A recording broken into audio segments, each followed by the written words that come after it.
Good morning.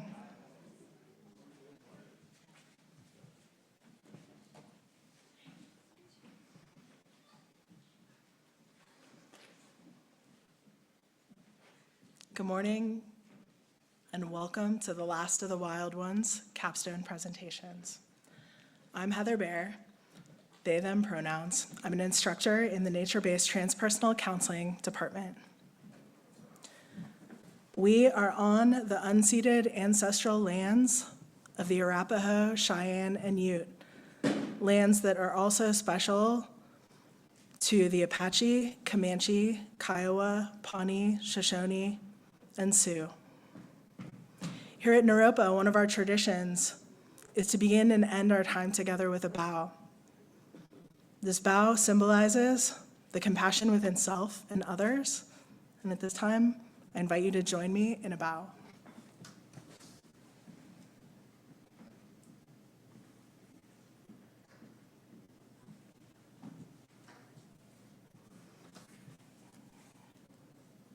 I'm so proud of this cohort.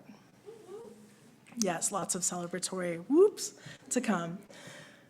To find out more about our presenters, there's a QR code on the flyer on the entrance doorway. So when you have a moment, please scan the QR code. They put a lot of work into their handouts and annotated bibliography. Yeah, I'm excited. I'm feeling the excitement bubble. Without further ado, let's welcome our first presenter of the day, Evan Wilson.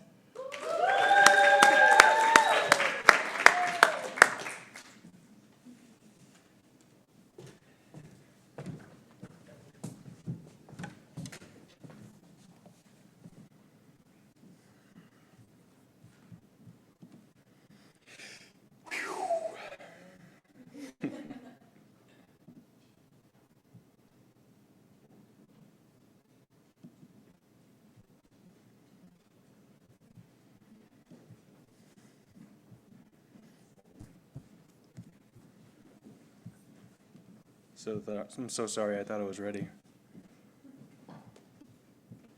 Here we go.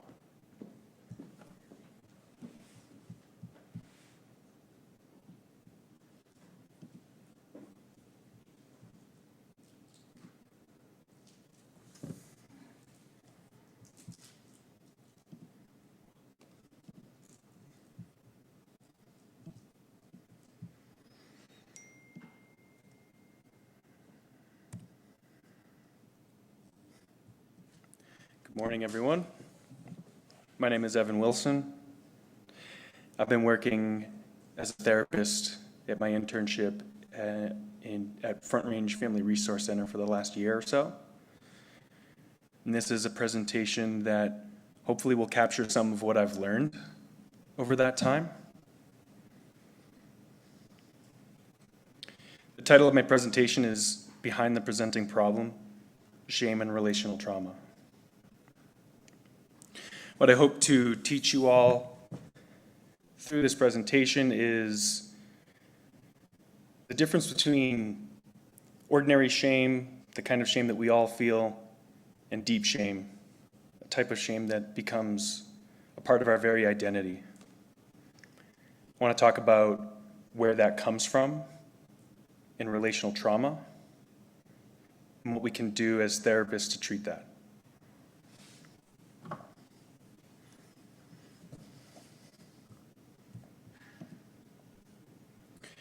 So here's just a quick overview of exactly what I'll be talking about. First, I'll introduce the material. I'll talk a little bit about why it's important to me personally, how I fit into the material, why it's important to learn about, and of course, what even is shame. Next, I'll give us some theoretical grounding to give an understanding as to how identity and shame are related, which should lead us into an explanation of basically the primary need of development in psychology, what we all need. Following that, I'll talk a little bit about environmental failure, so what happens when that primary need is not met. And then I'll talk a little bit about a case conceptualization from the time I spent in my internship, and then a short closing.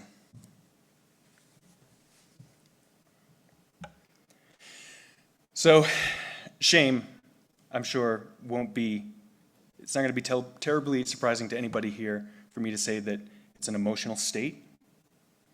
It's this feeling that you get when you're out in the world and suddenly you feel exposed for having done something wrong. We all experience this. It might not be something that you necessarily want to go to therapy for. However, in the worst of cases, shame can transform from this temporary experience that you have to something that feels more permanent. Once it's sunk its barbs into you, it becomes a part of your very identity. And this deeper shame's roots are not only in relationship, but in relational trauma. And that'll be the topic of my presentation, deep shame. As I've developed the ideas for this presentation and as I've done my research, it's occurred to me that maybe I chose a topic that was a little too close to home. I'm both client being treated for deep shame and the therapist treating it in others. Like these clients, in my own daily living, I experience an unshakable feeling of unworthiness. Even when there's no objective reason for me to feel that way, it can pop up whenever it wants to. And since spending all this time in the research, I've begun to see the world through a shame theory tinted lens. I see it everywhere. I see it in everyone. I see shame all over the place. So I'm no unbiased observer here. I live this. I say this because in science we like to stay objective.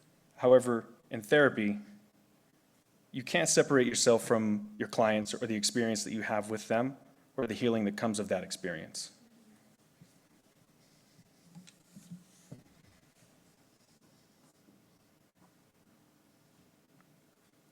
Personally, I find the most meaning in life comes from those significant relationships that we have. Not only in therapy, but in life, relationship is everything. But rarely do our clients come to us saying, hey, I need relational healing for my deep shame.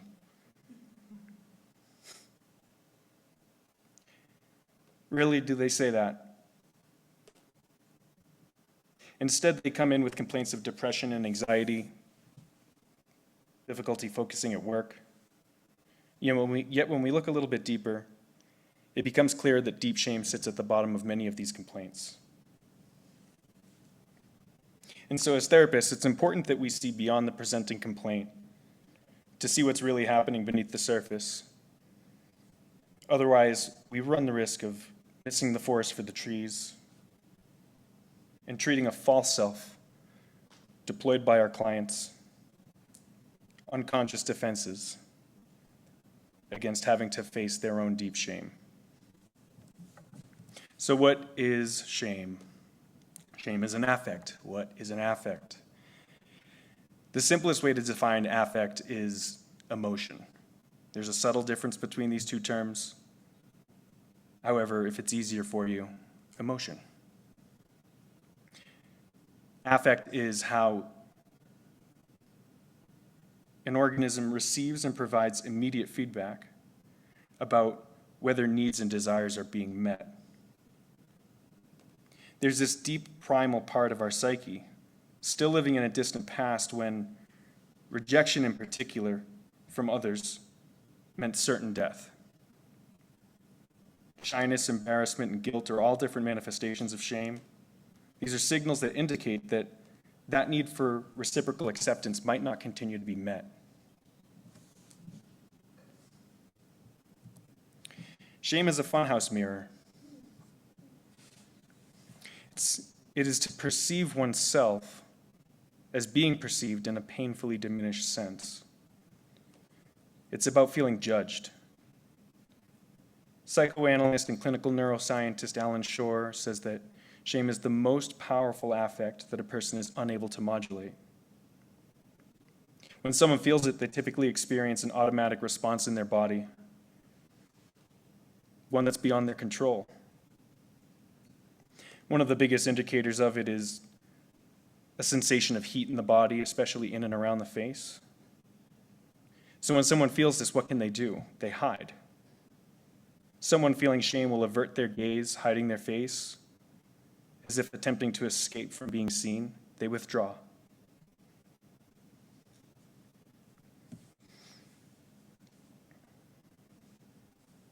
And that's shame's primary objective, to hide from that piercing judgment. Shame believes if it's seen, then its host will be left to the wolves. It makes people feel blank and vaporized or incoherent to themselves. They can't speak, they can't even think. They feel shattered, as if they're falling apart. Their sense of self quite literally disintegrates, and we can see this happen in the brain. The function of self-image and identity shuts down in the brain when somebody feels shame.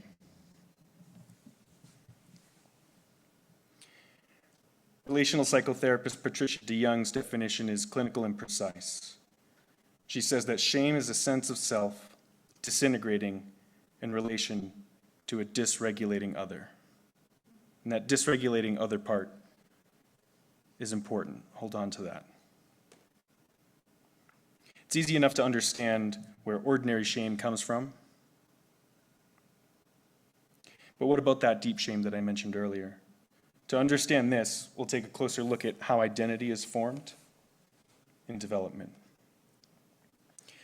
The two theories that I'll be looking at to explain this are object relations and attachment theory.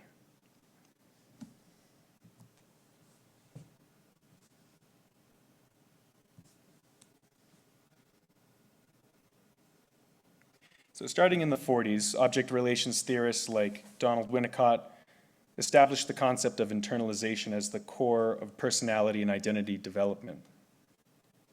Essentially, a developing mind would take the characteristics of those around them and also the ways that they're being treated by those around them and build their identity from this.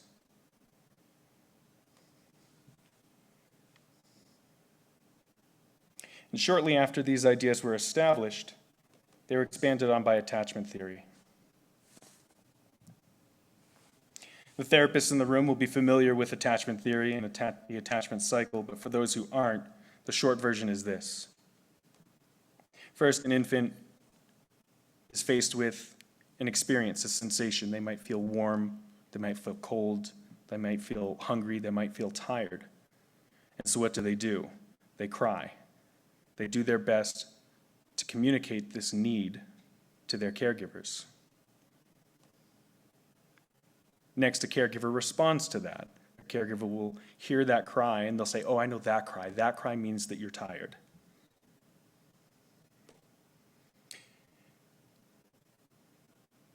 When this sequence plays out without interruption or distortion, that infant will grow up to develop a strong sense of self.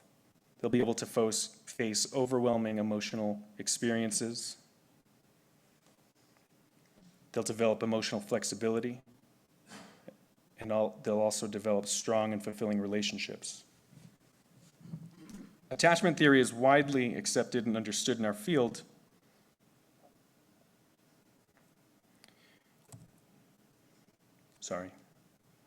Attachment theory is widely understood and accepted in our field.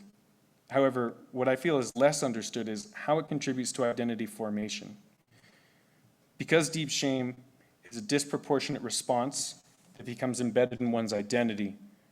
Understanding identity formation is key to understanding deep shame's origins.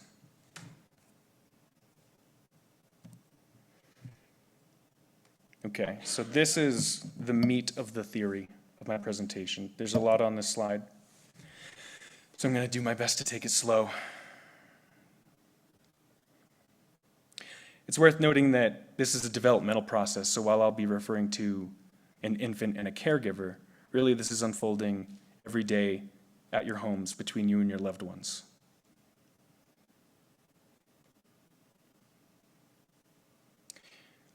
With that said, of course, our earliest years are the most impactful on how we develop.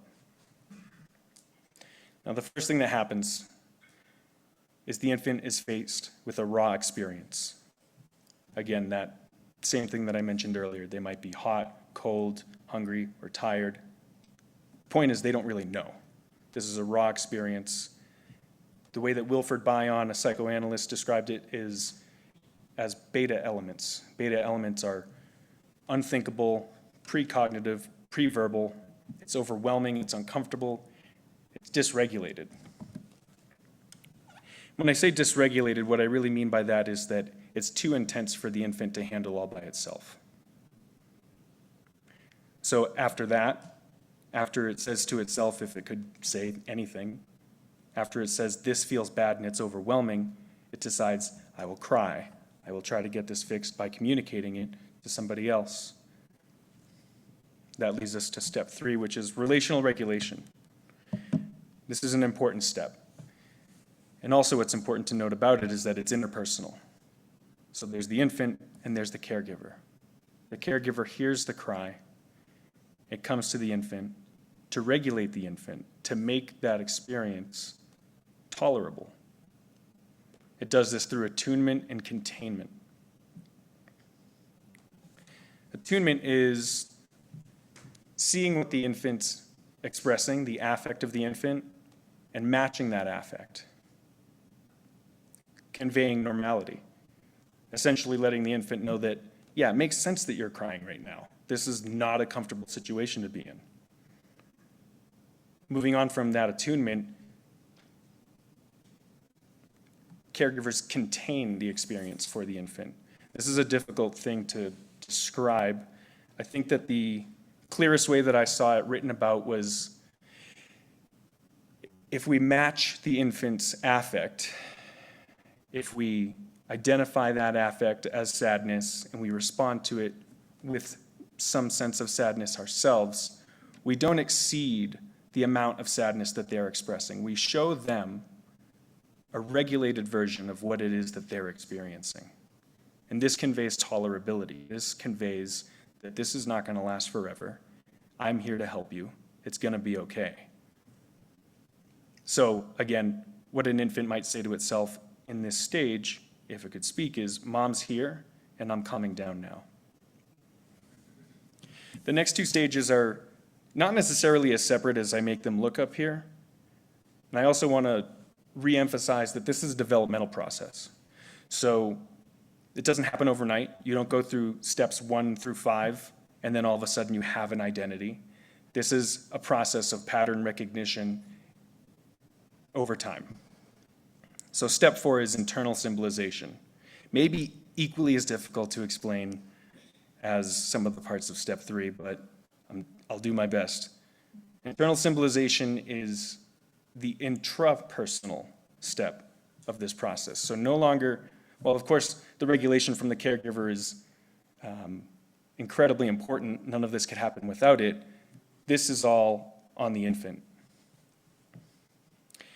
The infant begins to essentially recognize the patterns and be able to more or less symbolize or name, understand its experience. It becomes thinkable. It starts to know what's going on. Wilfred Bion described this as transforming those beta elements that I mentioned earlier into alpha elements, thinkable concepts. Internally, alpha elements organize into meaning for the infant.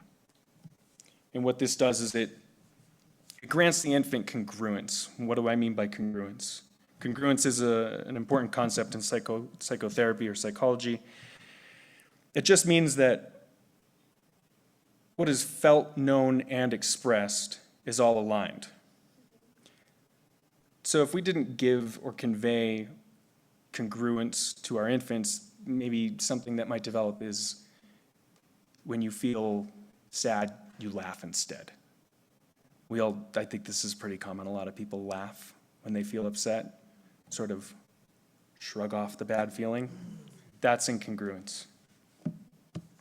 So what the infant would say to itself in this stage is, when I'm overwhelmed, Mom helps me. And again, through pattern recognition, identity forms around meaning and congruence. The infant says to itself something like, I am not alone, I matter. And this is the identity formation right here. I am not alone and I matter. This is who I am, someone who matters.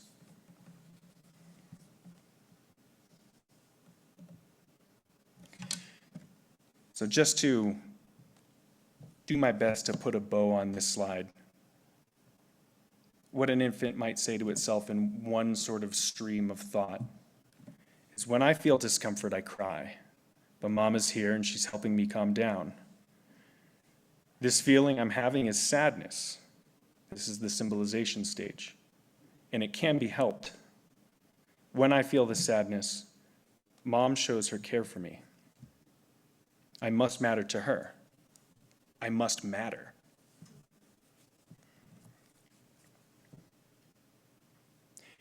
Examining this process leads us to a profound understanding, to the understanding of the primary need. Ultimately, this is an interpersonal process. Somebody needs to be there in the first place to lend the infant that regulation, to make the whole experience tolerable enough to make meaning of.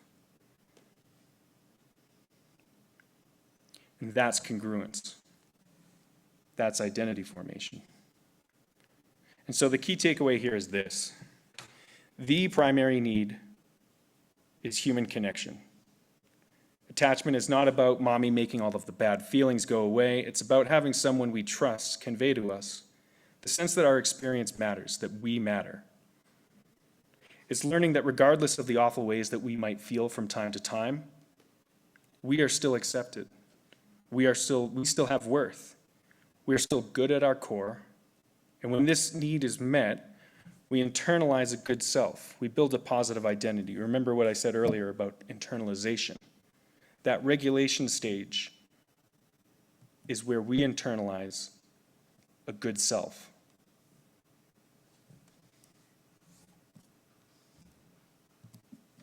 But what if the primary need goes unmet? If that primary need goes unmet, then a good sense of self won't develop. That's relational trauma. Under these circumstances, at best, we won't know who we are. And at worst, we'll believe ourselves to be inherently bad, broken, and devoid of worth.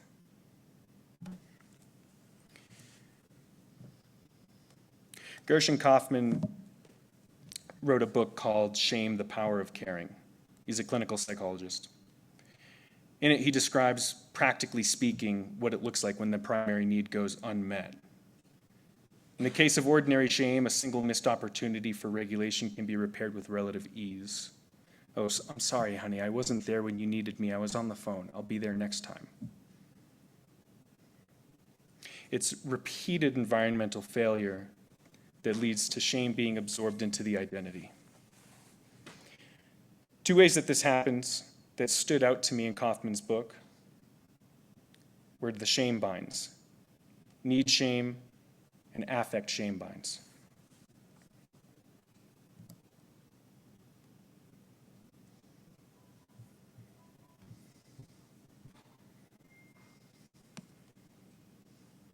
Essentially, this is when shame gets over-associated with or results directly from particular needs or affects. An example would be when a child is repeatedly let down in getting their need for comfort met in the face of the affect fear. Stop crying, you're being a baby, it's not that scary. The result here will be a level of shame so profound that it transcends the interpersonal. They won't need another person there to trigger that shame for them. It'll absorb into themselves, and that shame will pop out whenever it wants to.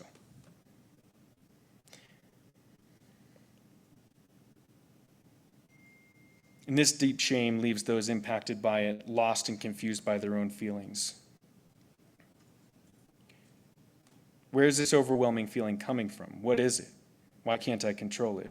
Without even knowing what it is, we feel shame as bubbling up from the inside. I don't feel shame. I am shame.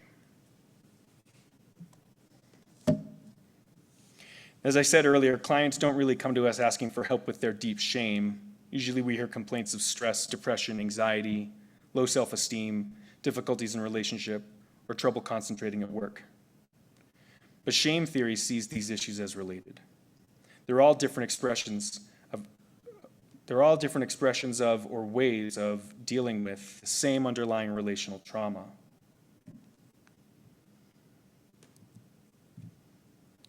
In Winnicott's words, without a good enough parent, a child develops a false self to present to others in order to establish and maintain connection, however incongruent or superficial. And this is where shame hides, behind the false self that our clients bring to us in that very first session. And if we as therapists are not aware, or if we're not looking out for that shame, we become wrapped up in the transference from that very first session. And the different ways that shame can show up and present in that first section are many. Depression is one of them. We can understand depression as a kind of collapse. If shame says there's something wrong with me, hiding behind shame, then withdrawing and shutting down or giving up protects that person from further exposure or rejection. Dissociation of affect is another way that this happens. One thing that I haven't personally experienced myself, but I've read quite a bit about in men's work, is the archetypal, stereotypical man will be given an ultimatum by his wife who says, go to therapy, you need to learn to feel. That's dissociation of affect, which is essentially a perpetuation of whatever interruption occurred in the identity-forming process and development. That regulation part of the cycle. If we were given an incongruent framework during that regulation, we can very easily dissociate affect. And this aligns with that first-person subjective account of shame that I described earlier as a loss of self. If you don't know how you feel, you don't know who you are. Perfectionism is another way that shame hides. And it deals with shame by overcompensating for the deep-seated belief in one's own defectiveness, a universal part of shame. But no matter what a person does who's trying to be perfect, they'll never be good enough. Many of my sources even suggest an overlap between ADHD symptoms and the impacts of relational trauma on brain development. When the primary need isn't met, executive functioning and the ability to maintain focus are hindered. We can get by operating under a false self. We might even achieve what looks like success from the outside, but we're never going to feel fulfilled operating under this false self. No matter what we do, the injury will remain hidden from view, maintaining a profound tension between the part of us longing to be seen and the defense against that very same thing. And this is exactly where shame shows up in my case study. But just as a shamed identity is formed through repeated failure to meet the primary need, healing can happen through an inverse reparative process. I'm going to move on to my case study now. It's important that I mention that I'll be using a pseudonym for my client to protect her confidentiality. Abby is a 33-year-old Navy veteran, my first client. Her presenting complaint was ADHD. Even then, I remember my intuition telling me this is not what we're going to be working on. Of course, she did have ADHD symptoms. The VA gave her that diagnosis and it was accurate. I could just tell it wasn't the whole story. And early on, you wouldn't have known that shame would be a part of Abby's experience, judging by the way that she openly spoke about her past. She had extensive relational trauma in her past, verbal, emotional, and sexual abuse. And little did I know at the time that just as Patricia DeYoung describes, Abby's shame was showing itself through her performance of good client, one who is supposed to be open and vulnerable with her therapist. But she wasn't really present for it. She was dissociating that affect, the horrible things that had happened to her that she was telling me about. She wasn't feeling with me. How could she achieve any growth if it was her false self attending therapy and not her true self? She complained of procrastination, difficulty focusing on her homework. She would come into me one week, tell me that she had an assignment due the next day, only to come in the following week, still having not completed it. In these conversations, her shame began to reveal itself, most obviously through admissions of her perfectionistic tendencies. She had a fear of not being good enough. She would feel disgust with herself whenever she didn't get an A. And if she didn't pass it in, it can't be graded as less than perfect. A power user of Google's Gemini AI, Abby came to me one week telling me, "It's easy for me to cry with this AI, but I can't seem to do it with you." What's important to note about this is that it was easy for her to express affect with an AI who couldn't really see her, who couldn't reject her. But who also couldn't convey the nonverbal attunement and containment, that regulation that I discussed earlier, necessary for rewriting her identity in a positive light. However, that day I earned a little more trust by accepting her for who she was, and she gained a little more security for being accepted for her authentic self. Eventually, Abby dropped out of school. Better to quit than risk failing, of course. She started to complain about not being able to get out of bed in the morning, of withdrawal and of social anxiety. She would stay home playing video games and reading, doing anything but taking care of her responsibilities. At this point, Abby's presentation clearly shifted from "I have ADHD" to "I am depressed."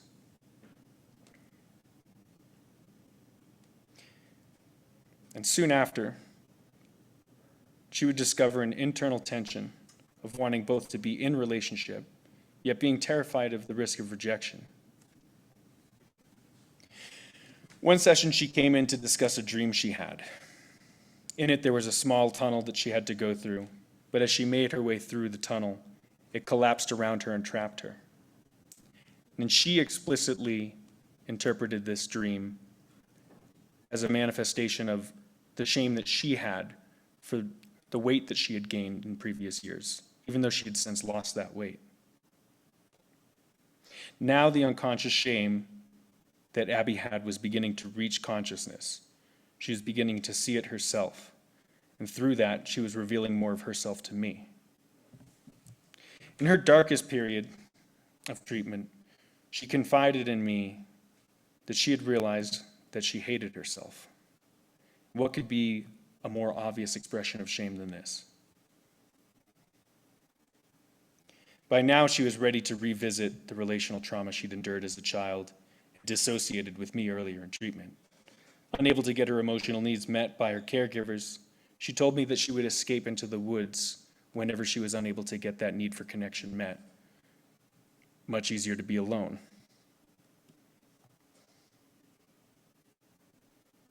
Through this multi-session exploration, we discovered an internalized version of herself who is weak and pathetic. These are the two core beliefs that we uncovered about Abby through our treatment, and where shame really poked its head out.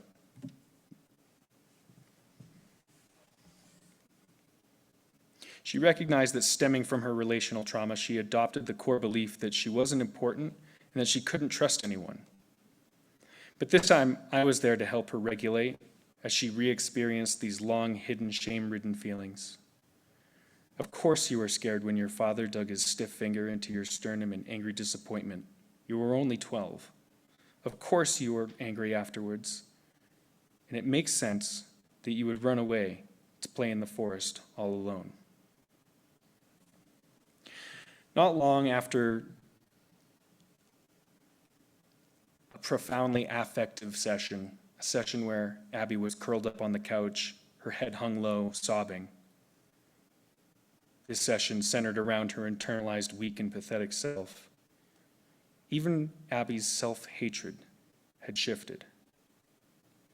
She's since begun to voice her need to be understood, to be seen for who she really is, and to see the many ways in which her environment has failed her.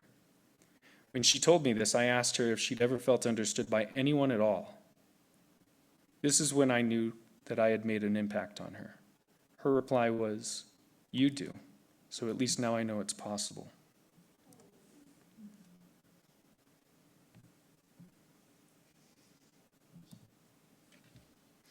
At the beginning of her therapy, Abby's shame was unconsciously, strategically hidden.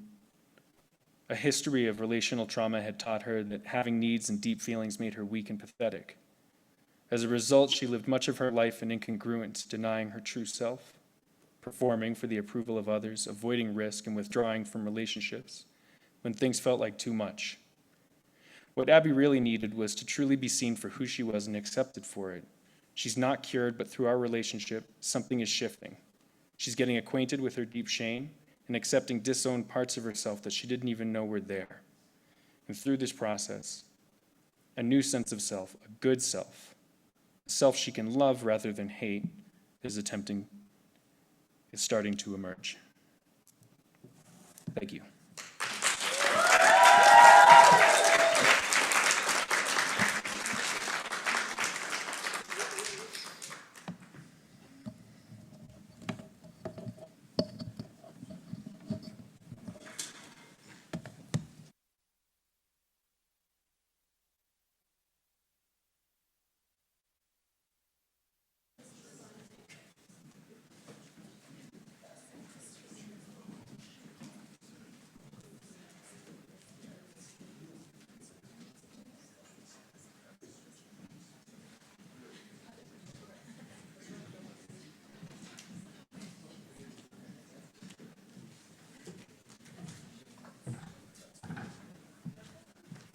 Thank you, Evan.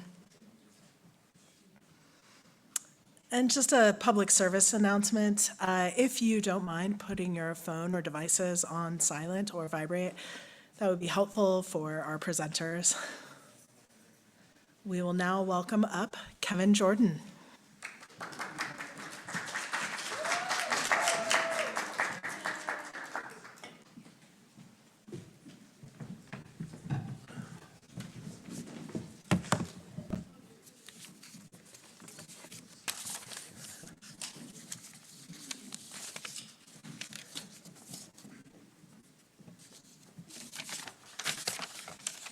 Oh yeah, I need a, can I get a handheld mic?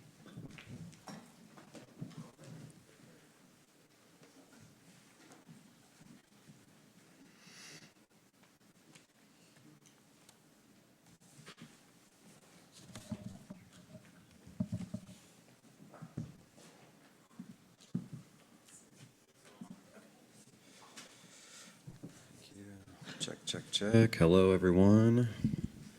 In my head, I thought there was going to be like a stadium of people here, but turns out it's just a couple, so thanks for being here. Okay.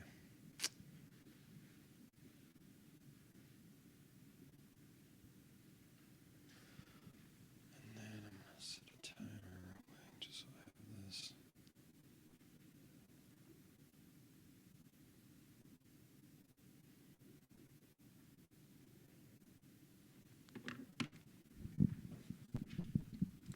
One more.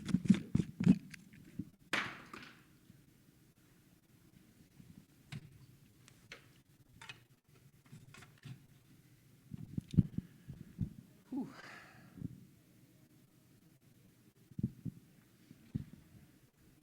My name's Kevin Jordan, and welcome to my presentation. It's called Recovery in Action, Exploring the Addiction Identity Through Psychodrama.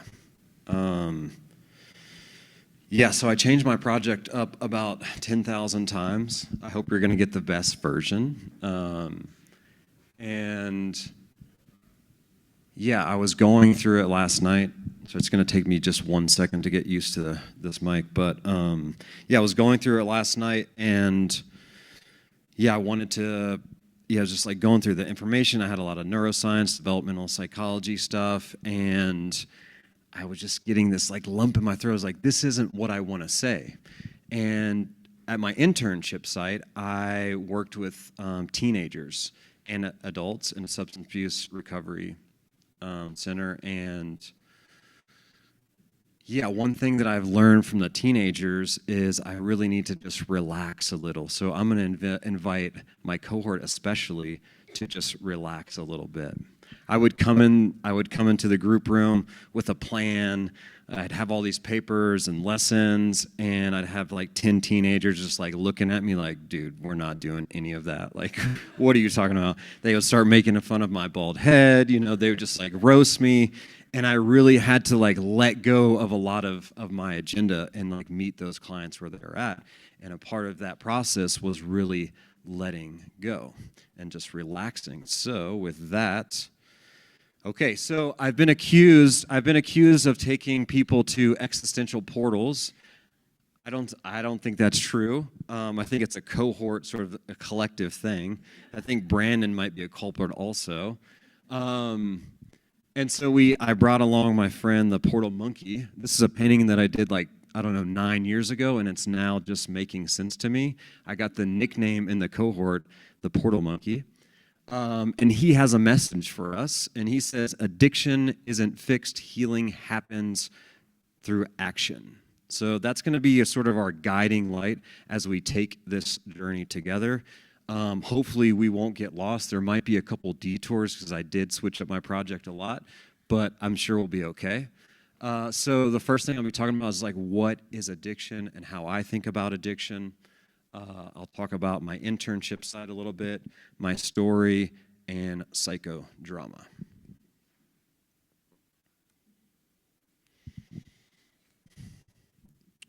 Yeah, addiction is, it's a topic that's very close to me. I've struggled with my own recovery and addiction and have been through some dark times, and it's taken me a long time to get here. So I want to thank all the people in this room who've helped me indirectly, directly, the people that never gave up on me and just always stood behind me when I needed it the most.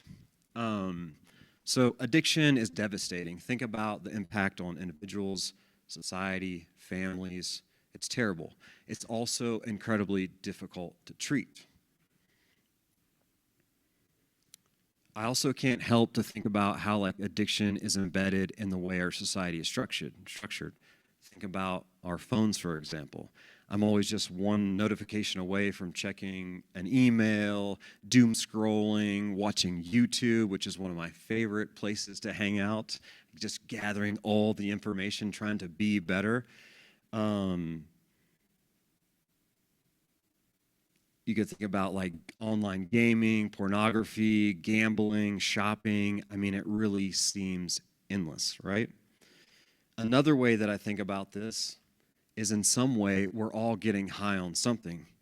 That's what the human brain is designed to seek reward, seek pleasure. That's what it's designed to do. Basically, everything we do changes the way we feel. The coffee, the food, the relationships, the sex, the drugs, the music, all of that changes how you feel. They all activate chemicals in your brain that reinforce behaviors. I seek, I find, I get rewards, and I come back over and over again. So, in a way, changing the way we feel by these things isn't really pathological. It's sort of fundamental to being a human being. So in addiction, if addiction shows up everywhere, from substance to behaviors to the structure of our daily lives, then the question becomes harder to ignore. What is addiction really? You could say I've been addicted to thinking about addiction. I've been striving to understand this topic since 2016 when I started my own recovery journey. I've been sort of immersed in the recovery world. I've worked in treatment centers. I was in AA for a long time. And through those experiences, I was inspired to become a therapist. And I've explored this topic for a long time. And one of the questions that I keep coming back to is addiction a disease? Is it something that I have to carry with me for the rest of my life? Is it something that lives inside me, right? And I've just wrestled with that. So this is one theory of addiction. I'm not going to go into it too deeply. This is a dominant theory for a long time, but it has been in question in recent years. And this is the model that I think is really good. It has helped shape funding, research, expand treatment efforts, and really depathologize addiction and moving away from some moral failure. And basically what I want you to remember from this is that the brain does change because of the substance or the behavior, the drugs. The condition can be chronic. I'm sure you've all known somebody that have gone to treatment and then maybe were successful for a time and then relapsed. And it's a disease. This is like the main point. It's a disease because there's neural circuitry changes in the brain. I'm going to take a breath. I'm getting too wound up, man. I got to relax. Okay. That disrupts impulse control, regulation, and self-control, right? So the brain changes. And you can think about the prefrontal cortex. The prefrontal cortex is sort of like the captain of the ship. It's the most sophisticated part of your brain. It is the youngest part of your brain in sort of an evolutionary from a standpoint. And then that's where your decision-making, planning, strategic planning, inhibition control, and then you have the reward system. This is the older part of the brain, and that's related to motivation, drive, pleasure, reward. You can think about attraction, desire. So basically, when addiction sets in, these things stop communicating, and then you sort of get stuck with your reward system, and that's what compulsive behavior is.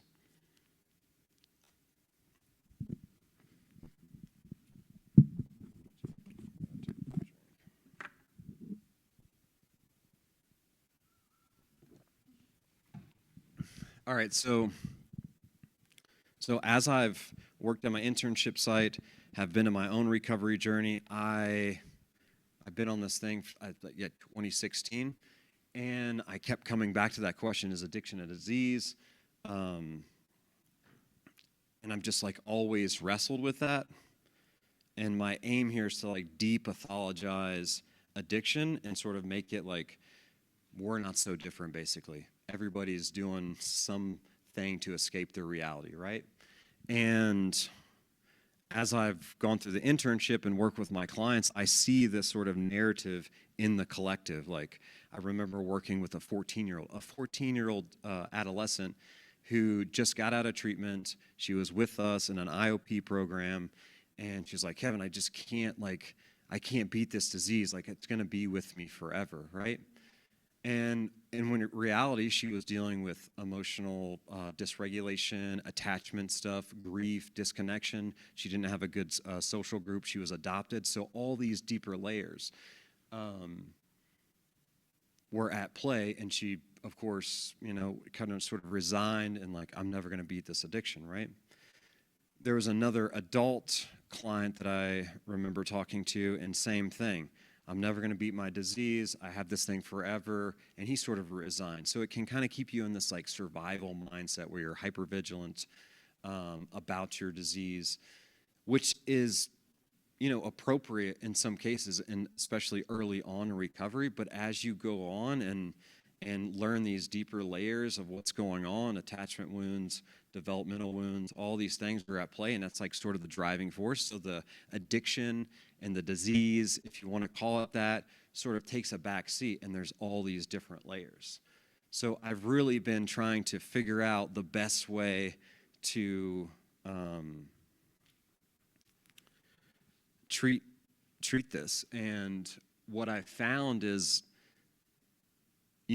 connection, building rapport, just doing these simple things and surrounding yourself with people in recovery or just normal people who, don't have substance abuse disorders.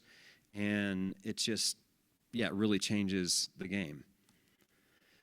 So I want to talk about the way out. And I'll say a little bit about the Red Point Center. So the Red Point Center is where I did my internship site. And we treat substance abuse and also other mental health disorders. We have an IOP program and a PHP program. So IOP is you're there 3 times a week, do 3 groups, and then you have individual sessions. Partial hospitalization, that's PHP, and you're just there longer, so you're there 5 days a week, and then you also have individual sessions. And we do a lot of group therapy, we do a lot of experiential therapy. So that's something that I've also learned from this wilderness therapy program is like the experience and doing experiential therapy is where like I live. This is where I feel the most alive, is like when I'm moving my body and I'm in relationship with other people. And it's specifically helpful in this context because in addiction, you often feel isolated. You also feel like alone. The world is a bad place. You have this negative self-view, so it's hard to feel comfortable in the world. And these experiential therapies can really change that. And I remember it was probably like 10 years ago, and I was in a treatment center, and sort of this inspiration for psychodrama sort of hit me, and I was working. I wasn't working, I was a client, and I was a part of this psychodrama, and this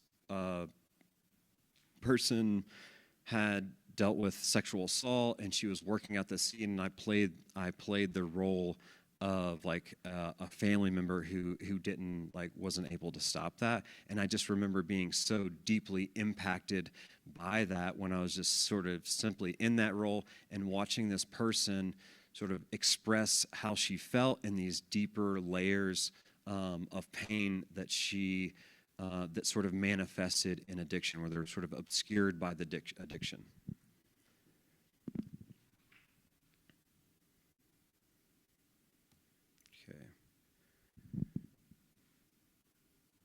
Okay, so now I'm going to talk about psychodrama and the 3 phases.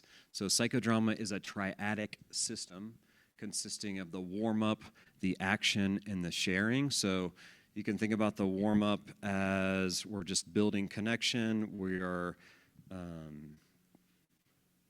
doing something to loosen up. I mean, I've been in so many groups where, the facilitator's just like doing psychoeducation. There's not a lot of interaction, and it's sort of left on the client. And this is really like bringing everybody in. And the action phase is where the psychodrama happens. So that's where we'll do a scene. And I'll explain that a little more in a second. And the sharing is the group psychotherapy part. So that's when you, after the scene, after the warm-up, you circle up and talk about how you were impacted by the scene. So I have a couple volunteers, and I'm going to demonstrate what a warm-up is.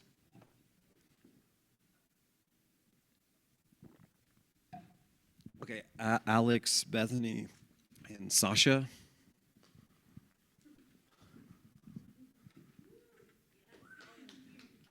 Let's go on the floor. Oh. Okay, so how about you just introduce yourself with your pronouns? Bethany, she, her. Alex, she, her. Sasha, they, she. Okay, this is how I would start one of my groups. So let's come to the center, and I just want you to mill around,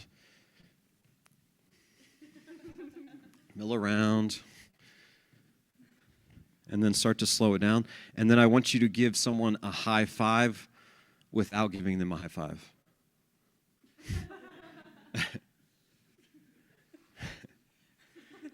Okay, and we'll circle up. And just take a moment to settle in, whatever that means for you. So an aspect of psychodrama is sociometry, and it's a relational assessment. And this is called a step-in. So you never do therapy without doing an assessment. So right now, if this was real, which is pretty real right now, I would be assessing, body language, eye contact, energy level, right? So now that we've already introduced ourselves, we're going to do a step-in, and I'll say my name with a gesture, and I'll step in, and then I'll step out, and then you guys mirror that, right? So I'll say, I'm Kevin. You got to say my name. I'm Kevin. Okay, now you go, Bethany. I'm Bethany. I'm Sasha. Yes. Nice. Okay, another thing I like to do with the tennis ball is just name a feeling word in the moment.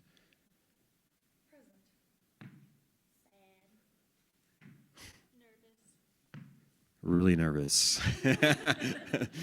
Okay, so now we're going to do a spectrogram, and a spectrogram is another relational assessment. So this is going to be a continuum. On this side, it's going to represent 0 or 1, and we'll do the question is, what is your anxiety level right now? So if you're a 1, you're just chilling, you're relaxed. If you're a 5, you're feeling okay, but you're on the edge. And then 10, which is, I'm probably at a 9, but a 10 is just like about to lose it. And then hold on one second, hold on. So one thing that is crucial here is raise your hand when you know where you're going to go. So just give yourself 1 second to check in where you're going to be on that scale. Okay?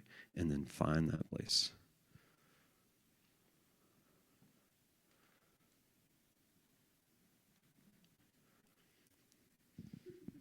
Okay, then from here I would say, Bethany, why'd you stand there?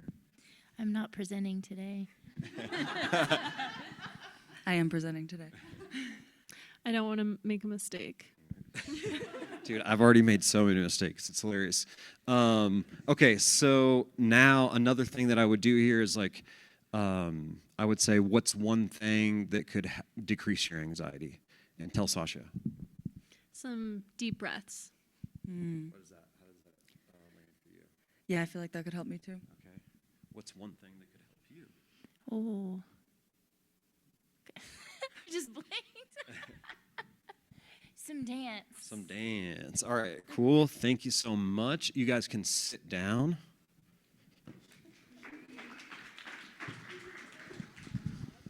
Okay, Evan, will you hold that tennis ball for me? Thank you. Thank you. What's up? 18? 18 minutes. Okay, so we're going to do this pretty quickly here. These are the 5 foundational elements of psychodrama. So you have the stage. The stage is super important too, because this is a place where the client is going to step on and be witness in the context of trauma and addiction. I mentioned this earlier, like people feel isolated, people feel unsafe in the world. So even if I asked Evan to come up here and say, and he was going to be the protagonist, and just him, by me asking that is a good assessment too, because he's maybe like, I don't know if I want to come up there with you, Kevin, right? Or the client's going to be a little hesitant, and then we can explore that. And when they come back, and then when they, when they come on the stage, that is therapeutic in itself, because they're claiming themselves, they're claiming their space, they can be seen. So just that simple act of coming on stage is crucial. And then you have the director. That is my job. And as the clinician, of course, I'm always assessing for energy, eye contact, behaviors, all that stuff, making sure people don't come out of their window of tolerance. And I'm really just there to help unfold the story and be attuned and listen and just be present. And in psychodrama, they call this one way to understand this is the telly. And you could think about the telly as just like that. The presence that happens beyond projections, transference. It's just that solid connection beyond. It's that relational connection. It's sort of like the affect that feeds the relational exchange. That good stuff, right?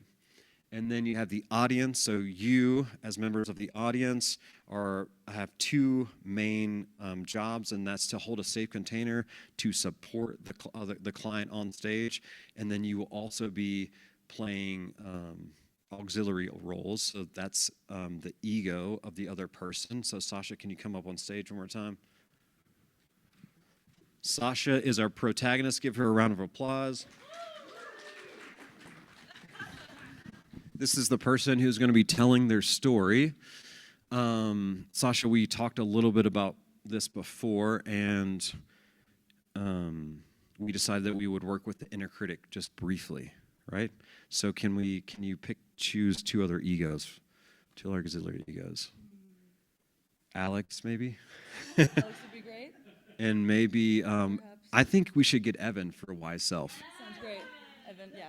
Wise self, that feels aligned. Okay, he's got some resistance. We're gonna.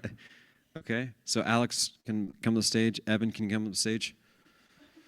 Okay, you stand up front here. I'm gonna place, and we're gonna run through this really quickly. So come on, Evan, let's go. It's really cool to be on stage. Actually, I want Evan to stand right here. Yeah. Okay. Right here behind. Yep. Beautiful. So these are our auxiliary egos. Sasha, what is one thing the critic says to you? I will forget my whole presentation right as I get up on stage. Yeah, that's sort of what I did. And then, so you'll forget your presentation. You're not going to do a good job with that.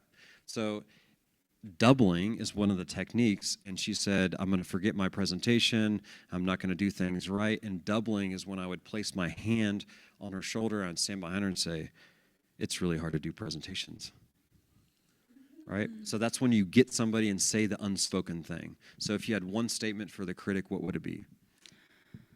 What would he say to you? What would critics say to me? Critic, I'm sorry, yeah. You're going to have a hard time up there.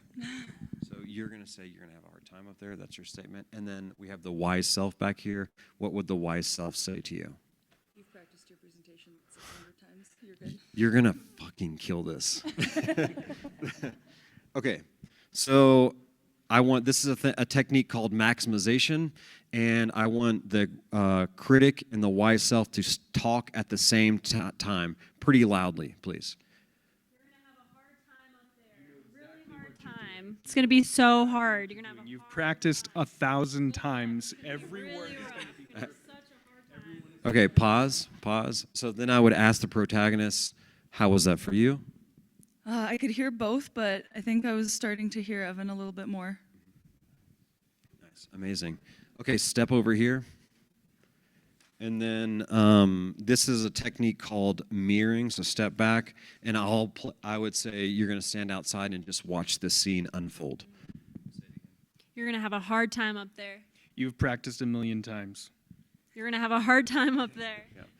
So what you would do with the client is you externalize these things, and you're witnessing it from the outside. That is called mirroring. Another technique we could do is role reversal. So then you would switch roles with Alex or Evan, and then I would ask questions. What does it feel like to be the wise self? What does it feel like to be the inner critic? And we would play with that, and it's sort of like an interview process to really embody that. We could also sculpt Evan or Alex to do a body position that represented those two parts. Make sense?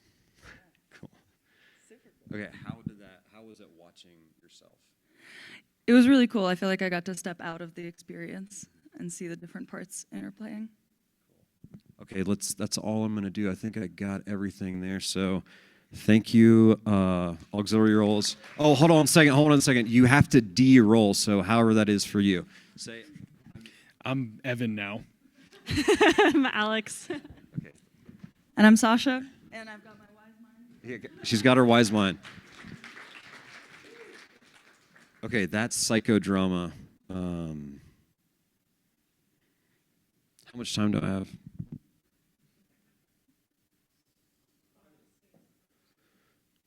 Okay, let's take a collective breath because that was really hard for me.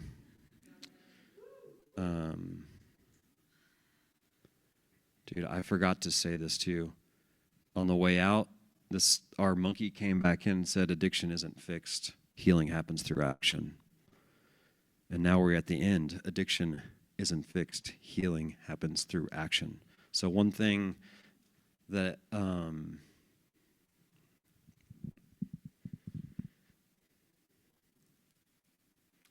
I think psychodrama, it's kind of crazy that I landed with psychodrama. I didn't seek it out. My supervisors were trained in it, and we started doing it.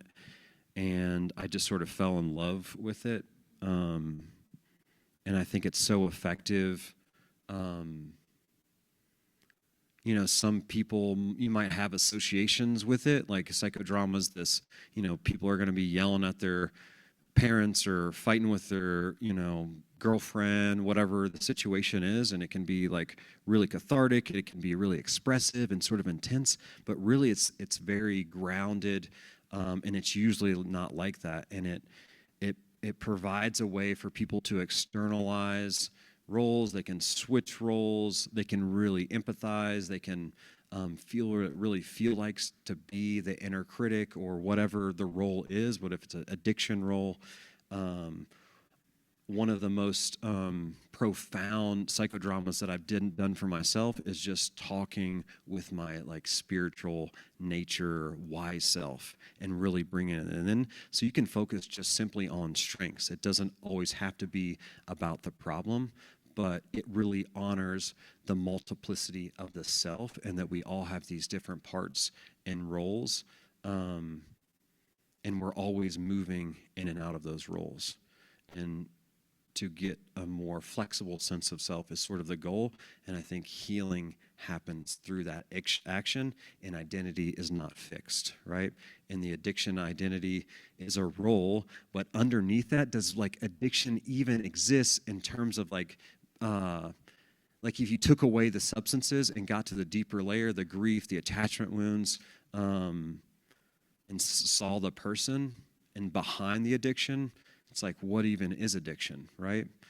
I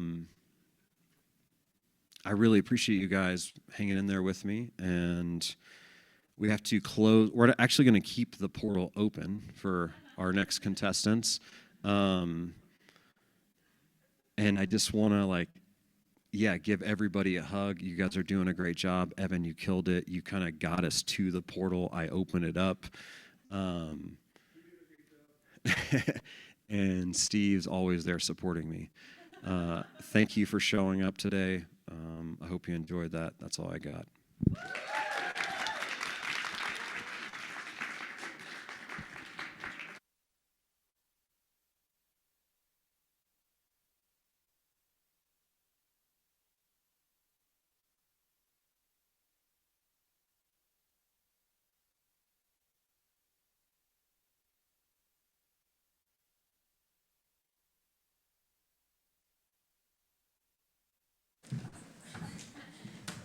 Thank you, Kevin. We'll take a few moments here, and then I'll introduce Bella.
Totally. I'm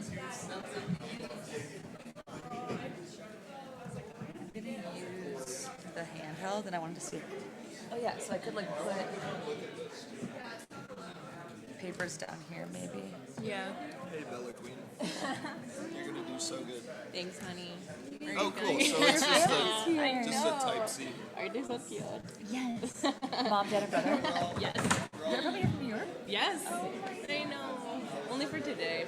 Okay. That's so sweet. How you feeling? I know. I'm feeling better. I was feeling like, wow, I could pass out right now. Like feeling nervous. Yeah. But now I saw my family. I'm like, okay, everything's okay. I'm just like a Joey. You still like a Joey. Everything's fine. Literally, you do nothing wrong. I know. You know?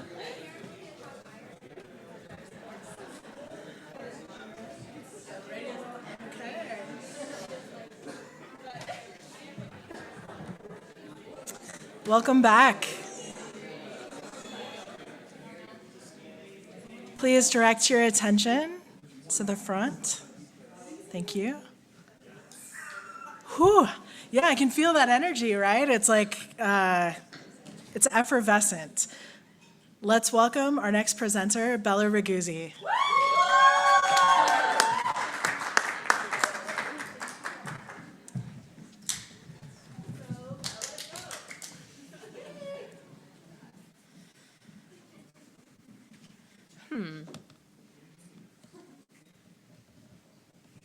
Let me replug this.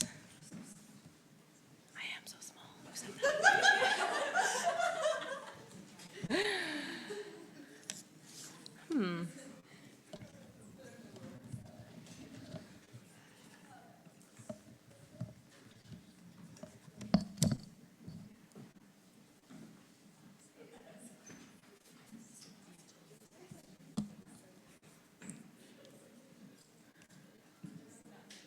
I'm not sure why it's giving me an issue.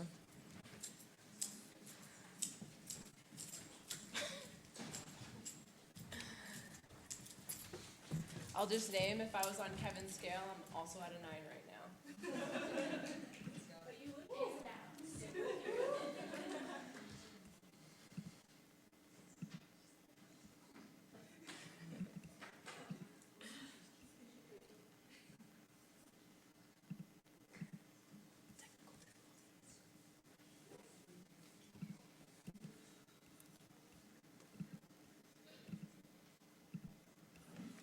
Thank you so much.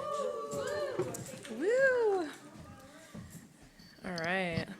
I am short, so hopefully this is a good height for me. Okay. First, I'll introduce myself. My name is Bella. My pronouns are she, her.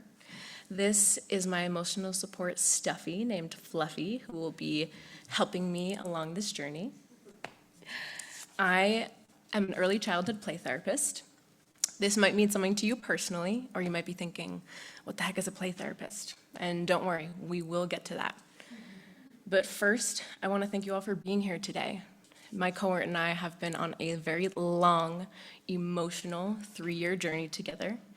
And this kind of gives us the opportunity to commemorate everything that we've done together.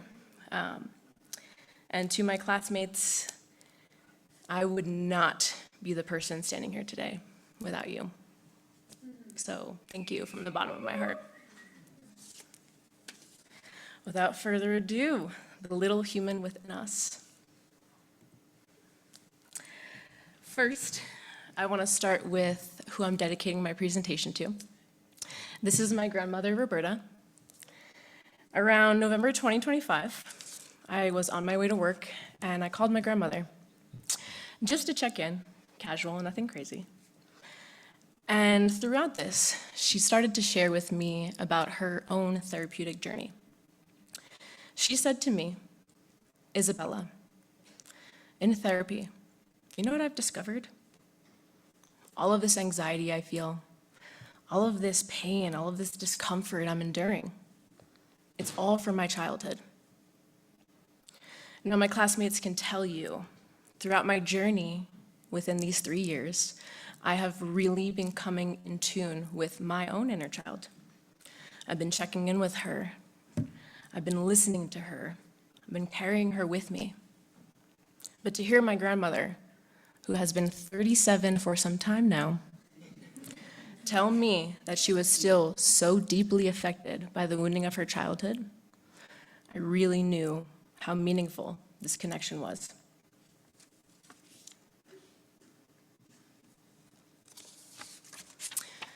So I pose you with a question. When was the last time you've checked in with your inner child? Or better yet, have you ever checked in with your inner child? Whether you have or you haven't, let's take a moment to do so. And I want to invite that throughout mindfulness and inner child work, everyone has different capacities. So I really want to invite you to stay in tune and check in. And don't push yourself past any capacities that don't feel comfortable to you. However, if you are open, please close your eyes.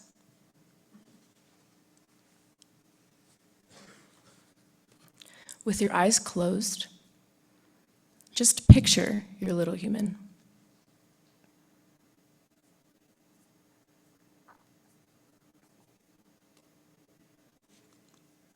Now, this version of you could be with a sports uniform on. They could be holding their favorite stuffed animal. They could be outside with dirt all over them.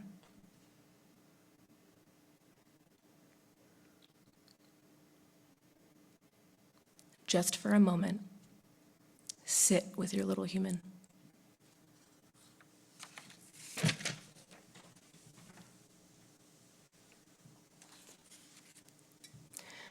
Now, if your little human has a hyperactive body like mine, just observe.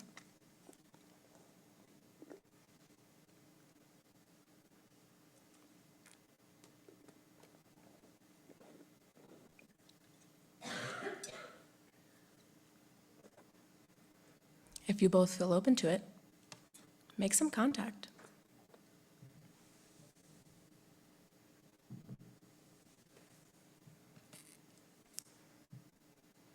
This could look like a simple smile, saying hello, reaching out to hold their hand.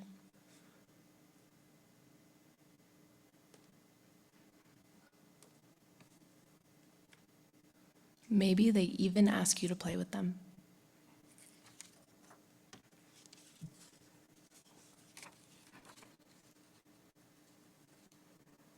Now, let's give this little human some well-deserved reassurance with our thoughts. Repeat after me in your head. You are loved. You are safe. I am here with you.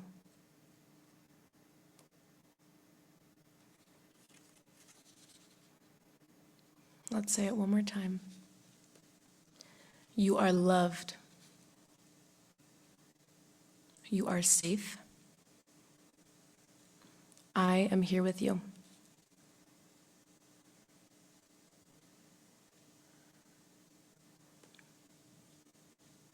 Now, to close our contact, reach out and give your little human a big hug.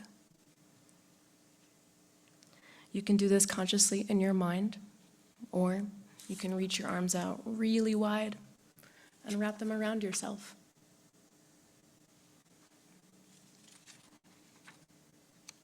And when you feel ready, we can start to open our eyes.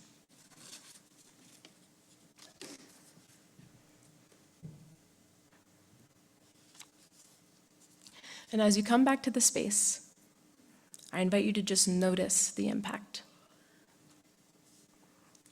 And for the rest of our journey together, let's walk hand in hand with our little humans.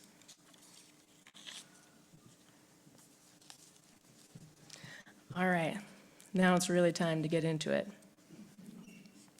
I want to start with a little psychoeducation. And this is around our brain development. Now, as you can see in the image, the right side of our brain, it holds creativity, it holds emotions, It holds imagination. This side of your brain, you become in tune with from the moment you enter the world. On the other hand, the left side of your brain, it holds logic, tangibility, linguistics. This side of your brain does not actually fully develop until you're age 25, and sometimes even age 30. Within this, there is a huge difference. I say this to emphasize the importance that infants don't yet have the neural development to link their emotional experiences with logic or meaning making.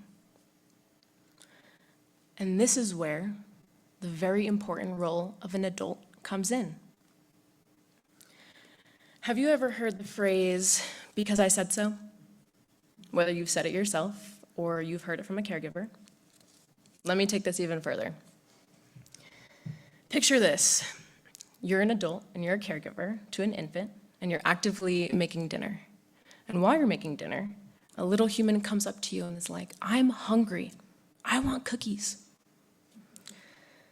And in that moment, you say, "No, obviously."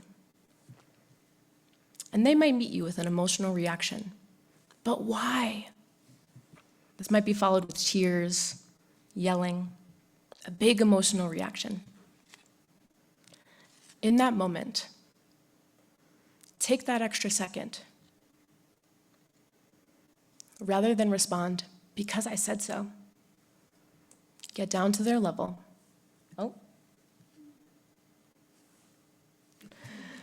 Get down to their level and say, "I can hear that you're really expressing a need. You sound hungry. The reason I said no is because I'm making you a dinner filled with so many nutrients that are going to help you grow big and strong into an adult just like me. But if you're still hungry after dinner, I am so happy to give you some cookies for dessert." Here, you are taking that extra second to pair the emotional right side brain to logic and meaning making.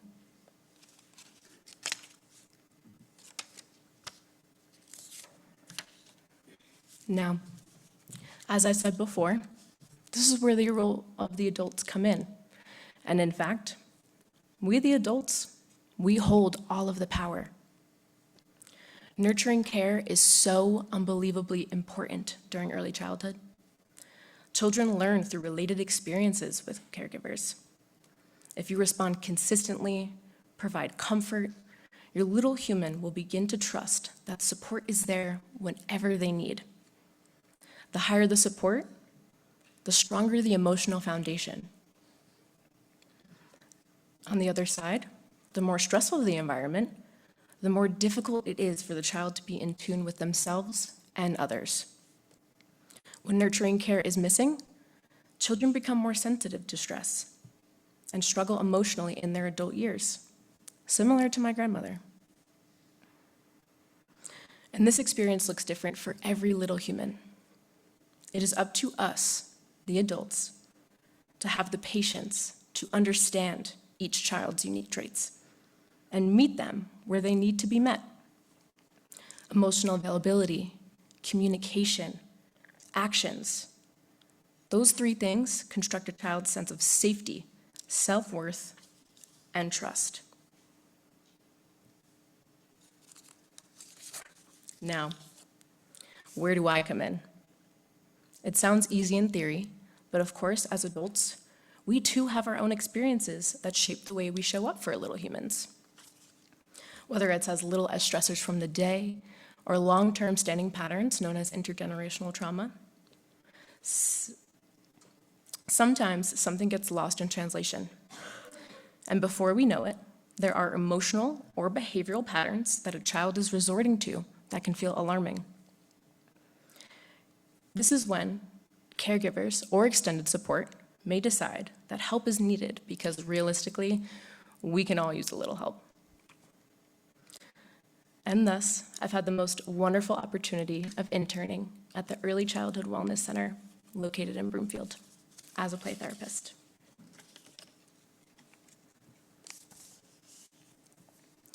So, I come in as an outside perspective.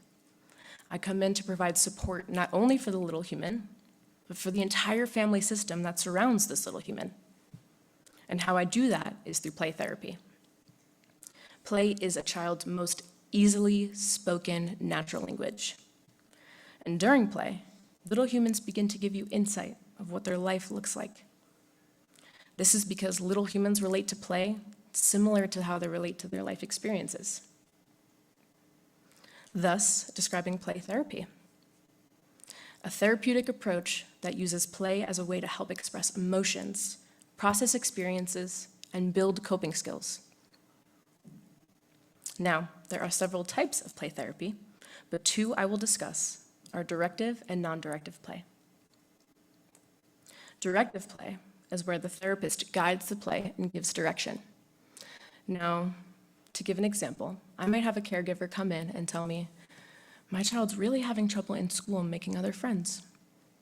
So in play, I might bring my child by bringing two dolls in and saying, these two people really want to be friends. Can you show me what that looks like to you? Now, on the other hand, non-directive play therapy. This is where the child leads play, and as the therapist, you just follow and support without any direction. An example like this can include a child acting out a story with dolls. And in that situation, I just observe and reflect feelings that I notice come up. I fully let the child stay in control. Luckily, my beautiful friend Riley will be talking a lot more about this in the following presentation. However, as a child, when things that feel hard or scary come up during play, it brings their little bodies to overload. And during this, they look to a safe adult to help them to co-regulate with, which brings me to my next slide.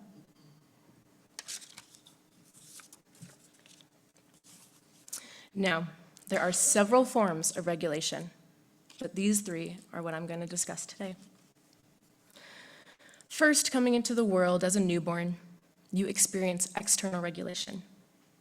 This is where, as a small little human, you have no ability to create peace in your own body unless it's given to you by a caregiver. Now, the ultimate goal is to get to self-regulation. This is where, when you experience an onset stressor, you are able to regulate on your own.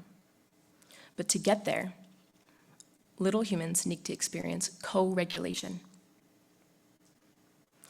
Little humans are not born knowing how to manage big emotions, stress, frustration, fear. Their nervous systems are still developing. They first learn regulation through safe, connected relationships with adults.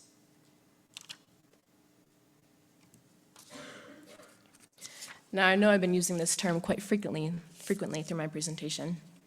Who are caregivers? You might be thinking parents, nannies, family members, but this term encompasses so much more than that. It also looks like teachers, principals, coaches, me as their therapist. Truthfully, a caregiver is any adult that plays a prominent role in a child's life. Now, I'm going to take you through some experiences I've had working with little humans and share a little bit about their stories. And with that, there are three really valuable points I want you to leave with. The first valuable point I'd like to make is, as adults, your words matter. I have a client. We'll call him Jay. Jay is a 7-year-old boy with ADHD. Beyond his diagnosis, Jay is undergoing transitions in his family home. His mom just had a newborn, and his mom is recently married. These are pretty significant. Apart from navigating the world at age 7, in a hyperactive body nonetheless, with all of these changes at home, it makes sense that there might be a lower distress tolerance. Now, Jay was experiencing some conflict in school. Some of his other classmates were not the kindest to him, and therefore he met with a big emotional reaction.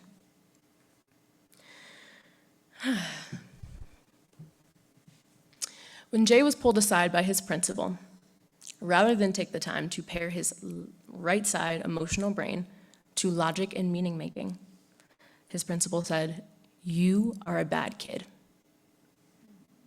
For weeks, my client, who is kind, considerate, compassionate, and 7 years old, he came to me with this fully believed narrative: I am a bad kid.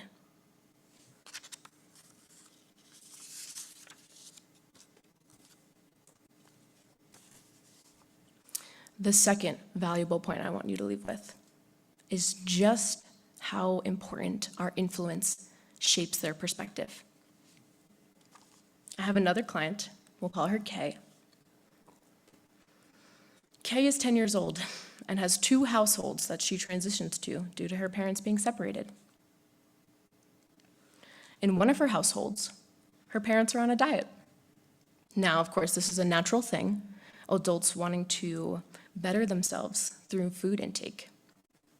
However, in this specific instance, my client, who is in a growing body, was being denied snacks in moments of expressed hunger due to food restrictions declared in the household.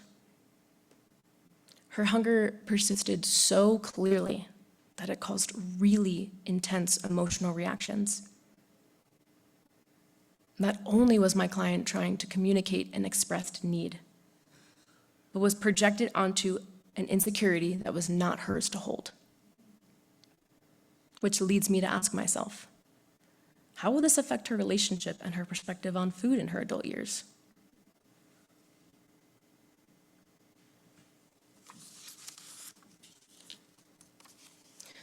The third and final valuable point I want you to leave with is kind of a reiteration of what I talked about before, but just how important little humans' need for co-regulation really is. My client, we'll call her Ray. About a year ago, Ray was riding in an elevator, and during being in this elevator, the fire alarm started to go off. My client's fight or flight was immediately induced. All of the things she learned in school about exiting the building safely, she was not able to tend to because she was trapped in an elevator. And now, my client was with her aunt. But in that moment, her aunt did not take the time to tune herself in to my client's nervous system. Rather, found themselves frustrated at her reaction and quickly moved on. Currently, my client struggles to enter any elevator. Her body has stored this negative experience so deeply that there is a fear of what if this happens again, but worse. Had the adult in this situation taken my client's hand and said, "I can see you're scared. I'm here with you. You are safe." This stored experience could have been so different.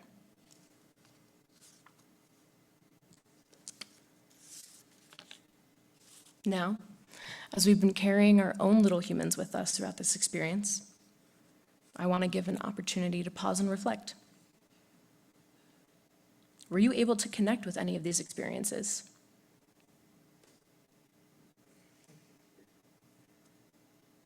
Better yet, in your adult life, how do you relate to them currently? How do they show up for you in your day-to-day being? How does it show up for your mental health?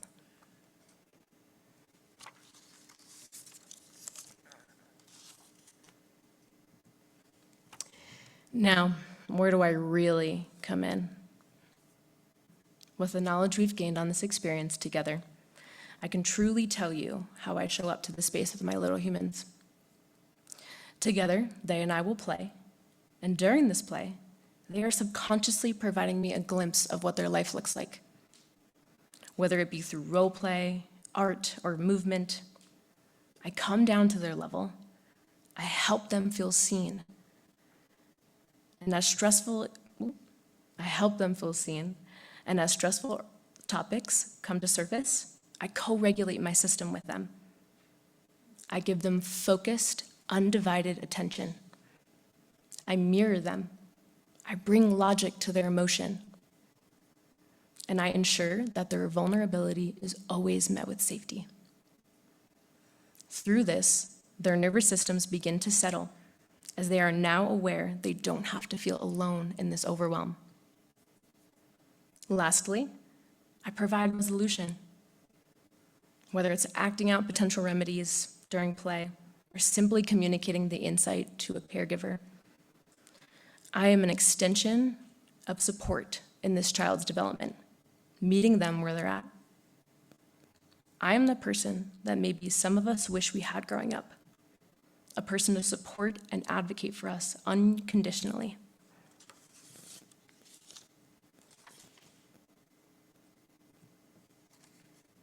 And so, I leave you with these two final points.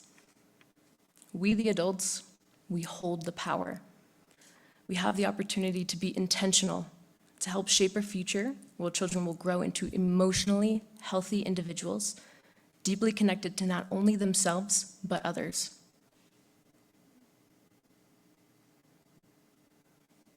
And now, some of us might not have physical little humans in our lives, but we are still operating from the one that lives inside us. So this is your gentle reminder to hold space for them, to check in with them, and most importantly, to be kind to them. Thank you.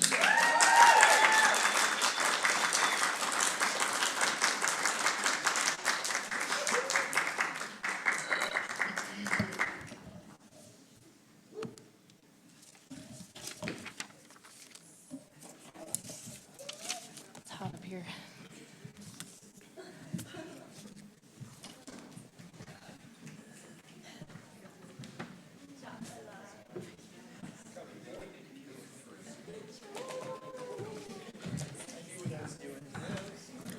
Thank you, Bella. We've got about 9 minutes before our next presentation.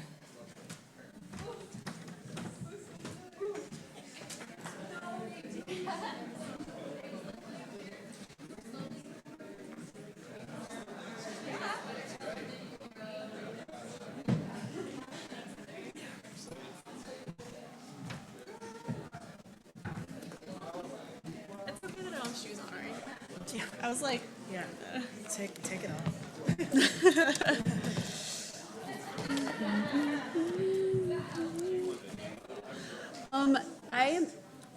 I want it here. I want to see, but I sometimes have issues passing out. So if I can hear the chair. Okay, and I just flip it on. Thank you.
Did it give you an option of like? It said, do you want to connect, I think? Let's try that.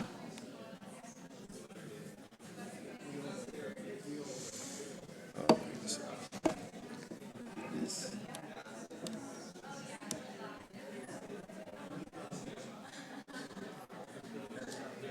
Oh, thank you. How'd you do that?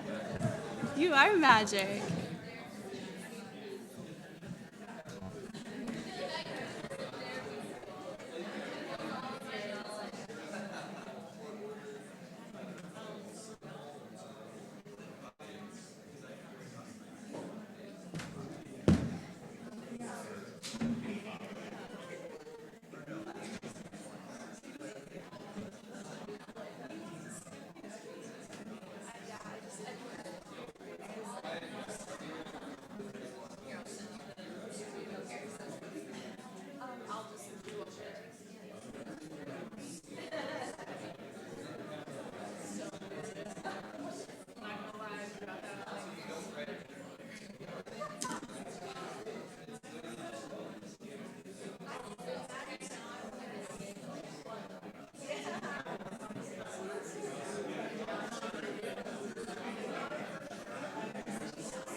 Let's settle in for our next presentation and welcome Rileymarie Clarke. Thank you. Who I know as Riley. Welcome. Cool. Well, hi, everybody. My name's Riley. I put my full name on here because it's in all my legal documents. But as you can see, and as Bella already mentioned, I'm also a play therapist, so I'm really excited we're going back to back. My presentation is titled Pause and Play, a child-centered approach to healing trauma through animal symbolism, metaphor, and storytelling. And when I was thinking about what I have learned to do in my year and a half of working with kids 2 to 18 and coaching their parents and caregivers, and just what the process is like, I was like, there's no way to capture this in a presentation because I play, and I invite adults to play. And I was thinking should I bring toys on stage, scare somebody with angry tiger stuffy? And I actually decided not to do that. Because the other really important component that has helped me conceptualize what my kids are going through, what my process is like as a new clinician, and what my process has been like as a former child that's grown into adult, it all centers around this concept of storytelling. And what is my story? What is this child's story? What is the family story? So that's going to be the broad overlay of this whole presentation, is the story of play therapy, the story of my process, the story of my children that I work with. On a different note, I am prone to passing out, so I might swap to sitting in a chair at some point, but we'll see how I do. If that happens, Alex is going to tap dance for a little bit, and then I'll resume my presentation. Yeah, I also have been reflecting, too, about our cohort and our process, as others have already mentioned, and thinking about that story and where we all were in the beginning when we met August 4th, right before our first intensive. And this process has just been really meaningful to me in ways I didn't expect it to be. And I wasn't really going to talk about myself, but I'm going to now. So before I came here and met my classmates, I was in the military for 8 years. And I was in the military during COVID, and I lived in military towns. So my first contact with civilians, which people think it's funny I say that, but it's what y'all are, it was Naropa, which is a very niche place. And the military is a very niche culture. And this sort of combining of two cultures I find to be really well represented by play therapy. This process of things happen in your life that cause you trauma or challenge or difficulty, and it's unresolved and stuck until you can move through it and find a way to be present with yourself and present with your story. Yeah, and I find just working with my kids, that little human within me that Bella talked about is there. The younger version of me that was in the military is there, and she's healed through this work too. So with that, the beginning of every play therapy session, I say the same thing, and it's the start to that play session story, and it's, hello, my friend, are you ready to play?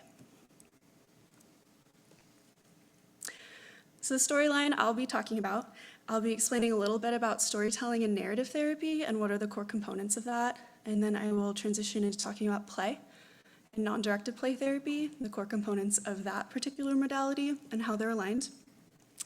And then I'll describe a little bit about animal imagery and metaphor and how it shows up in the playroom, how it shows up in our lives just as humans. Then I'll be going through the different, in my mind, there's 4 main primary trauma responses, what they might look like in the playroom and how kids move through it. And then at the end of every play therapy session, my kids are invited to go pick a treasure if they want. So I'll leave you with some treasure. So as I was transitioning, trying to figure out what I was doing in this presentation, and learning more about story, I was really struck by how many different ways there are to start a story. And we're so Disney-fied in the West, it's always once upon a time. And that's our cultural cue that ooh, let's settle in. A story's gonna begin. But my very first client that I ever saw as a play therapist was this 5-year-old boy, and he was from Hungary. And he doesn't start a story that way. And there was one moment where he was frustrated with me in session because I was bringing my own cultural assumptions about what this process was going to look like to the session. And the great thing about kids is they'll tell you when they don't like what you're doing for the most part. And he was like, no, you just don't understand. This is not how the story starts. Yeah, and that was really profound to me. And then it got me reflecting on, again, how do I start my own stories? What is the story of this playroom? How do I structure a safe therapeutic container where kids can understand, like, within this context, within these limits, here's how I can express myself, and I can be met with honesty and just a willingness to be with wherever my story begins. Also, my playroom is Winnie the Pooh themed, so that's why Pooh is on there, because every time you walk in, you see this massive stuffed animal Pooh Bear. Some of the key parts of narrative therapy. I'm going to have a couple different pictures. So any childhood picture that shows up is me when I was a kid. It's not a client. And then there'll be some like art and like reformations of different sand tray dioramas, I guess you could say. And I have like consent to show all of those things, just for the record. But this GIF reminds me of my first client that I was talking about that was from Hungary, and how he really taught me the importance of being just a witness to a story. And there's all of these different cat like kind of characters in the playroom, and there's all these stuffed animals, and there's this kind of small, I think it's cute, stuffed animal tiger. And I really like cats. I've been meowing my whole life. And when he first picked up this little animal, I was like, oh, meow, meow, meow, it's so cute. And he was like, you just don't get tigers, Miss Riley. And I was like, oh, I guess I don't. And this tiger in his story was actually this very vicious, powerful, dominant creature. And it reminded me of like, yeah, like I have all of my own stuff that I'm bringing every time I come into therapy. And my role is to really continue to monitor myself and be consistent in just reflecting back to this child, like, this is your story and I see you in it. The next two parts of storytelling and narrative therapy are externalization and deconstruction. And this comes up a lot with kids because kids use toys as proxies often. So instead of saying, I feel sad, particularly when they're little, they might have a doll and say, she feels really sad. That's an externalization of the story. It's a way to get the story outside of yourself and represent it in something else so that you have a chance to look at it and a chance to show it to someone else without feeling that sense of shame, like Evan was talking about in the first presentation. And then you can deconstruct it. You can split the story into parts. Like, first the doll feels sad that her mom left, and then she finds her brother to play with. There's different parts to the story. This concept of playful restoring is one of my favorites because it can look so many different ways. Some kids like to play and just have an adult or a friend or me as the therapist as a witness, as a narrator to their story. So they might be in their own process of acting out a story with dolls, verbally telling it to me, role-playing it, and they just want me to like be with them along the way and say, like, this is what's happening right now. Ooh, I feel this when I see this happening. And some kids want it to be collaborative, so you get to be a participant in the story. And that can be really hard because you can't read anyone's mind. So the kid is like, you're gonna be dad today. And I'm like, am I mad? Am I excited to see you? Are we snuggling? Like, what am I doing? But in that collaborative process, either as the onlooker or as a participant, we get to imagine and fantasize and put these worlds of what could happen into the playroom, into this reality. Along with that, one of my favorite things to be really attuned to as a therapist is this concept called sparkling moments.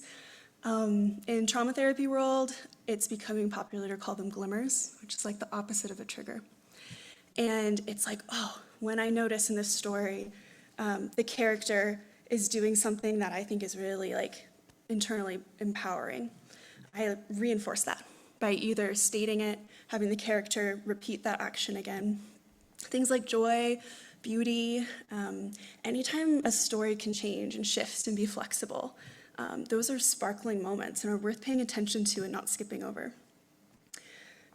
Alongside that, there's this thickening of the story that happens. So once we find these sparkling moments that we want to reinforce, we can expand upon them together. I think children naturally do this a lot. I don't find myself having to insert myself that often. But like, what evidence can we find to support that, yeah, we're different now. Like, we can rely on ourselves in a different way. And then there's this stance of curiosity. It's just not knowing, like, even if I'm like, yeah, I know this kid, they come in and they play this way. We've been seeing each other for 8 months, but they could come in the next week and be totally different. And I don't know who this child is in this moment. And that allows me to be present and continue to witness their story. So the cast of characters in the playroom. We have the client, who is the storyteller, as I've said before. I am the therapist that is with my kids all the time. At my site, Empowered Play, we also have supervisors that will come and be with me sometimes. And then I've been there long enough, the new interns shadow me too. And I really enjoy this because I don't normally prepare the interns, and usually one of us gets rejected, and it's enjoyable for me. But we get to either be the audience, right, the onlookers to the play, the witnesses to the story, or it can be supporting characters if the child invites us in. And then the playroom is this container for this to all happen. It's this place where anything can be possible. It's a very permissive space. And I have my site, Empowered Play, on there. And then the way I do therapy too, I tell parents when we do intake, your child's in therapy and you're in boot camp, and you are the most powerful intervention for your child. If you're bringing your child here for me to fix them, it's not going to happen because I see them 1 hour a week and they're with you the rest of the week. So my parents get homework, and I try to strike a balance of being like, you can do better and you're already doing really great.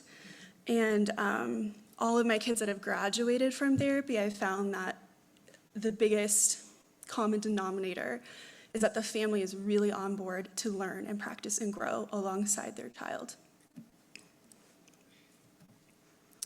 So play is really important. Bella already talked about this a lot, but it's children's natural language. And I would posit to say that it's all of our first language.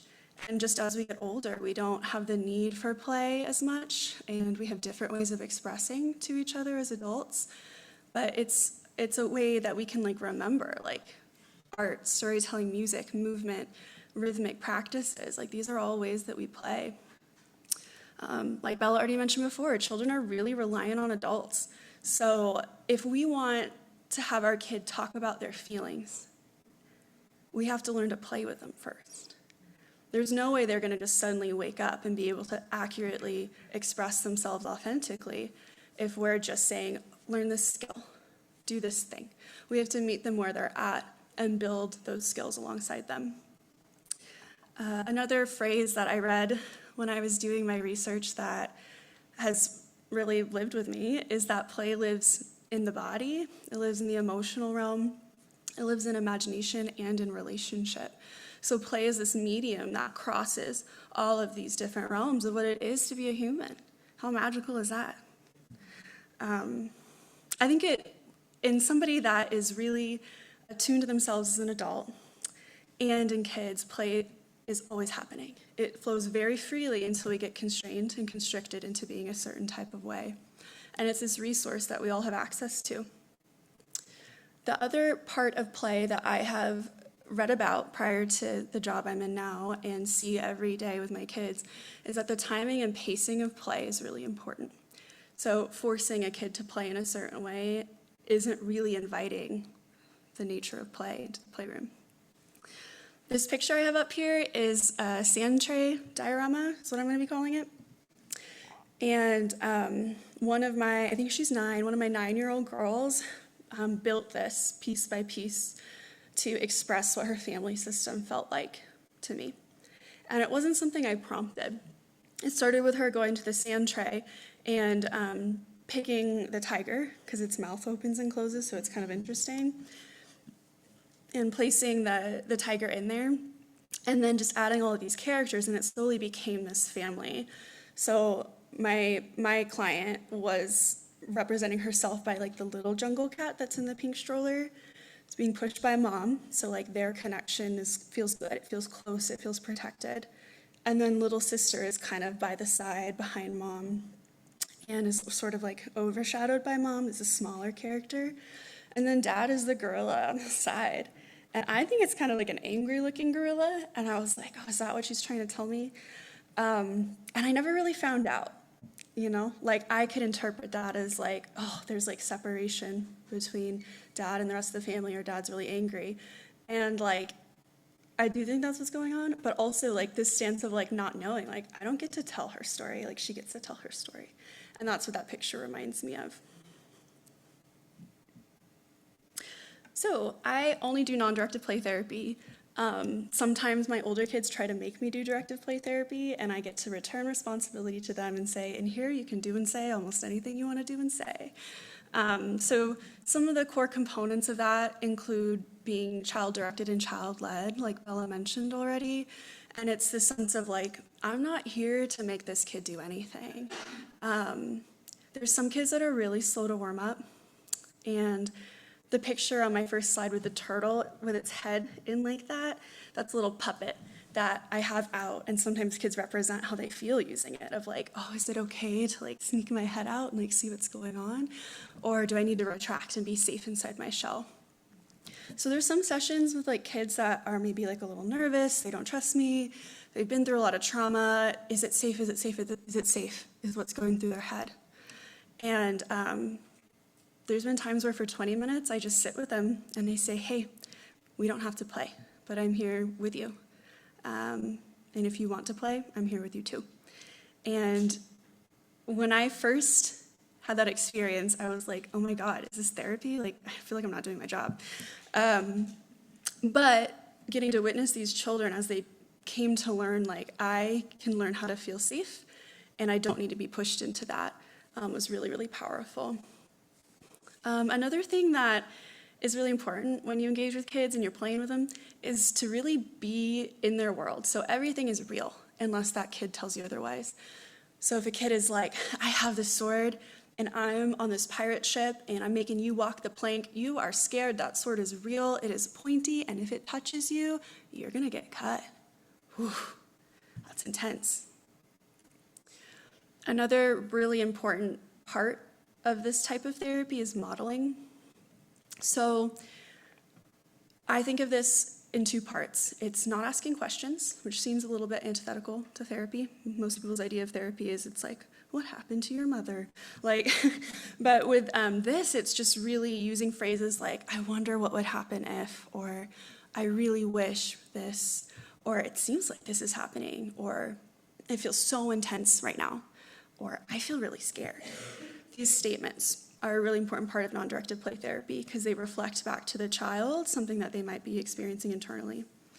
And then it's a very, very permissive space. There is not a lot of limit setting. I get given most of the aggressive little boys, so like there's a little bit more in my playroom, but you only set limits for safety. So like one time a child opened a visual timer I have and tried to eat a battery. Like that's a no-go, right? You know, so you have to do that. But the other boundary that you set is for therapist tolerance. So like we have these sand trays. I do not want sand thrown in my face. So if a child does something like that, I might set a limit around that in a certain manner, but the kid never gets in trouble. There's no like punishment. There's no like, now you know better than to do this. Like we don't do that in my playroom. Just note about authenticity and congruence. Some of my classmates have already talked about this, but congruence is when your outside matches your inside. And kids know when you're lying. They know when you're being manipulative. And this is a picture of me when I was little, and I think I was around a lot of adults that really struggled having internal consistency. And I was constantly like, I feel like there's a secret. Somebody's not telling the truth. Everybody's saying things are fine, but people are mad at each other. Like I heard people screaming earlier. Or, I'm calm. Like that, incongruent. And with anybody, in any relationship, this is really important, but particularly with children. being able to show genuine interest in their storyline instead of being like, wow, that's really cool. Like, you have to be with them in this process together and focusing on their experience. So now I'll talk a little bit about animals and animal energy. Everybody loves animals. It's kind of weird if you don't, in my opinion. But humans really benefit from being in relationship with lifelike processes. With animals, with plants, any part of nature, all of these lifelike elements, they give us meaning, they give us joy. There's all these health benefits if you're into reading sciencey stuff about it. And this was something that, when I reflect on my time in the military, I wasn't around animals for a long time. I couldn't have pets. I wasn't around anybody that was different than me for a very long time. And it really like crushed my soul. And being able to like come out of that and like have cats for the first time and like be able to be in the world in a different way really on its own was therapeutic, regardless of any support I had. As I said before, children also use toys and animals, whether they're real or imagined or toys, as proxies to express different content related to relationship and emotions. And there's quite a few interventions and toys in the playroom that exist very explicitly as nature beings. This drawing one of my preteen girls did with me, mine's the pink one, because that matters. And we drew this together while we were talking. So there's like a mix of talk therapy and play therapy with preteens. When I was doing research about this too, I got really into animal archetypes and like folk tales and different stories.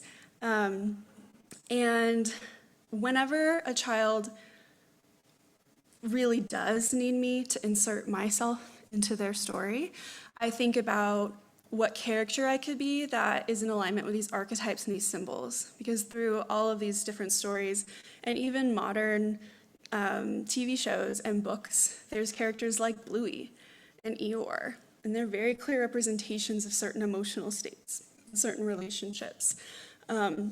So if they're like, no, you choose your character, like I need you to pick, I might pick something that I'm like, oh, I'm gonna put this trickster animal in here and see how they respond, like Swiper the fox from Dora. Or I might be like a really brave bear or a tiger. Usually I pick tiger because I like cats. And it's like, how does all the other characters respond? I also think it's really cool to think about the cultural significance of animals. So like the bald eagle, like in America, it's like patriotism, right? Reindeer at Christmas. There's all of these different things that sort of are subconscious to us that we take in. Yeah, and this leads me to, as I start to talk about trauma, my background in trauma psychology and this play therapy led me to this place of like, how can these different animals represent these different trauma responses? So fight, flight, the freeze flop response, and the tend and befriend response. A quick note, every kid is different. So the picture here is a crocodile puppet you can put your hand in, and its mouth opens and closes, and you can zip it. And for some kids, this is a really scary toy. It represents fear, it represents power over, it represents something that's like, we need to hide this toy. And for other kids, it's like, ooh, this can like eat stuff. I can like hide it, I can put it away. And so being able to follow the child and see like what helps them feel empowered versus what helps them feel disempowered, fearful, not capable is really important, considering what these animals might represent to them. And kids have all these internal resources already. They're coming in with all these gifts, these qualities, these talents. And when children are working alongside an adult that can help mirror and nurture those talents, they become external, tangible resources. These animals can also be external resources. So like this may be scary, maybe not, crocodile puppet could be an external resource for a kid. So the fight response. So aggressive play themes come up a lot. They're like the most noticeable thing for me about like, this is gonna be a hard session. And I have this 5-year-old boy I'm still working with. He is the sweetest. I love him and his family, but he always does predator and prey play. And one time he came in and he was really, really like highly activated, really intense. And he ran to the playroom and he goes, "I'm an apex predator and you're bad at camouflage." And I was like, oh no. And it was a really fruitful session. But it was because I was like, I'm a prey animal. How do I feel? I am scared. You are bigger than me. You have teeth. You have claws. I don't know where I can even hide in this playroom. And so considering like all of these different emotions, like what could cause this aggressive play to come up? It's the fight response. And is it coming from needing to have power and control because they feel like they don't have any control over their lives? Very common with kids. Is it being fearful? Is it feeling attacked and they need me to feel attacked so they can learn how to process it? Is it like, I just want to win and like, you won all the other games so far, so I'm gonna hit you over the head with a pool noodle now. But I really like these sessions. It's why I get given most of the aggressive little boys, because I think there's this thing that happens inside me that's like, oh, I've been in fight response a lot, and maybe I didn't come down the way we're practicing doing this in the playroom over and over and over again. Yeah, there's a lot of really powerful things you can do. You can wish for safe outcomes. You can let them have aggressive play while setting limits. Like, you can hit me with a pool noodle. If you want to hit with anything else, you'll hit Winnie the Pooh instead, and I'll pretend it's me. And I'll scream and cry like, yeah, you cut off my arm. This feels really scary. Related to that, there's this rhythm to play. You can't be super, super activated like that for very long. I've had one session where a kid was like that the whole session, and it was crazy. And apparently he fell asleep in the car on the way home. So I was like, good, I missed that. But it's called a state change in therapy. So your body has this resource within you of like, we're really up here, like, whew, we need to come down. And sometimes that can look like collapse. So like depression, melting onto the floor, or it can look like regulation. So sometimes there'll be these big fight scenes I have with kids, and they go to the sand tray, or they go to our squishy fidgets we have. Or we have like balancing things, so they'll be like, I want to push against you really hard, or can you swing me upside down? And when you start to have this pendulation that happens and get used to the regularity of that, that's what regulation is. Regulation isn't being calm all the time. It's not like, oh, I take a deep breath and everything's okay now. Like, that's not necessarily what it is, and sometimes it's not what you need to be regulated. So yeah, I think rhymes, art, songs, different games that we play, movement, these are all these culturally embedded natural ways that we can process, and we can do it playfully instead of being like, okay, you hit him, like, we don't do that here, what do we do instead? Like, that's boring, like, no one wants to do that. We could have fun while we regulate, I think. This picture I have is a picture one of my 7-year-old girls drew for me. I'm the bunny, I don't know if you can see it. Yeah, it says bunny. And she had just like trapped me in a corner for a big part of session and was like rejecting me and like yelling and was like, you don't feel good, you're in trouble, you're a bad kid, like giving me all these things that she feels inside herself, right? And I was like, oh, this is really scary, I need to take a deep breath, like I really wish I could play with you and I can't. And then as soon as I said whatever thing she was wanting me to feel that made sense, I don't even know what it was, she was like, okay, I feel okay now. Let's go do animal bingo. So she was cool too. She makes really cool art. Last week I had my first elopement. For those of you that don't work with kids, that means they run away from you. And he made it out the door of the building. I was like, oh my gosh. Yeah. Literally, as he was running, he was like screaming, snot coming down his mouth. He was like, I'm faster than you. You can't stop me. And I was like, oh, I can't. You are faster than me. And then he hid after that. So I was like, I'm going to lose my job. Like, it's going to be horrible. But it was okay. But this natural desire to escape is like so inherent to us humans. And my nervous system winds towards anxiety. And I think that's part of why I'm like, yeah, I feel like a bunny inside. It's like, I want to like run. Like, that's my escape from anything that's emotionally or physically uncomfortable, difficult, or feels like too much. It's overwhelming. And play can look like a lot of different things. It can be the kid actually running away, obvious, right? Toys running away. There can be these emotions like fear, anxiety that come up. really high energy, frenetic movement, twitching, chaotic like speech, chaotic play. I find some of the best things to do are to be with that a little bit and then bring it back down. Because a lot of the anxiety is kind of like high, it's like up here, right? So I don't sit there and be like, let's just take deep breaths. But I might be like moving with them and being like, whoa, things are really intense, but what if we like played red light, green light, and did yellow light over to the sandbox? So it's like initiating the smoothness, I think, as opposed to slowness. Whenever fight or flight comes up in the playroom, I feel it. And you should if you're working with kids. That is part of the work. You feel what they feel so that they can see what that feeling looks like on an adult body. So for me, I think I try to like image a panda of like, what would it be like if I was grounded? What would it be like if I was centered? And where does my strength come from? I'm a strong woman, and I know that. So I'm like, do I need to feel overwhelmed right now? Is that part of the process? How can I get to this place and model that for this child? The sense of centeredness, too, I think, I try to think of the concept of flow. Like, okay, centered doesn't always mean you're like here, regulated all the time, but it does mean we can kind of go back and forth and be like, I find where I am again. Here I am. Here I am with you, and we're freaking out together. That's great. This won't last, you know? I know it won't. I combined the flop freeze response because they often go together in the playroom. So the sense of immobilization is kind of what's a big part of the freeze response. With kids, this can look like melting onto the floor, it can be hiding, it can be like actual stillness. There's a lot of death and dying play that comes up in the playroom and can come from different avenues, but sometimes this idea of death, it's like, you can't move, you can't breathe, you can't speak, you can't bother me. So the child might play dead or make the therapist play dead, which if you're in that position, I suggest you do that somewhere comfortable, because it can be really hard if like 45 minutes you're like on the floor and like your leg's in a weird position.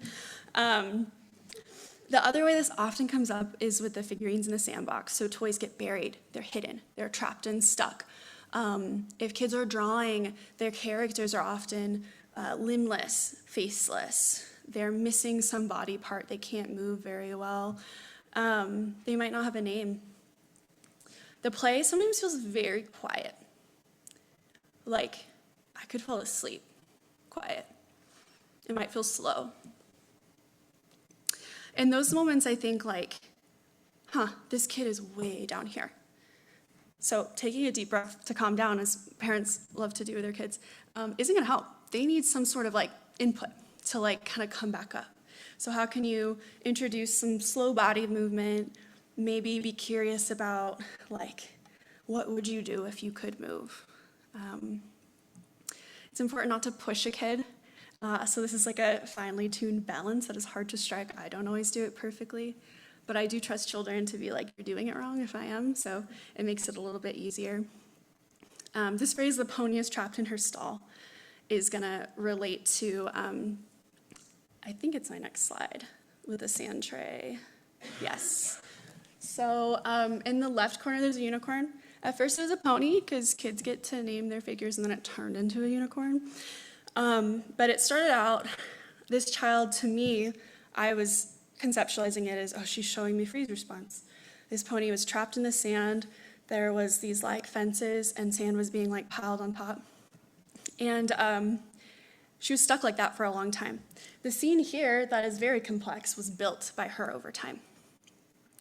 So after this pony was trapped in the stall, then there was all these predators in the bottom right corner, and they were gonna get the pony. Scary. Then the fence was added. It's protection. Thank God the pony's safe now. At this point, she was like, I think she's gonna turn into a unicorn. I was like, cool. I like that idea. Unicorns are cool. Then there was this castle in the corner, which was like the safe haven and like a cute boy pony. And there was water, there was gems, but then there was also this rock, like circle, keeping it away from unicorn. We sat with that for a while, we played some other games, then she came back to it, and she put that door, the little heart thing is a door, and a way to get to the castle. And then she used joy from inside out, a compass, a little gem thing that I think was a hot air balloon, and that little lifesaver toy. This is what's going to get the unicorn over there. I put this on the 10 and befriend slide because it's the most common trauma response in women and girls. So it's this people-pleasing, this fawning, this over-nurturing as a coping mechanism in response to stress. If I just make them like me, then they won't hurt me. The way this can show up in little kids is that the child may seek reassurance, be overly compliant and polite, slow to warm up, they're really hesitant. But one thing that I find really powerful is wishing for a different outcome. I wish the pony wasn't trapped. I believe that she could rescue herself. The pony doesn't need to wait for anyone to come. And then that idea of returning responsibility to the child. In here, you can do or say almost anything you want to do or say. If the child looks at me and is like, how could the unicorn rescue herself? I really wish I knew. This is my final big content slide. This is Bluey. If you don't have kids, you still should know what Bluey is. It's a great show. But one of my clients, she's 5-year-old. She's turning 6 this week. And she actually graduated from therapy with me, but had significant trauma happen in her life and is coming back. And for weeks on weeks on weeks, we drew the Bluey family in different iterations. This is the last one we did when she graduated. And she would have me draw a Bluey character and tell me how to do it, and I would do it on the board for her. And at first it was just Bluey and the kids. And then there were the bigger ones that represent mom and dad, and she would color out their faces. And then the next week she added this environment, like there's trees and there's rain, and everyone was getting wet, and it was really uncomfortable. But towards the end of us working together and this continued repetitive play of drawing Bluey, she started to draw umbrellas over the character to protect them. And to me, that really signifies the power of non-directive play therapy and witnessing a story. By me just being with her and allowing the permissiveness of the playroom to exist, she was able to find a sense of autonomy, a sense of choice, a sense of, I'm responsible for my life and I'm able to do things. How cool. And she found her own way of problem solving symbolically with these animal characters.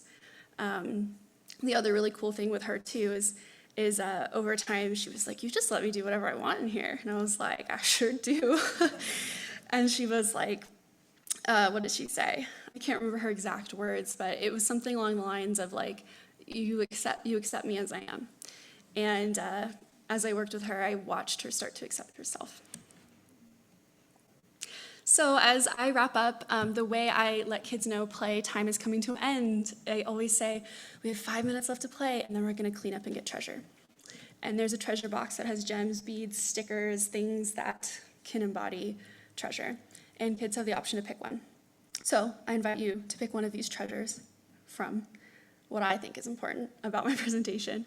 I think play is magic. It's this language, it's a process, it's an assessment tool adults can use to be like, what is this kid showing me? How can I talk to them through play? It's a way to grow and heal. Storytelling, free play, this animal imagery and metaphor, they help children access their internal resources and make them external and make them tangible so that they can learn to be self-regulating adults. And I think play is the antidote to trauma. This last year and a half, I feel like I have healed so much inside of me just by being a therapist in the playroom with kids working on what they're working on. And I've been in a lot of therapy. The VA pays for all of it. So I think we should all play more. So as we end the story, here's all of these different cultural ways of ending a story.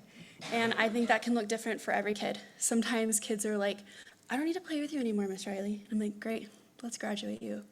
Other times they're like, I'm just done. Like, I'm not ready for what's next. My first client, the Hungarian client, when I ended our first session together, I didn't have this container of the story yet. And I was trying to tell him, like, he was doing storytelling in the sandbox. And I was like, I think, like, the story's over now. Like, we can live happily ever after. And he was like, no, that's not how the story ends. And he was like, the story ends like this. There is a dog. There is a cat. The story is now over. So with that, I'll say goodbye, my friend. I'll see you next time.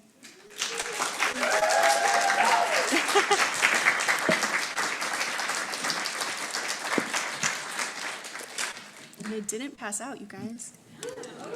Huge.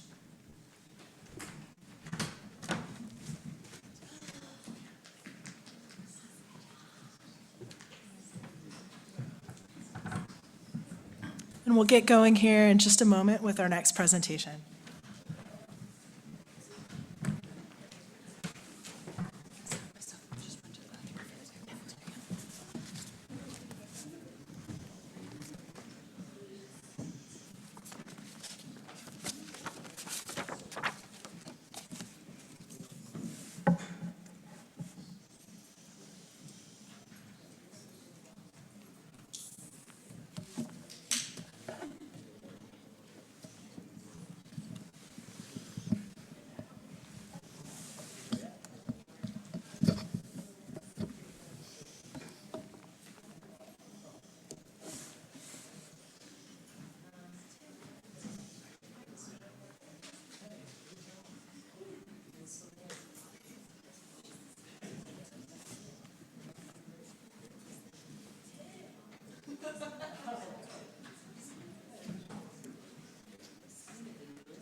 I'm not sure how to get it onto the screen.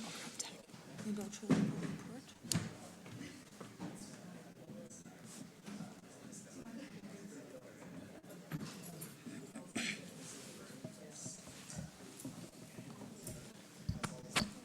Oh, maybe.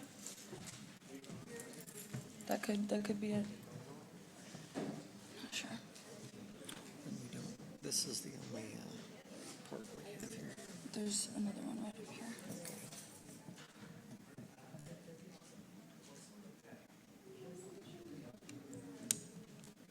Thank you. I'm gonna run to the restroom really quick, but thank you.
Welcome back.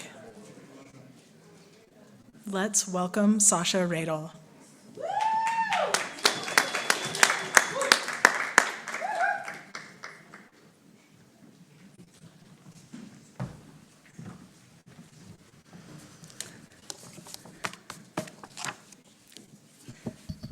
Hi, everyone. Is this a good distance from the mic?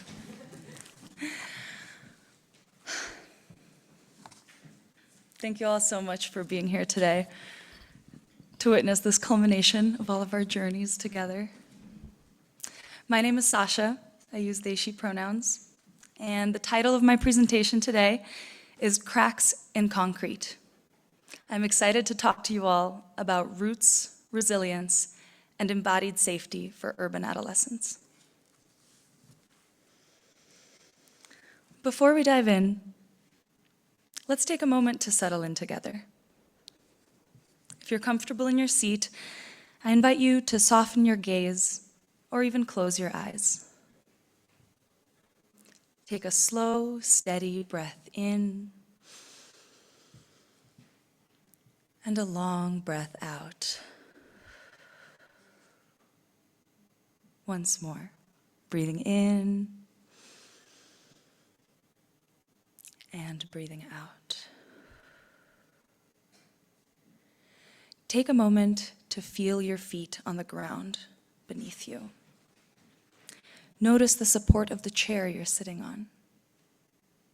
Gently lengthen your spine, sitting upright, but not stiff, just supported.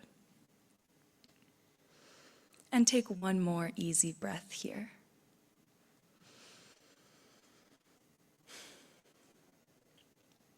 Now, I invite you to bring to mind this image.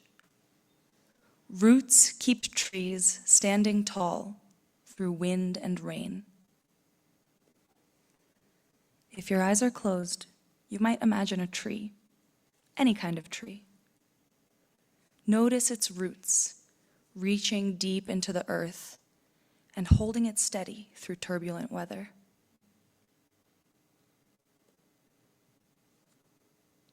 Now gently turn this question inward towards yourself. What keeps you grounded when life gets stormy? There's no need to force an answer here. Just notice what comes up. Be it a place, a person, a practice, a belief, or maybe just a feeling. You might notice where you feel this sense of groundedness in your body. Perhaps it's in the soles of your feet where they touch the floor. Or maybe it's in the rise and fall of your chest as you breathe. If nothing comes to mind, that's okay too. You can simply stay with this image of the tree, rooted, steady, and standing tall. Let's take a few quiet moments here to reflect.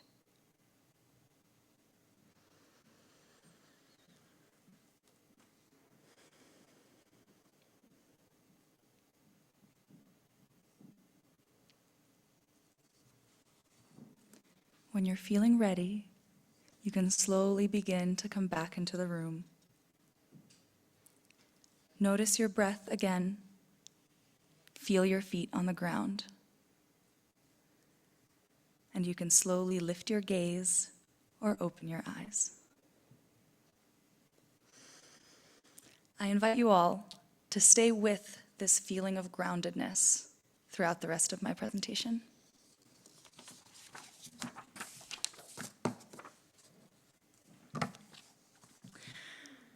I'd like to begin by telling you a little bit about me and how I came to care so deeply about this topic. At 17 years old, I was fortunate enough to participate in an outward bound expedition. For those of you who might be unfamiliar, in my case, this looked like an intensive sailing and backpacking wilderness immersion, several weeks long, full of challenge, teamwork, and experiential learning.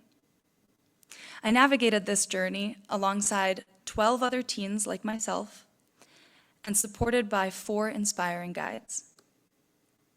During this adventure, I felt for the very first time the transformative impact of building my self-efficacy, the internal belief in my own capacity to learn, to grow, and to overcome challenge. That experience lit the spark that continues to fuel my fire in this work today. A while later, after finishing up undergrad, I spent several years working in wilderness therapy, guiding groups of adolescent clients through the mountains and deserts of the Utah backcountry, and facilitating various adventure therapy experiences, including rock climbing, mountain biking, backpacking, and just learning to live in the wilderness as a group. As I immersed myself in this work, I really felt into how powerfully impactful this type of therapy can be. But I also began to notice that this was far from universally accessible. Some of the limitations that began emerging included financial inaccessibility. Most of the families sending their children into these programs were very well off. A lack of trauma-informed care within the programs. Too often, a lack of choice and autonomy for the young participants. And finally, not nearly enough cultural sensitivity training for the guides and staff like myself. And so I realized that I needed to go deeper into this intersection of nature-based care and mental health. And that is what brought me to this wilderness-based therapy master's program at Naropa University.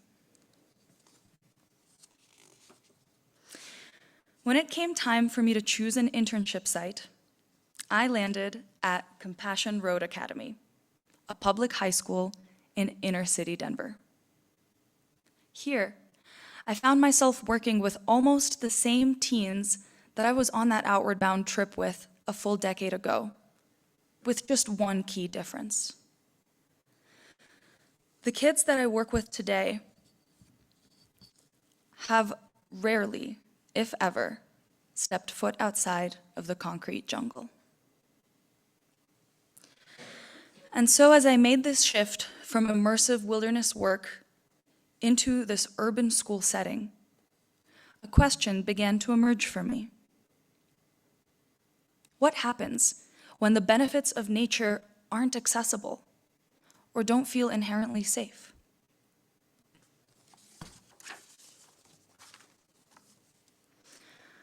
Before I could begin answering this, I first needed to better understand this new population that I found myself working with. As I am sure all of us know from lived experience, adolescence is a pivotal time of identity formation and deep vulnerability. This transition from childhood into adulthood is a sacred rite of passage, and one that so often goes unseen and unsupported in the context of our modern society. Teens are going through turbulent changes with developing hormones, expanding responsibilities, and navigating newfound freedoms. And a harsh reality that I came face to face with during this internship experience is that our education system is unfortunately built in this very rigid and limiting one-size-fits-all format. The systemic contexts that young people find themselves navigating are constrained by, the systemic contexts that these young people are constrained by rarely uphold either their individual or their community well-being as a top priority. And so many young people find themselves navigating all of these various developmental challenges within environments that don't actively support their regulation or their safety. By the way, this theme of systemic injustices limiting access to mental health care is a very important topic that both Sarah and Haley will speak to in much more depth this afternoon, so stay tuned. So to answer my question, what happens when the benefits of nature aren't accessible and when all of these factors are at play?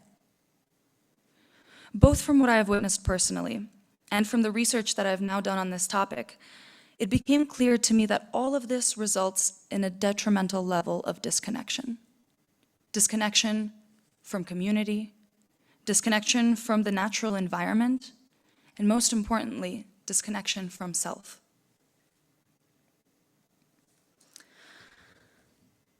Most of the teens that I work with today weren't lucky enough to have a Bella or a Riley in their early developmental years to help them learn to regulate and to give them the tools to still grow strong roots through all the chaos. And none of them have the privilege today of participating in immersive wilderness programs like the ones I attended myself and guided for throughout my own journey.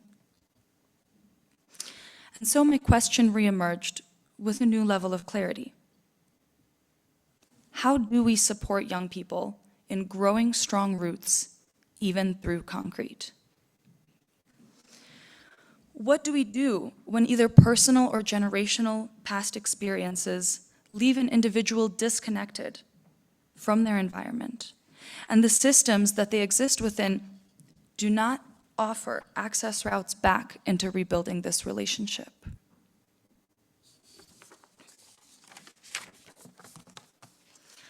To begin answering this, I want to first address why nature matters. You all may have already picked up on this, but I have a very strong personal bias towards nature-based work.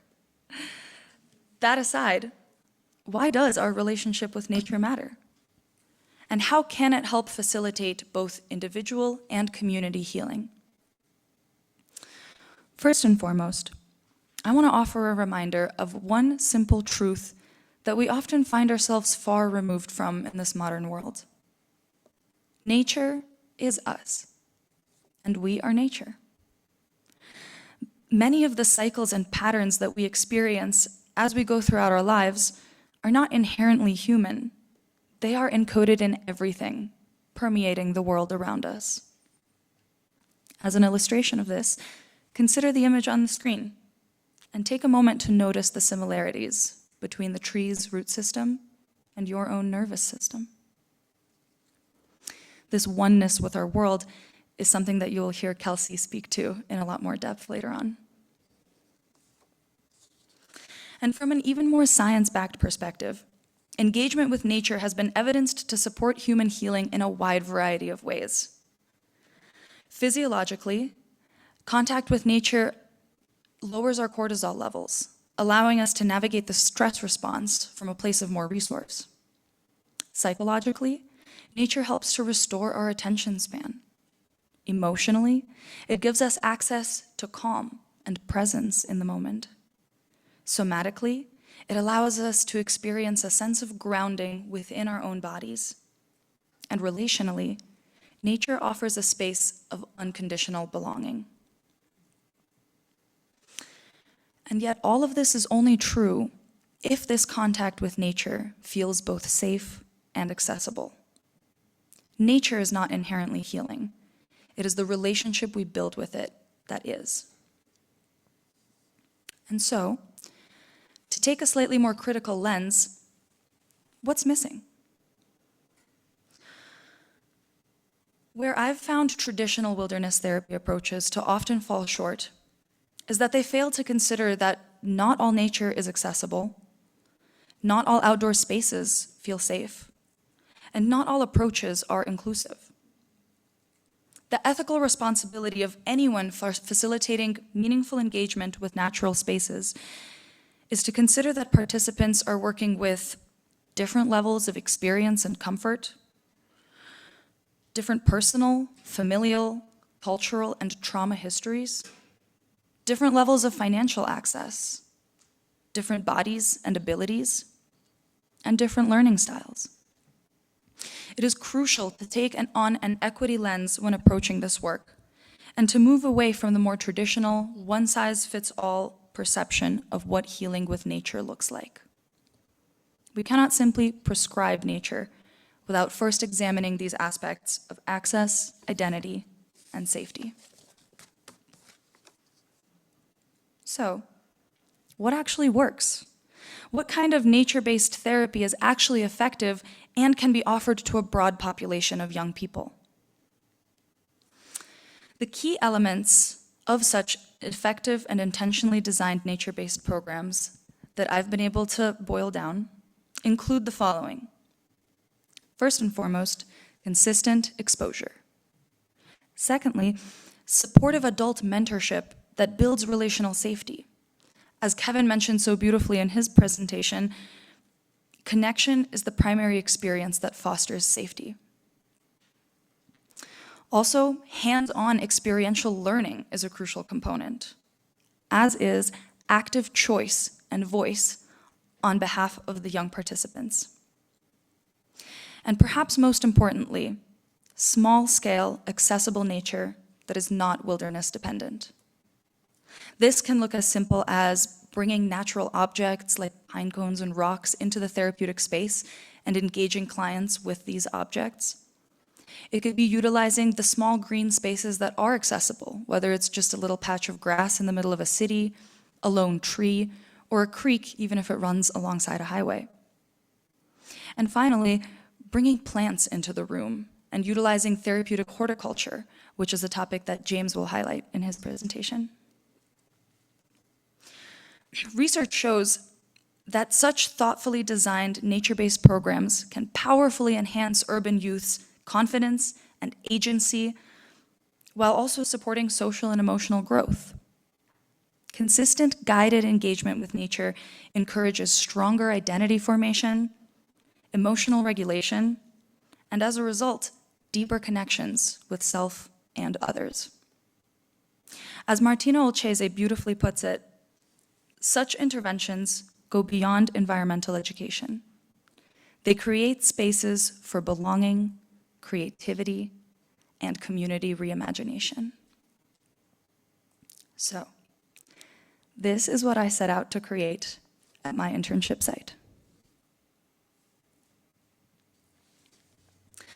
The Roots program is a 15-week experiential group that I designed and facilitated over the course of this past year. It weaves together somatic skills, nature engagement, and relational trust building through meaningful participatory activities that aim to meet young people where they're at, building on strengths that they already embody, and planting seeds for further exploration and development. My mission was to create a structure for cultivating embodied safety for adolescents navigating these urban environments, specifically for the 7 high schoolers that I ended up running this program with over the course of my internship. What you see on the screen are the 5 core principles that I tried to stick to as I developed this program. Regulation refers to the development of nervous system skills for overall nervous system balance. The outdoors, of course, were all about building comfort and curiosity with natural spaces. Origins refers to exploring personal, cultural, and ecological roots. Trust was all about building, creating safe, supportive community spaces and identifying resources. And of course, the self, deepening embodied awareness and personal resiliency.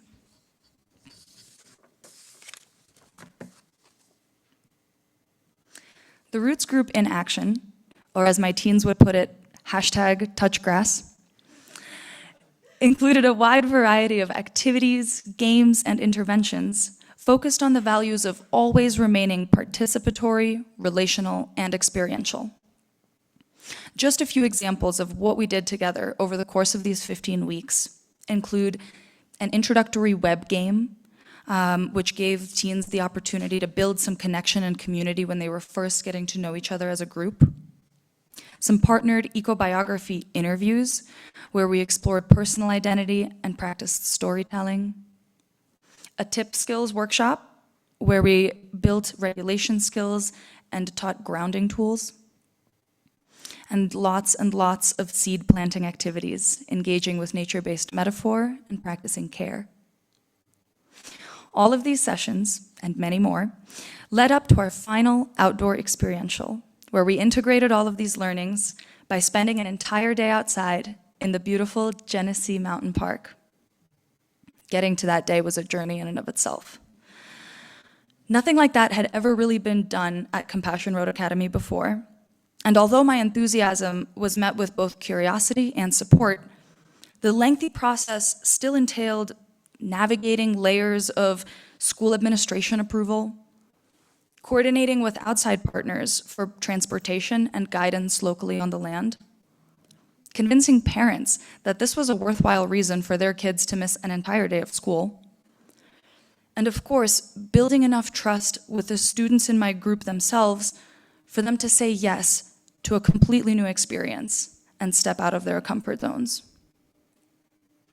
There were moments where I felt like every step of the way was met with a new barrier, but with persistence, I kept moving it along until this was finally real and on the calendar. And then, after months of planning, we hit one final challenge. The one freezing, sleety day in an otherwise sunny April landed exactly on our trip date. 2 kids called out sick promptly in the morning, and as the rest of us waited for our ride to show up, I got a call that the van that was coming to pick us up had broken down on the way. What struck me most in that moment was that 5 students had still showed up, bundled from head to toe, and fully ready to brave the nasty weather. When I had to break the news to them that we were postponing our adventure, they were genuinely disappointed. In the end, though, the reschedule ended up being a blessing in disguise. On a beautiful sunny morning, just a few days later, we finally went on our long-awaited field trip. All 7 kids showed up, even more excited than the week before. We spent the day immersed in the outdoors, playing team-building games, going on hikes, and curiously engaging with our surrounding environment.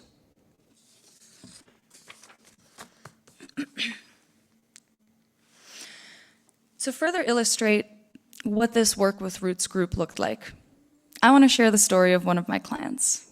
Let's call him Peter. When I first met Peter about 1.5 years ago in individual therapy, he was a very quiet and reserved kid. The most I'd ever get out of him was a nod, a head shake, or his longest and favorite response, "I don't know."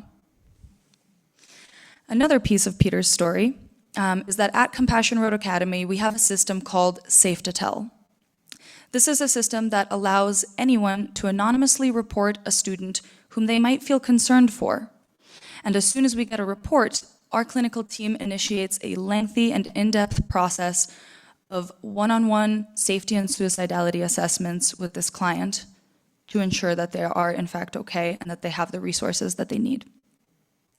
When I met Peter, we would constantly receive safety calls on his behalf, sit for hours with him one-on-one, only to always determine that he was in fact not a danger to himself and would send him back to class. After a while, we were able to extrapolate that Peter was the one making these calls on his own behalf. At the time, Peter didn't really have the tools to come advocate for himself and to ask us individually for the support that he needed, and this was the best way he knew how to receive it. When I started putting together my Roots group and suggested to my supervisor that I'd like to invite Peter to participate, she said, "Good luck with that." Peter was a little hesitant at first, but probably motivated by the idea of missing a math period, he decided to give it a go. I was so nervous starting this first group. I had no idea how it was going to go. I thought maybe everyone would just be on their phones the entire time, or they'd just get up halfway through and leave. But to my surprise, it was going pretty well. Everyone was engaged, and inspired by my success, I asked some kind of a reflection question. And everyone was going around the circle, sharing their responses. When it came to be Peter's turn, he looked around, noticed that everyone had been speaking in fully formed sentences, looked back at me and said, "Can I go back to class?" Even though my worst fear was coming true in that moment, I grounded myself. And in my most therapeutic voice, I said, "Of course, Peter. I'm not keeping anyone here against their will. It was great to have you. We will see you later." And Peter left.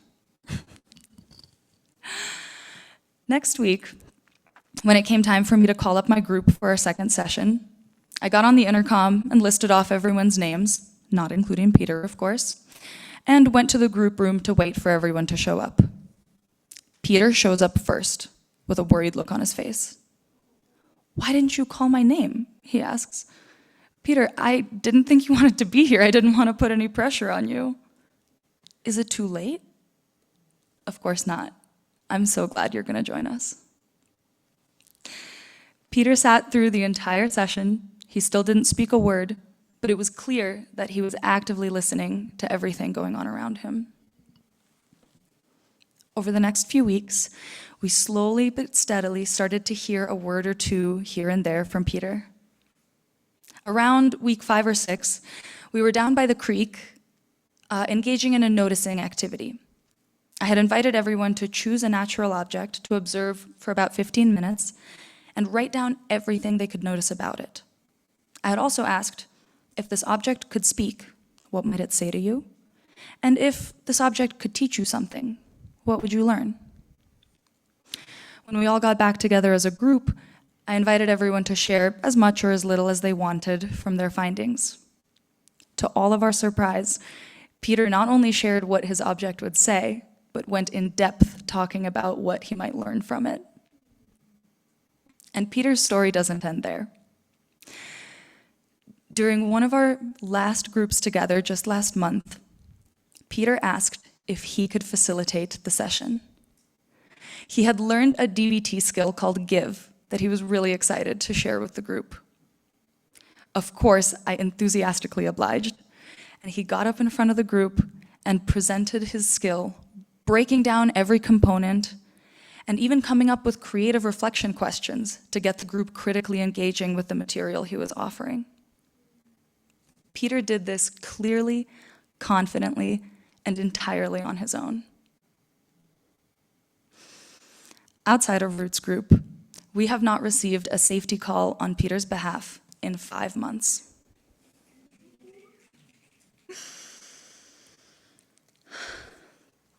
Nothing about Peter was forced. Nothing was rushed. He simply needed a space where leaving was allowed, so that staying could become his choice. Like one of the flower seeds that my group and I planted and cared for together, Peter could not be rushed in the slow but steady process of germination, rooting, growth, and finally bloom. Peter's story taught me more than I could put into words here today. But key among the many learnings were these. Safety precedes engagement. Participation and choice build ownership over an experience. Relationship fosters growth, and the smallest moments can have huge impacts over time.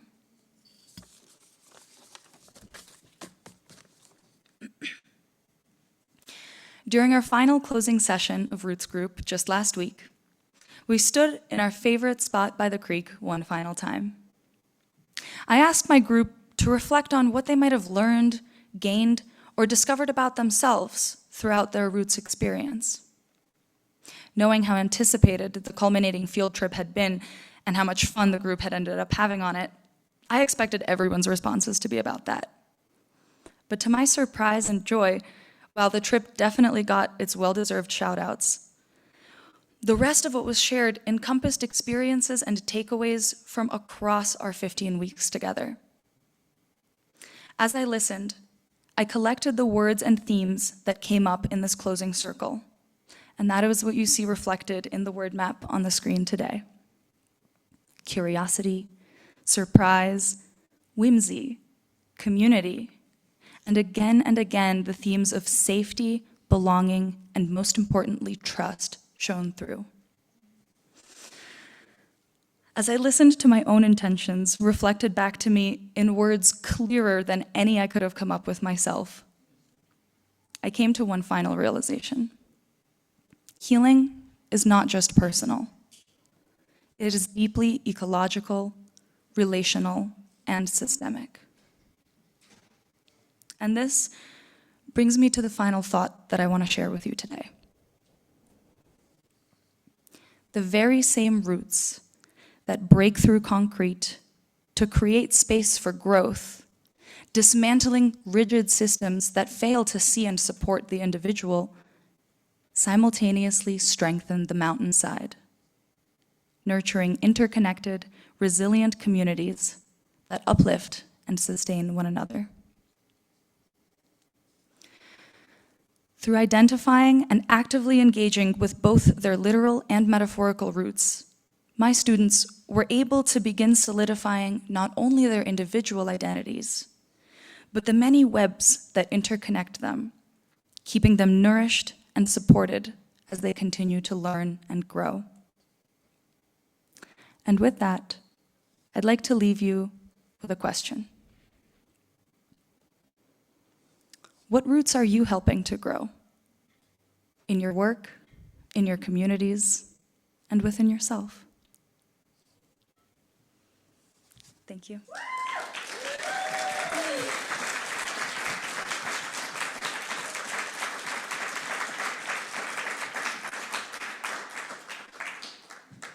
A really scary slide of citations.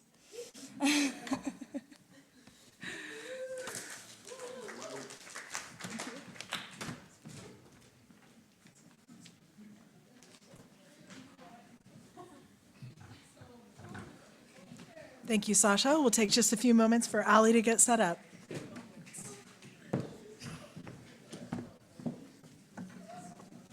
Okay.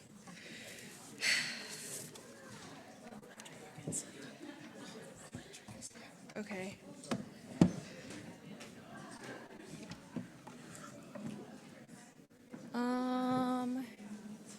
Hey Heather. Is this the guy? Is this the guy? This is the guy.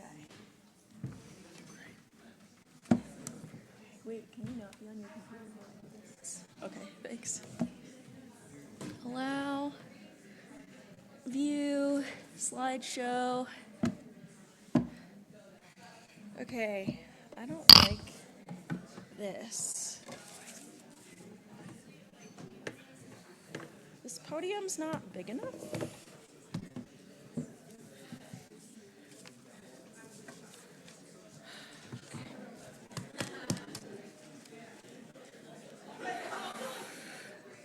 Hello?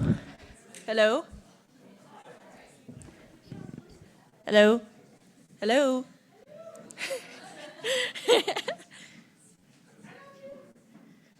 Hello? Okay. Please welcome Allison Saltz. Hi.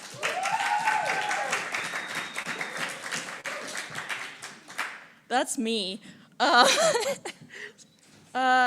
So I'm graduating with my master's in transpersonal wilderness therapy. And I'm really excited to present my capstone today. So it's on integrating nature-based therapy into EMDR and processing trauma through nature. And that's a big title. By the end of this presentation, you'll definitely know what it means. My goal here today is to help you understand not only how EMDR works, but also how nature can deepen and support that process in meaningful ways. So even if you don't have any training or experience with EMDR or know what it stands for, I hope that this presentation gives you new ideas and insights on how you can work with clients experiencing trauma and PTSD. So for some background, I did my internship at the Rose House. This is a residential treatment center for women experiencing trauma, addiction, and other mental health challenges. I just want to say the women that I've worked with have been through so much, and it's been really an honor to get to know them and walk alongside them in their healing journeys. So about halfway through my internship, I began to wonder how I could better support these women. And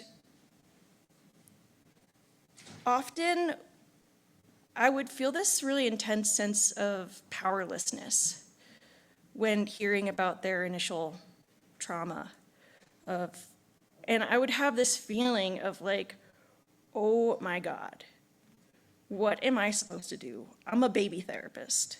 Like, this is crazy. You want my help? What? So I decided to get more training so that I could have more structure and support. And the way that I did that was I took this EMDR basic training course through the Trauma Therapist Institute. And the Rose House and that EMDR course really informed how I work with trauma and how I think about healing in a, oh my gosh, sorry, excuse me. In a deeper, more meaningful way. So I began to practice with my clients, and EMDR is a very scripted approach, but I wanted to be more creative, and I really wanted to bring myself and my background into the work. So I ended up really playing with this, and today I want to share what I've learned about how I've done that, how I've really brought nature into that process. So I'm just going to take a deep breath.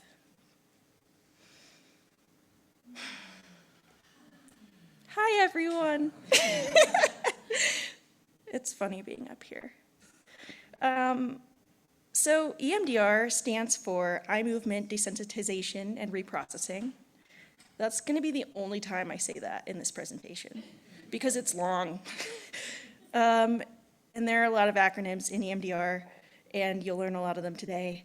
But something cool is that EMDR actually started with its founder, Francine Shapiro, going for a walk in the park.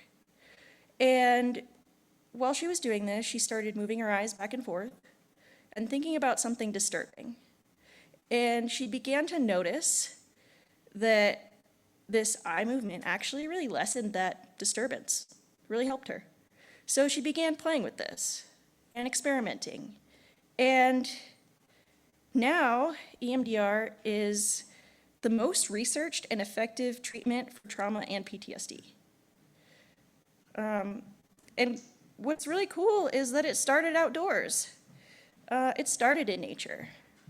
So today in this presentation, I'll be exploring how we can intentionally bring nature back into EMDR, not just as a setting, but as an intentional part of the healing process.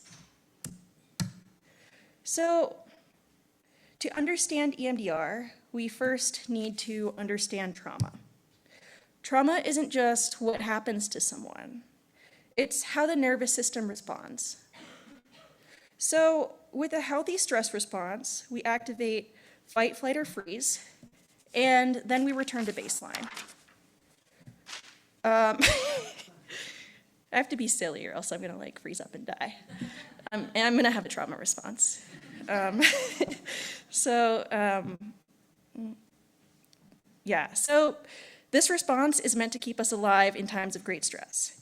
But if we are living in a perpetually activated state, like me right now, then over time, it's going to be hard to handle life stressors. And trauma is what happens when we get stuck in this state of nervous system activation. And instead of returning to a calm, regulated state, just sniffing my lavender stuff, have my rock here, my nice little grounding, trying to return to my regulated state. We get stuck in survival mode. And when this happens, you can look at the diagram, and you can see the difference between what a healthy stress cycle looks like and what a trauma response looks like. And there are lots of physiological and psychological effects of this. Physiologically, this includes a weakened immune system, activation of autoimmune diseases, digestive issues, slower healing and recovery from injury and illness. Psychologically, memories don't get processed correctly. And they become what we say maladaptively stored in EMDR. And this means that when something in the present triggers those memories, the body reacts as if the trauma is happening now. So I'm up here on this stage thinking about the first time I ever went on stage in 5th grade and sang a little song and froze up. So that's the memory that is activating for me. So that's why people experience things like flashbacks, anxiety, hypervigilance, mood disturbances, and other psychological responses. So the EMDR is based on the Adaptive Information Processing Model, or AIP for short.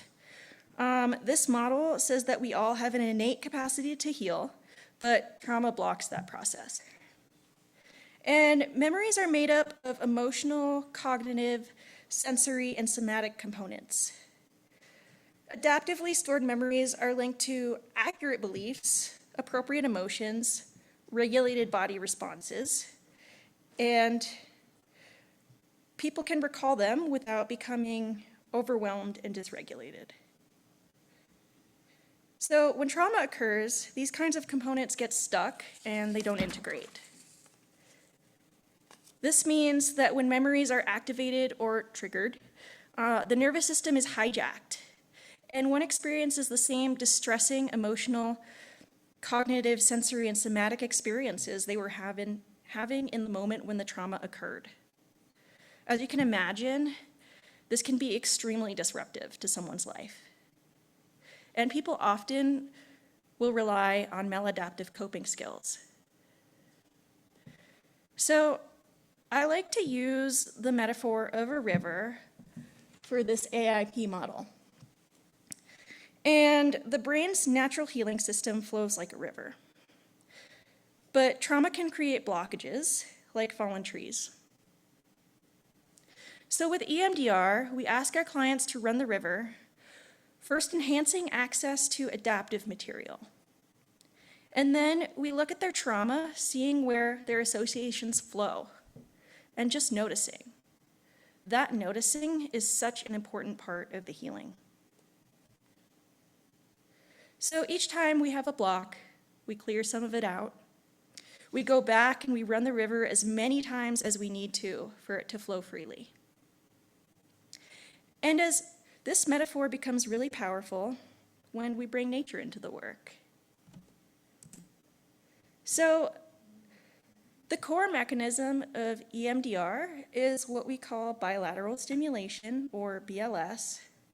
This is any rhythmic alternating movement like eye movements, tapping, swaying, walking that crosses the midline of the brain.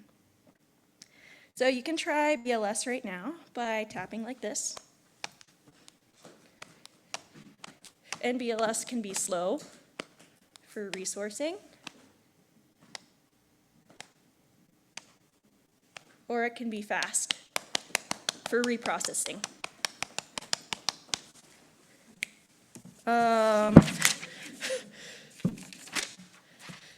And this is where it becomes really exciting, because being outside in nature really creates opportunities for bilateral stimulation to occur spontaneously. So walking, running, swinging, even tapping sticks, drumming, really anything you can think of. And these are things that are not always accessible in the therapy office. So I had a client who really preferred to go on walks as her main form of BLS. And she would get really dysregulated, and after every session, we would just walk together and be together and regulate and do bilateral, and it was great. So This is like a really weird thing. Why does this work? There are three main theories, and they all interplay together. So the first is the orienting response. Can someone make a noise? Do it again. Okay, did anyone look? No one looked. Okay. Well, when we encounter something new, like a noise or a movement, we automatically turn our attention to it. And this is our, well, supposedly. And this is our brain's way of checking, am I safe? Like, what's around me? And this interrupts fear patterns and brings us into the present moment. Nature is full of new stimuli, so it naturally activates this response. The second hypothesis is REM sleep. So BLS appears to mimic the brain activity that happens during REM sleep, which is when we process and integrate memories. This is the phase in which dreaming occurs. So EMDR may be helping our brain do something that it already knows how to do. The third is working memory. So holding a traumatic memory while engaging in bilateral stimulation taxes the brain's capacity, which reduces vividness and intensity of a memory. And constant sensory input in nature, like light, temperature, just feeling the wind, really adds to that cognitive load. And it can really help our brains break down these memories into little pieces that we can actually process and reintegrate. So overall, BLS helps the brain reprocess trauma, and nature can enhance these mechanisms. Okay, so there are 8 phases of EMDR, from history taking all the way to reevaluation. And I'm going to walk through them and really talk about how nature can be brought into and support each of them. The first phase is history taking. So this is where we build safety, trust, and rapport with our clients. Nature can actually act as a third presence in the therapeutic relationship, something both the therapist and the client can relate to. And this can really help build a safer, more grounded container for the work. It also gives us insight into the client's nervous system, how they move, how they respond to the environment, and where they appear regulated or activated. We can observe things like pace, tension, awareness, and how they engage with sensory input, which helps us understand their window of tolerance. Another key concept here is dual awareness. This is having one foot in the present while we explore the past. And nature is really incredibly helpful for this because it anchors people in the here and now through the senses. And when someone can feel the ground beneath their feet, hear the wind, the birds, notice the temperature of the air, it creates a steady connection to the present moment when they're engaging with difficult material. And the sensory grounding helps prevent clients from becoming overwhelmed or fully pulled into the past. Instead, they can move in and out of the memory with more flexibility, maintaining a sense of safety and orientation. In this way, nature acts like an external regulator, continuously bringing the nervous system back into the present while allowing the trauma to be processed.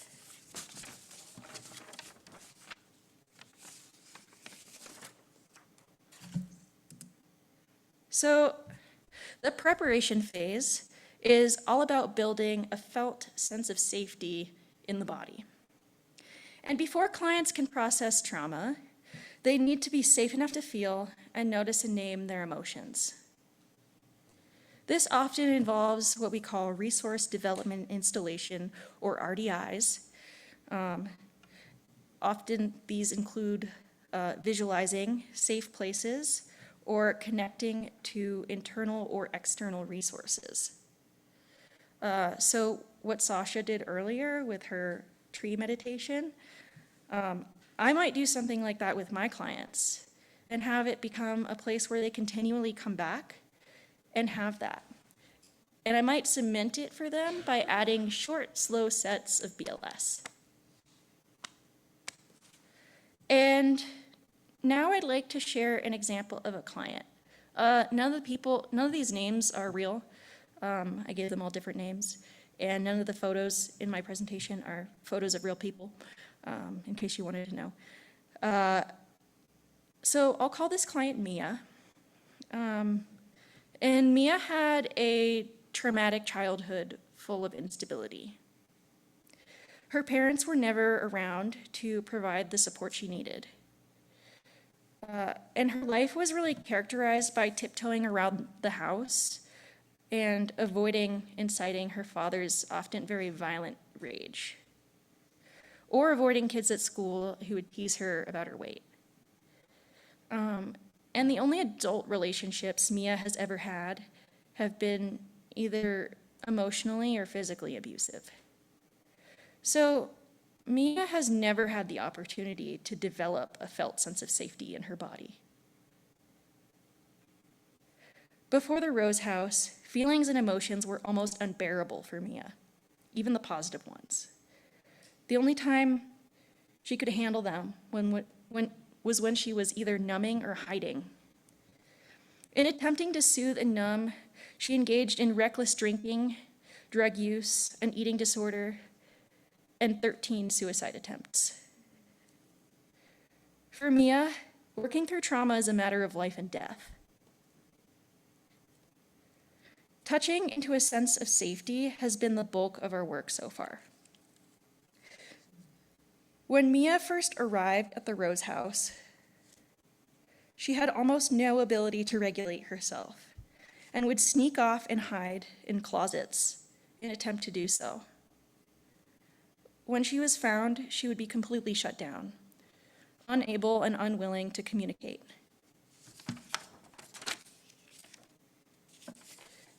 Working with Mia, at first she really struggled with RDIs. She could hardly even imagine a place that was safe. So she started by trying to imagine a place in nature, a field at night with a sky full of stars. But feelings of anxiety, loneliness, irritability, and fear kept creeping in.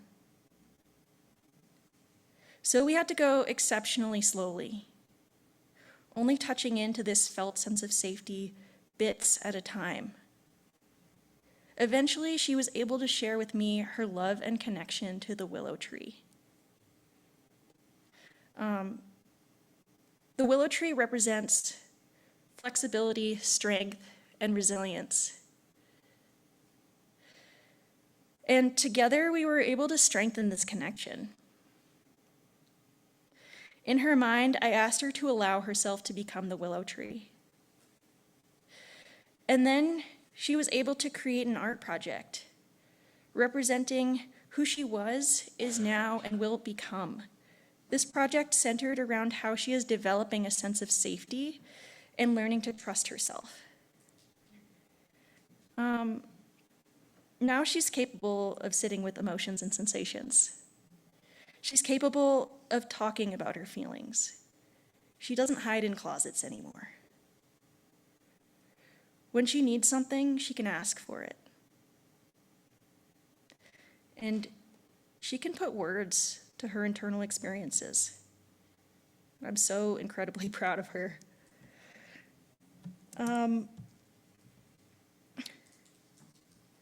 So once clients are safe enough to feel and notice and name their emotions, the next step is what we call feel and flex. The ability to stay present with emotions without becoming overwhelmed and move back into regulation. So I'll share an example of a client I'll call Ella. Ella came in with lots of trauma around men and relationships. Ella could identify her emotions, but if she stayed with them for too long, she would become highly activated.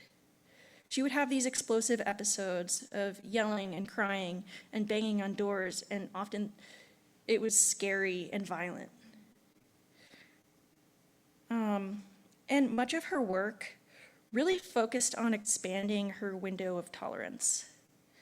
And she did this by sticking with the programming, going to groups, staying even when she felt activated, and using DBT skills like box breathing in order to regulate herself instead of acting impulsively.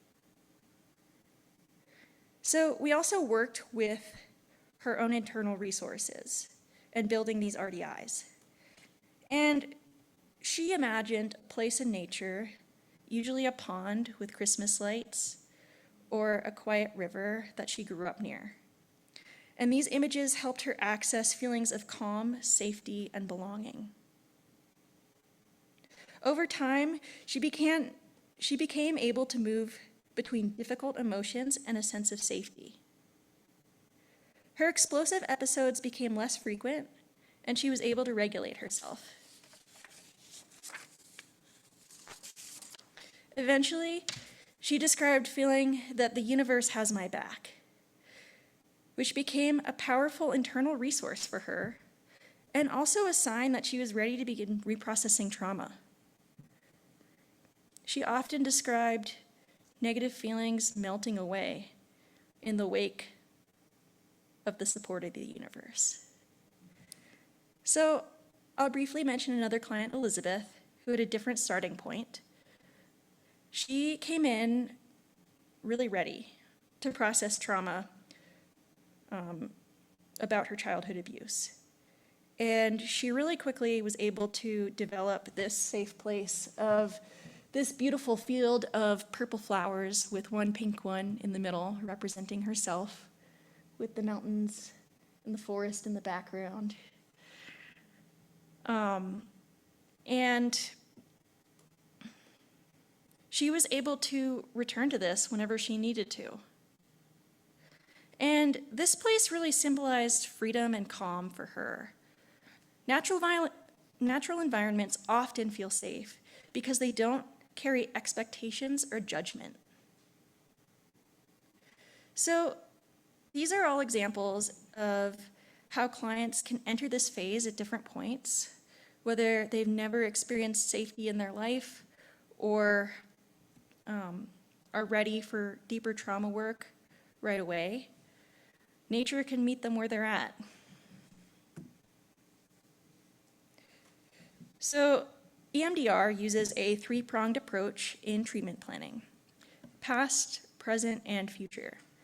We look at what happened so we can address it, what shows up now so we can know how it triggers people and how it affects our clients, and how the client wants to respond moving forward so we can really support them in their goals. This can be visualized as branches of a river. These three branches are fluid, interconnected elements of a whole that must be addressed for deep and lasting healing.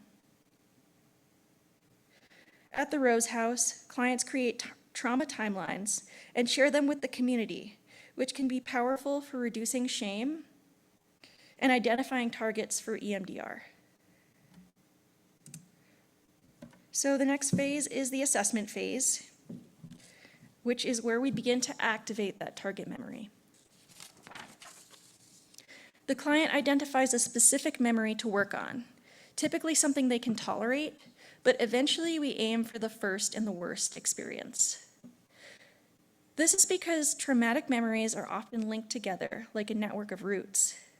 So working on one can impact many others. We then identify the key components of that memory network. This includes the image that represents the worst part, the negative cognition, or what someone believes about themselves, the positive cognition, or what they would like to believe, all of the emotions, and body sensations that come up, and also what's called a SUDS, or a subjective unit of disturbance. All of this information helps us enter the memory in a structured way. It becomes a starting point for reprocessing, almost like stepping into the current's internal river and seeing where the current wants to take us. Yeah, you got it. So desensitization is the phase where trauma actually gets reprocessed. And the way it works is the client brings up the memory and they hold all of that information that we just talked about in their mind. So how it feels, any thoughts, beliefs, emotions, sensations, and they simultaneously engage in bilateral stimulation. They then begin to travel down this internal river. And from there, it's really the therapist's role to just stay out of the way. Really, we're just trusting the brain's natural capacity to heal. And as the client moves down this river, they're just kind of bringing up thoughts and emotions and sensations, and everything's changing, and they're just kind of flowing with it. And you can see like how these neural pathways are linked, and it's really amazing. And you can also see over time that the brain naturally flows towards healing, and the flow becomes smoother and more adaptive. So you might start with, my mom hit me, and then you might get to, it really hurt. I can remember feeling really scared. And then you might get to, but I'm safe now. Just because she did that doesn't mean that I'm a bad person or I deserved it. And it's really beautiful to trust that. So that experience that I described was some of this client, who I'll call Elizabeth, her process as she processed her childhood abuse. And through reprocessing specific memories, we did get from, I was really scared, I should have protected my brothers, to, well, and with that, this like deep belief of like self-loathing and shame. And we got from there to, I'm safe now. I did the best I could. I deserve to be safe. I do like myself. And just really this self-love and empowerment. It was a really cool experience, and I feel really grateful to have had that. I've seen clients engage in spontaneous forms of BLS too. So walking, playing, using rhythmic movement, which really allows the process to feel more embodied and less clinical. For example, one client, who I'll call Alice, processed trauma while playing lacrosse. And the bilateral motion of catching and throwing the ball while playing lacrosse really supported her and helped her stay present in the moment while she was processing trauma around an involuntary stay at the hospital. So it kind of looked like we'd throw the ball. I also never played lacrosse before, so this was a fun experiment for me. We'd throw the ball, she'd say something, she'd throw it back. And normally when I had been discussing trauma with this client, she'd go into this really shut down, kind of freeze response. You could see her vacate her body. And the fact of her being able to stand in her body and really have the experience of expressing herself and using her voice, well, doing this motion that like crossed the midline of the brain. It was really cool to watch, and I think it also really helped her. Like, yeah. I've also seen clients use like a punching bag. My other client, Mia, who I was talking about before, would talk about feelings of irritation and control. And yeah, so we had this really powerful moment where she was doing that, and she was hitting the bag, and she was talking, and then afterwards she like looks up above her, and there's this like beautiful flowering tree, and she sees it, and she's like, oh, that's beautiful. And she was able to like touch into her body and really notice that like sense of calm, and just really get to that place of adaptive flow. So the next few steps are installation, body scan, closure, and reevaluation. Heather, how much time do I have? Okay, cool, got it. I'm almost done. And so these are the final phases. They're the integration phases, and they're really where we cement, like, the installation phase, we're cementing this positive belief. The body scan, we're scanning the body to make sure that there's like no tension or distress, because trauma lives in the body, so we have to meet it there. Closure and reevaluation are the final steps, and we're making sure that our clients leave the office feeling okay, feeling regulated. And it's never going to be perfect, but we do our best. And in conclusion, EMDR,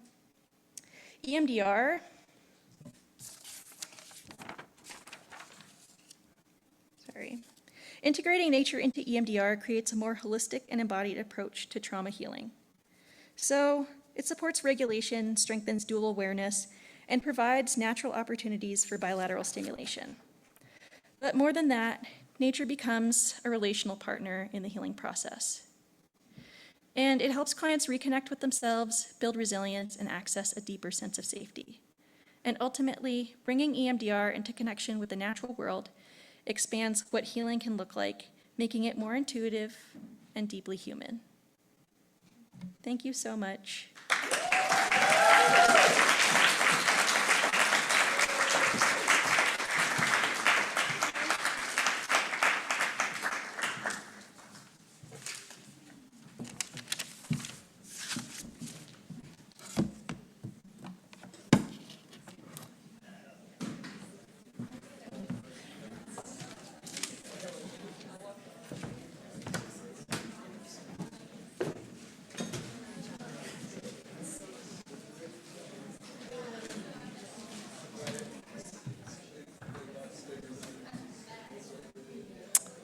Our next presenter before lunch is James Wylie Stewart.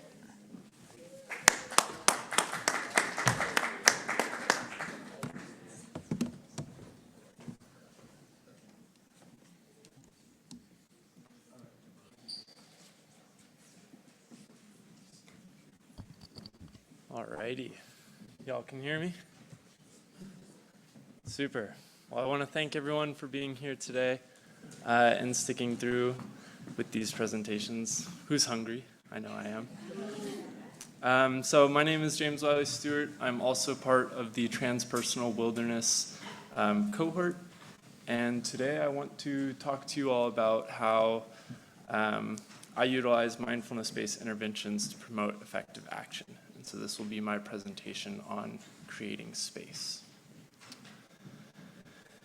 And so to get us started, I'd like to share with you a quote that has been sort of held closely in my personal life and has directed my professional work with my clients.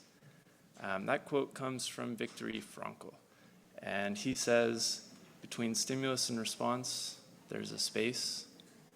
In that space is our power to choose our response. And in our response lies our growth and our freedom. And I'd like to cultivate that space with everyone here today. And so if you'll join me in just bringing your attention to your next breaths, your inhales, your exhales. And I want you to find the space in between those two. Pausing at the top of an inhale before choosing to exhale. Again, pausing at the bottom of our exhales before taking our next breath. It is this space that I hoped to help my clients find, right? In this space, we are able to choose our response to stimulation, to situations. And so I'll talk a little bit more about this. But first, I want to introduce the site that I've been at for the better half of a year, and it's Fidelity Behavioral Health. We are a sober living treatment facility, and so we offer around-the-clock care. We have individual therapy, intensive outpatient group therapy. We have a team of psychiatrists who do medication management. We engage in competency restoration. The vast majority of our clients that we receive are coming from jail, and they've been deemed incompetent to proceed with their charges. So they find themselves in sort of a limbo. They aren't able to be released, but they're not able to progress with their legal situation. And so in this situation, in these cases, they come to us. And so we offer these restoration services. We also have wonderful case managers who are going to help our clients with everything that they need. Right? Oftentimes, our clients have been chronically homeless, spending the better half of a decade, sometimes two, on the streets. So our case management teams are dedicated towards getting them the vital docs, right? Birth certificates, driver's license, any identification that they need, social security cards. We get them on benefits. We get them their Medicaid, Medicare, access to our services, right? If they need glasses, if they need dental appointments, if they need transportation, which all of them do, our team is there to provide that support and get them connected with resources. We also have a peer support team, operations staff, peer coaches, right, who are there at all times to sort of be a lending hand, a helping hand to these clients, right? If a client comes and they need some medication to help them get through a difficult moment, they can turn to our peer support specialists. And at the center of all of this is housing. And I'm going to talk a little bit more about housing. But at Fidelity Behavioral Health, we provide stable, safe, warm housing. And this is fundamental to restoration, to providing care to these clients. And so I want to share a little bit of my experience working with Fidelity Behavioral Health. I've done one-on-one therapy with 19 clients. I've run several intensive outpatient groups with anywhere from 3 to 12 clients. These are 3-hour, usually intensely heavy on the psychoeducation components. And all of the clients that I work with are male identified, and I've worked with clients as young as 20 all the way up to about 60. And you can see here on the screen some of the diagnoses that I've worked with. I've worked with substance use disorders, whether that be alcohol, cannabis, cocaine, opioids, methamphetamines, you name it, fentanyl, we've seen it, right? I've worked with clients who have major depressive disorder, generalized anxiety disorder, bipolar 1, bipolar 2, borderline personality disorder, schizophrenia, and schizoaffective disorders, right? So I work with a very intense population, right? And oftentimes, our folks aren't coming to us with just one diagnosis. That would make the work very clear-cut, or more clear-cut, right? But it's a mix. You get to sort of mix and match these how you choose, and that's going to impact how a client shows up for treatment, right? But across all of my clients, regardless of their age, their experience, their diagnoses that they hold, I've seen a commonality, And that commonality is emotional dysregulation. And so I want to take a little bit of time to briefly just define for you what emotions are and what emotional dysregulation is. And so Marsha Linehan, sort of the founder of DBT, defines this in her training manual. She says, emotions are these brief, involuntary, full system pattern responses to internal and external stimuli. And emotional dysregulation is this inability, even when one's best efforts are applied, to change or regulate emotional cues, experiences, actions, verbal responses, and or nonverbal expressions under normative conditions, right? And this can get to a pervasive state where across all emotions, across all situations, there is that inability to engage in effective action, right? And we'll talk more about what that looks like. I also want to take the time to sort of expand on what you've heard a little bit about today, about this window of tolerance. This is a space that we say when someone is within their window, they are cool, they're calm, collected, confident, compassionate, and curious, right? Outside of the window, we have two different states of activation. Hyperactivation, where someone may be agitated or angry. There's a lot of energy in the system, and it doesn't know where to go, right? Or hypoactivation, this sort of shutdown, this freeze, right? And so very often I see that my clients get thrown out of their windows, right? Maybe their windows are really, really small. And when they get thrown out of their window, it's very hard to make their way back. Maybe they overshoot. Maybe they go into that other state, right? And it's very hard to do the work with someone who is not regulated. I also want to touch on sort of the model of addiction that I work under. Kevin, in his presentation, talked a little bit about the disease model of addiction, and this has been wonderful. This has really mobilized the medical community. Because of this model treating addiction as a disease, we have targeted medications that do really good work. But as Kevin was alluding to, it misses the full picture, right? And so at our site, and particularly how I work with it, I take the biopsychosocial spiritual lens. So we do look at those biological factors, things including those neurobiological changes, right? Oftentimes these substances impact our neurochemistry. We talk about things like tolerance or dependence. When someone needs more of a substance to get the same effect, that's related to changes in how your brain processes these chemical messengers, right? We also talk about withdrawal, right? Post-acute withdrawal symptoms. And these can be deadly when you're talking about alcohol and tremors, right? So we have medications that target these biological factors. I come in mostly with psychological factors, right? We can't ignore sort of these cognitive processes that are going on, right? Things like emotional dysregulation, things like cognitive distortions. Addiction is often this learned behavior. The brain creates really powerful associations. When someone uses a substance like cocaine or methamphetamine or alcohol, it signals to the brain, your brain releases a lot of dopamine, more than maybe we're used to releasing, right? And that signals to the brain, hey, this is really important. This actually might be more important than eating, than drinking, than having a relationship, right? So it's a survival level of importance.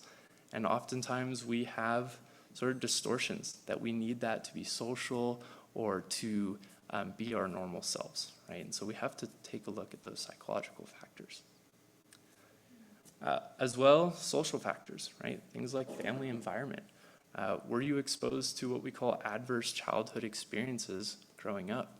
Research shows that exposure to one or more is going to increase your risk for a mental health disorder or a substance use diagnosis, right?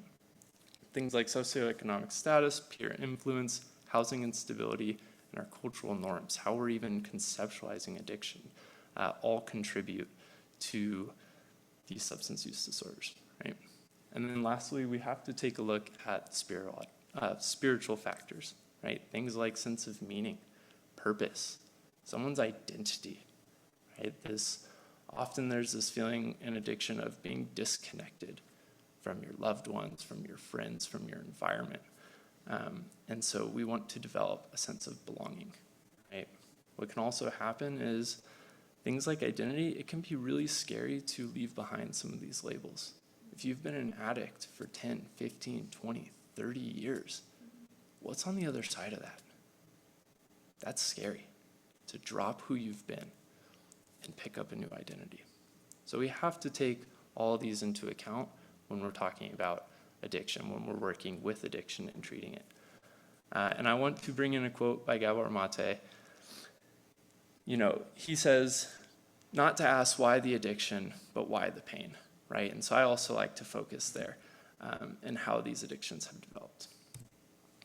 So some of the modalities that I've utilized at my time at Fidelity, I've done a lot of motivational interviewing, dialectical behavioral therapy, cognitive behavioral therapy.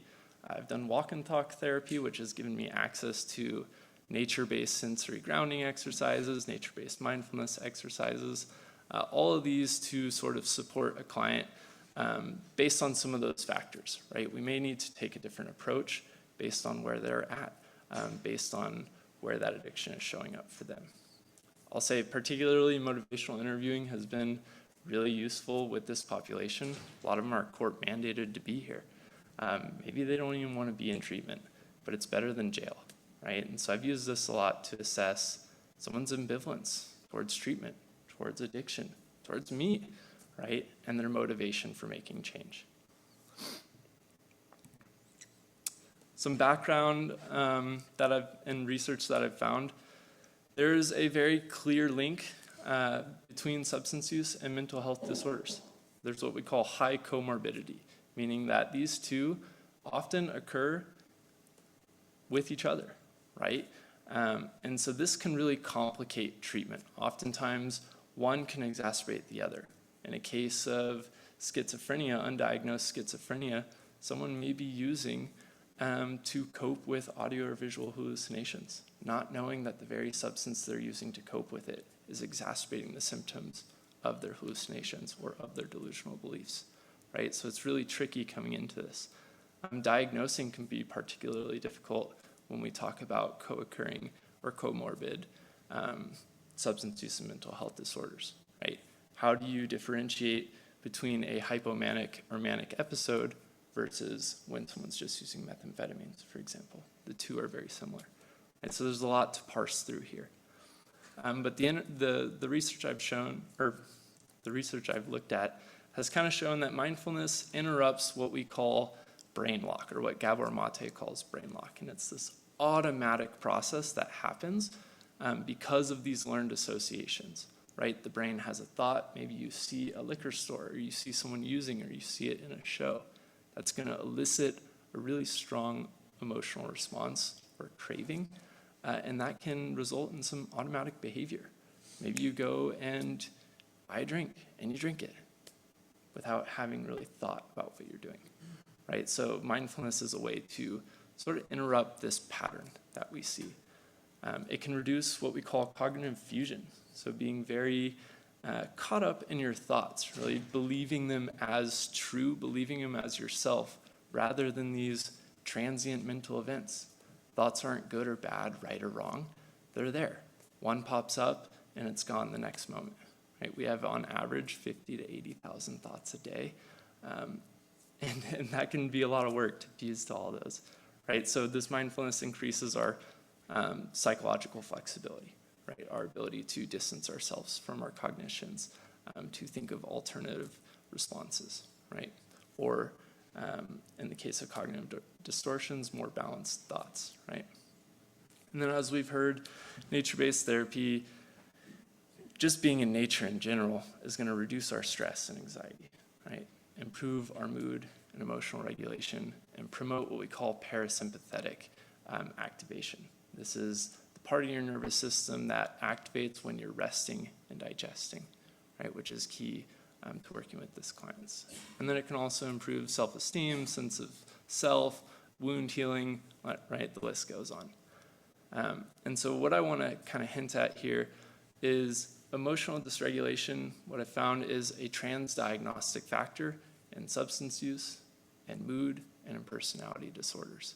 It underlies all of these, right? It sort of bubbles up and presents itself in these different ways. And so I want to talk about one of the clients that I worked with, and I provisionally diagnosed him with borderline personality disorder. And so I want to briefly take the time to define that for you today. So according to the DSM-5, it's a pervasive pattern of instability, of interpersonal relationships, self-image and affects, and marked impulsivity, beginning in early adulthood. And so my client showed up with this. On top of having borderline personality disorder, he carried a severe major depressive diagnosis, right? He had a history of methamphetamine use. He was unstably housed. He had an unstable sense of self, a chronic feeling of emptiness as he was going through transitions. He was in and out of hospital settings. When he came to us, his PHQ-9 and GAD-7 scores were in the moderately severe to severe categories, so looking at symptoms of depression and anxiety. And he had described multiple suicide attempts sort of in the last 3 years, even 1 month prior to entering our program. So very high suicide risk. And oftentimes he would come to my sessions either already out of his window of tolerance or only there for a short time. After about 5 or 10 minutes of speaking, he would go into one of those two states, hyperactivation or hypoactivation. Right? He would lose his train of thought. He couldn't think. He would begin to cry. He would begin to shake. Or he would shut down, right? He would stop speaking. He wouldn't look at me. Felt like I was in the room alone, right? And so the work that I did with him focused on emotional regulation. It focused on understanding the emotional cycle, right? We had to identify, how do emotions show up for you? Oftentimes he would describe this cycle that would happen for him where he said, treatment's easy. I can stay regulated in treatment. It's when I leave that it's a problem. He'd get blindsided by an emotion. A 10 out of 10, out of nowhere. No signs to see it coming. Like getting punched in the face, And he wouldn't know what to do. It's very hard to engage in effective action under that much distress, especially if you haven't thought about it, if you don't have a plan of action already in place. And so that's what we developed. We started identifying somatic sensations of his emotions, right? We started coming up with a game plan, whether it was box breathing or engaging in those tip skills, right? Temperature, intense exercise, paced breathing, paired muscle relaxation, right? We created this plan of action to keep him safe, sort of a safety plan, right? And through our treatment, he described he would come into sessions 6 weeks in and say, man, I was really feeling this intense emotion of sorrow. He was able to describe where in his body this was showing up, how it was affecting him. And he described a moment where he said, you know what? Instead of freaking out, instead of panicking, I went and got some space alone. I did my box breathing. Once he came to a more regulated state, he went to one of our peer coaches. He said, hey, I need a PRN. I'm going through it. So he got some medication to help him. And then after that, he was able to reach out to his supports, make some phone calls, and then take another moment to himself. And that is huge, right? Over the course of our treatment, over the course of our time together, his PHQ-9 scores and GAD-7 scores dropped, even into the mild categories, right? They've since fluctuated as things do, but even seeing that initial decrease, no suicidal ideations, no suicidal thoughts, right? That's huge, and I'll take that. And I saw this come up with a lot of other clients, right? In closing with one of my clients who had severe major depression, was treatment resistant, medication resistant, he said to me, all these other therapists that I've worked with have just wanted me to talk about my problems. Thank you for being the only therapist who has taught me how to breathe and be with myself, right? For 2 months, I tried to get him to take a walk outside, right? And experience some of the things we were doing in our sessions. And so I briefly want to talk about these walk and talk sessions that I engaged in with the vast majority of my clients. walk and talk sessions outdoors in the park nearby gave me an ability to titrate and pendulate these emotional experiences, right? Oftentimes, nature is going to make you a little uncomfortable, and the body's going to have to respond and regulate to that. So a great way to practice that regulation in space, right? When content got too distressing, or when I noticed a client getting dysregulated, we could tune into nature, right? We could stop, we could pause, we could practice one of these skills, take a breath, find that space, right? Holly was already talking about bilateral stimulation, right? We would walk. That would interrupt some of this distressing content coming up and gave us access to body-based regulation. And why this is so important is because clients who have experienced a lot of trauma, who find themselves outside of their window of tolerance, maybe in a state of hypervigilance where they're always scanning for threats, get a signal from the brain to the body saying, I'm not safe, and the body responds. And so through these walk and talk sessions, we were able to regulate through the body, send messages to the brain from the body saying, you are here now. In this space, you are safe, right? In this space, we can regulate. So bringing in that here and now focus and really utilizing myself and utilizing nature as a co-regulatory piece. I got to model for my clients how I engage with nature. What do I look for when I'm out there? How do I stop and notice the little things? It could be a hawk hovering in the air as it's about to dive onto a little mouse, right? Any of these things. It could be the little flower. It could be the chirp of the crickets, the cycle of the moon, right? If we saw it in the sky. We have a professor, Joe Soma, who often says the strongest nervous system in the room wins. And when I'm out in nature on these walk and talk sessions, there's no stronger nervous system than that of nature's, right? And I teach my clients how to come into that.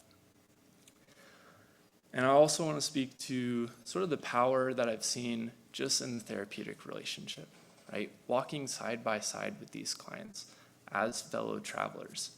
I want to share with you a quote by Carl Jung. He says, know all the theories, master all the techniques, but as you touch a human soul, just be another human soul, right? Oftentimes clients who have been unstably housed, who have been on the streets, get dehumanized. People don't make eye contact with them or acknowledge their existence, right? And so just being there week after week, saying, come on and walk with me, did so much. So what do we do about all this? I want to talk to you about this thing called housing first, right? Before I get to that, I don't know if anyone's familiar with Maslow's hierarchy, but it's sort of this hierarchy of needs. At the base of everything, we have physiological needs, right? We need food, water, shelter. We need safety, right? Then we can get to sort of this sense of love and belonging, having esteem, self-esteem, and self-actualization. But before we can get to those higher layers of the pyramid, we have to start with those physiological needs. And so housing first is a way to do this. According to the Substance Abuse and Mental Health Services Administration, stable living is one of 4 major dimensions of recovery, right? And so this physiological and safety needs come first. We cannot address the love and belonging, the self-actualization, without first having that space, right? Safe, warm housing.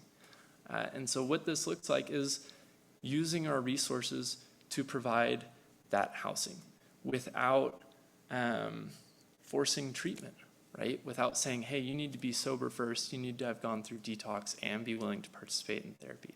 This is a way to just say, hey, let's get those basic needs met, and we'll worry about that other stuff later. You see here kind of this triangle too.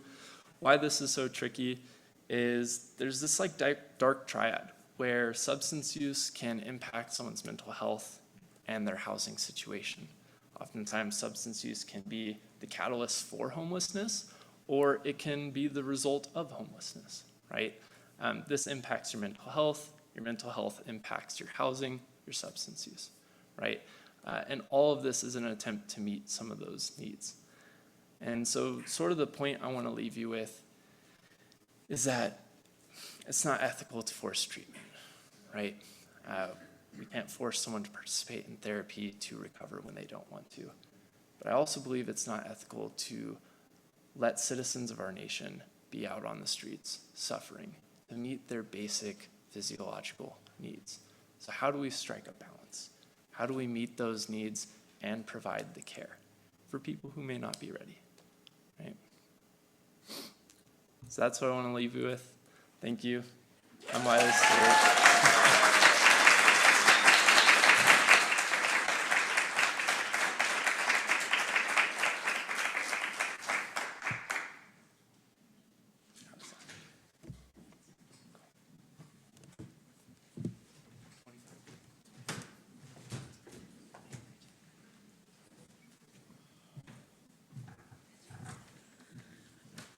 Thank you, Wylie. We are going to break for 30 minutes for lunch. Take care of your needs, and we will return promptly at 47 after the hour.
It was that car in that shopping parking lot either.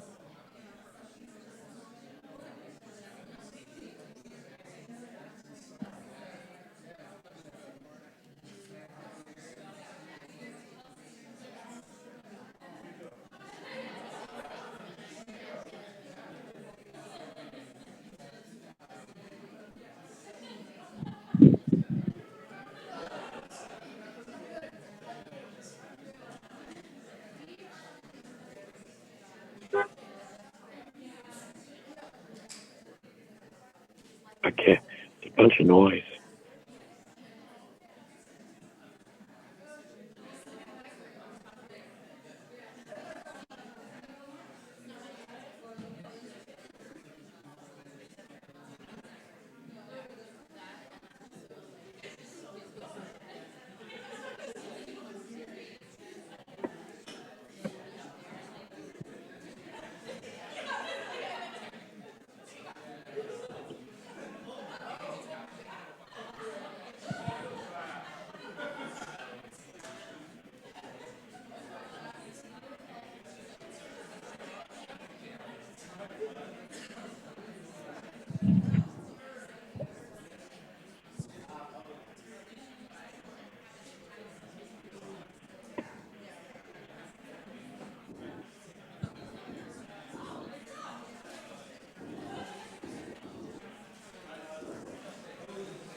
The spread thing is on the side.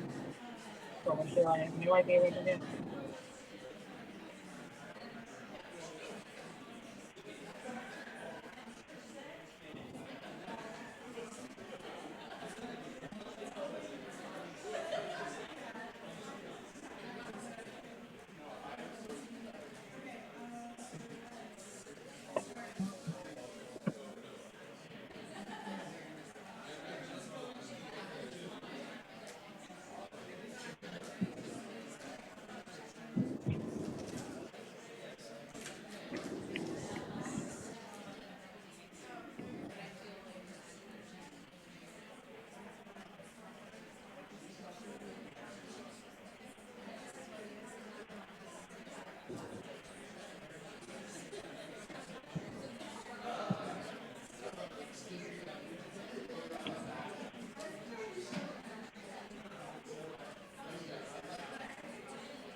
Welcome back. We will begin shortly. Please find your way to a comfortable location, and we will resume programming.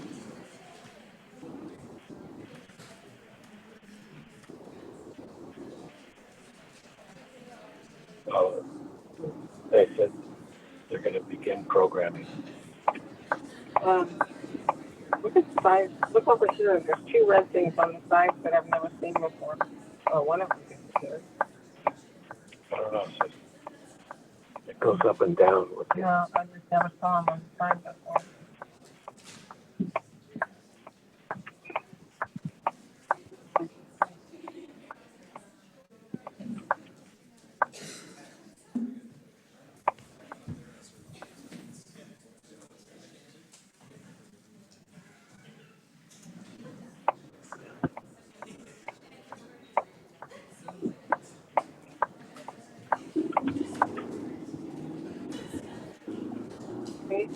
Do you ever see these things? I don't remember ever seeing them before.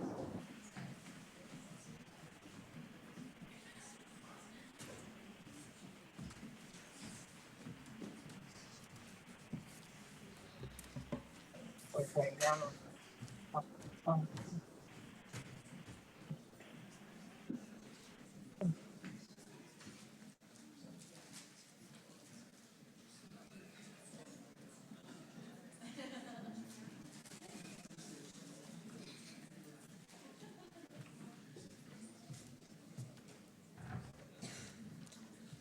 Please welcome Steve Silber for his presentation.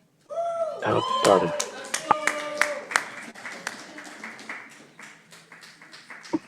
It's just starting now.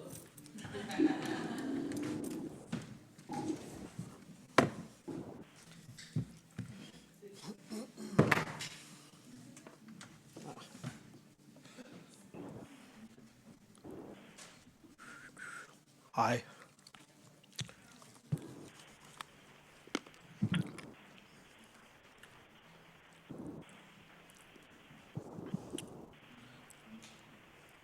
This is Jason.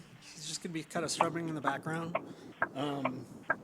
So at least if you don't listen to anything I say, at least maybe like he'll calm your nervous system a little bit.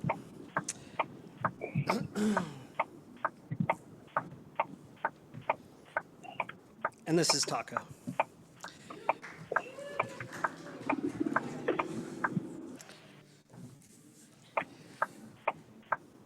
I want to start with a 17-year-old client. I've been seeing, we'll call him Colin, weekly for the past year. Anybody ever felt like this? Colin came in with a lot. Surrounding their childhood was drug use, police interventions, witness of abuse, homelessness, and the loss of their mother. They have ongoing struggles with gender acceptance from extended family and friends. Clinically, they presented with depression, social anxiety, panic attacks, and persistent suicidal ideation. They hadn't attended school for nearly 2 years and reported not leaving the house more than once every 2 weeks or so. There were multiple points where hospitalization felt close, not because of one acute event, but because of a chronic sense that he just wasn't moving forward. They were stuck, disconnected, and honestly, pretty alone in it. In the beginning, this could look like one of those cases of someone who just might be continually cycling through different levels of care. But what shifted wasn't any single intervention, it was a system. We began bringing their caregiver into the work, not just for updates, but as part of the process. Then their dad joined a parenting skills group I was assisting with facilitating. I referred Colin to peer support. Such programs were directly integrated into Alaska Behavioral Health's Child and Family Division, where I worked the last year. AKBH is a very large community mental health facility offering a wide range of products, each tailored to help individuals through a lifespan of many of life's difficulties. And I was fortunate enough to have a COO who gave weekly lessons on the larger scope of community mental health, which greatly inspired much of the program that I will be discussing later in this talk. One example of this holistic yet practical approach that I found particularly helpful in working with youth is a framework called ARC. At its core, ARC is built around a very simple idea. Every child develops through relationships, emotional experience, and a sense of capability in the world. When those areas are disrupted, we don't just see symptoms, we see struggles in how a young person relates, feels, and functions. Something I love about ARC is the framework, in its essence, is so simple. It leaves ample space to address a treatment plan while remaining in the here and now. ARC is not a modality, but a framework of care within which any preferred modalities can be utilized. So that way, interventions can be flexible to fit really any client or any therapist's background or any program that it's being used within. At its core, ARC essentially combines therapy with children and psychoeducation for their caregivers. That's basically what it is. ARC focuses on these three core domains, hence ARC: attachment, regulation, and competency. I'm going to keep things simple here. Sure, we can go into all the minutia of styles or traits or patterns, but really, I'm going to go into attachment here. There's all these different aspects of attachment, styles, traits, patterns, but really attachment is mostly just about relationship with self and with others in the world. It begs the questions, do I feel safe with others? Do I feel seen? Do I feel like I matter? For many kids we work with, the answer has often been inconsistent or even painful. So clinically, attachment work looks like strengthening caregiver relationships, improving communication, building trust, creating experiences where the child feels genuinely understood. Because without that foundation, everything else becomes harder. Regulation is largely about the nervous system. It's the question, what happens inside me when I feel overwhelmed? And in working with regulation can go into, what do I do with that? A lot of child behaviors we label as problems, like crashing out, anger, impulsivity, avoidance, just attempts to manage internal states that feel unmanageable. So regulation work includes helping clients recognize what they're feeling, building tools to tolerate the stress, developing awareness of body and emotion, not to eliminate emotion, but to make it something they can move through and live with. And competency. Competency is about functioning and identity. It's the question, can I do things? Can I succeed? Can I see myself as capable in the world? And, of course, do I matter? Prager. This is where school engagement, hobbies, creative expression, and social roles all become clinically relevant. Because competence builds identity, and identity shapes behavior. I'll get into how I plan to utilize ARC in the future, but for now, let's get back to Colin. In session, we utilize meditation and horticulture therapy to work on their nervous system and values, and boundaries to work with helping regulation. I actually also drew from a model from an amazing program I have experience with called Flyin' Ryan Foundation, really cool foundation that has this wonderful progression to help youth create a list of values to live by. With Colin's caregiver, we work to build consistency in the home and effective communication techniques. Through guided discussions, we explored topics including what each desired in their home life, what was missing, what they wanted or needed from each other, and the difference between the two. We explored values and fears. We built consistency. We built predictability. We set intentions. Practically, we made agreements for Colin and their father to meet twice a week outside of the house to have breakfast together. In evenings, the whole family would meet to do a check-in, share something about their day. With peer support, Colin could talk about music, about art, and also about their education. Colin is a big-time metalhead, so together we would all look at local events and agree to commit to plans for places they would go and who they could safely meet with based on values that Colin and I had discussed in session. And then slowly things started to shift. He started to feel seen not just as a client or a difficult son, a failed student, or a depressed teen, but as a person in relationship, a person in relationship with himself, with his family, with his larger community and beyond.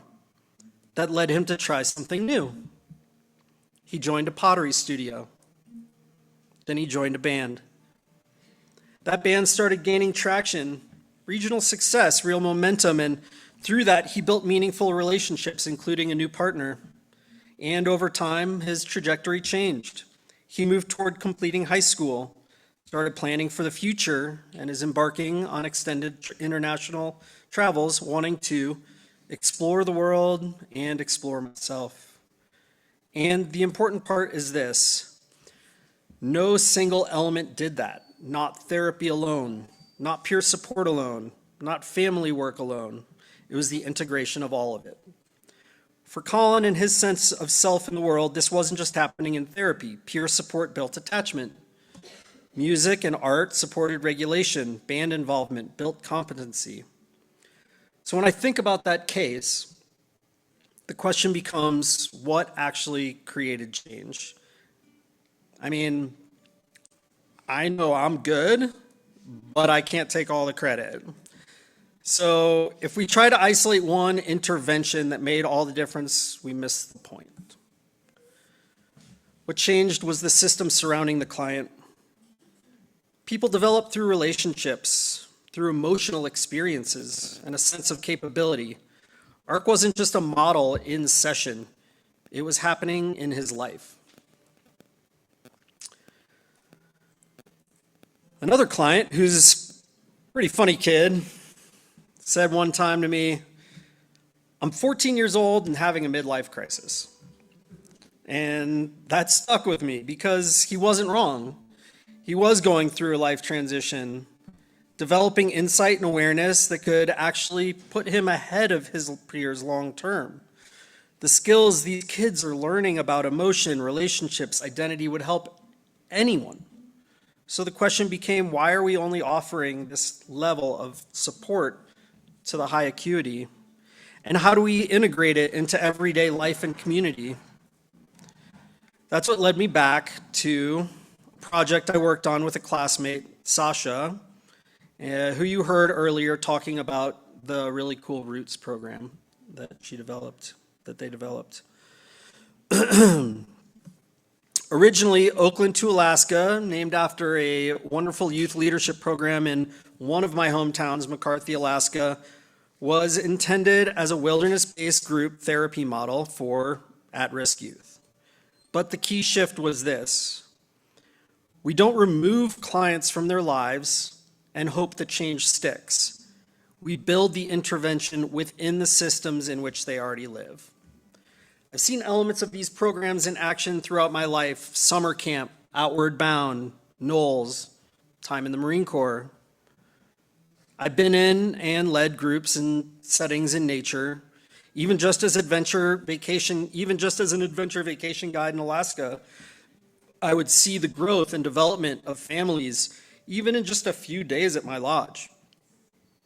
So I knew a year ago when Sasha and I were brainstorming this project that this was something big and something real. But also I knew that I still needed more experience to find the clinical grounding. I now reinvested that model through the lens of a year within a clinically structured system. So what does that actually look like? This is a 12-week program, group-based program with a 4-week wilderness component. But the real work is how it connects to everyday life. Before and after the wilderness portion, participants are embedded in their community in structured ways. For example, they engage in service work, not just as clients receiving help, but as people contributing to something. That shift in identity matters. They participate in skill-based workshops, trades, creative work, life skills, not because they'll all become mechanics or artists or carpenters, but because they begin to see pathways into the world and investigate their place within it. And they build relationships with mentors and community members, expanding their sense of what's possible. Each client is matched with a mentor in their community based on their interests and values. These mentors will see their client through the 12-week program with weekly connection. Then, during the wilderness portion, the group itself becomes a living system. They cook together. They make decisions together, navigate conflict in real time. It's not abstract, it's immediate. You're not just talking about regulation, you're practicing it. You're not just talking about connection, you're living it. The core elements of Oakland to Alaska. Service-based identity development. Participants engage in service-based identity development both before and after the intensive. Targeted intention is practicing responsibility within a structured setting, contributing to something larger than themselves, shifting identity from recipient of care to provider of value. This directly supports competency and identity reconstruction. Skills-based community workshops. During the pre-program phase, participants attend community-based skill workshops for things like financial literacy maybe, mechanics, building, carpentry, creative arts. These are not random. Even if they do not choose these as careers, they will see that there are potential pathways into community roles and future opportunity, supporting both competency and long-term integration. Intergenerational and mentorship exposure. The program incorporates connection with community members and mentors, including local leaders, facilitators meeting on a weekly basis, creating exposure to alternative life paths, corrective relational experiences, and expansion of what's possible in the client's mind. This directly strengthens attachment beyond the family system. Daily structure is clinical intervention. Each day is structured intentionally. Morning meetings, setting intention, emotional check-ins. That works with attachment and regulation. Midday group process, conflict navigation, communication work, helps with attachment and competency, and evening reflection, journaling, fire circle, meaning making, and integration helps with regulation and competency. So even something as simple as a daily routine becomes a therapeutic container. And of course, then group living for the wilderness section as micro community. The wilderness portion itself functions as a living community system. This becomes a real-time laboratory for communication, conflict, accountability, and belonging, which is attachment, regulation, and competency happening simultaneously. And then, to me, one of the most important parts, the structured reintegration into home community. Critically, after the program ends, participants don't just come home. They return with continued group meetings, ongoing service work, maintain peer connections, increased responsibility in shaping their environment. So this is the critical piece. They don't just graduate, get sent home, cross our fingers and hope something sticks. They return to ongoing group support, maintain relationships.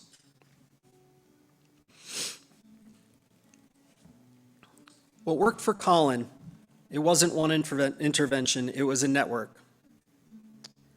What I saw with Colin and what I'm proposing here is a way to design that network intentionally. Therapy works best when it doesn't stay in therapy, so the intervention transfers into their actual life. And I would be very happy to answer any questions.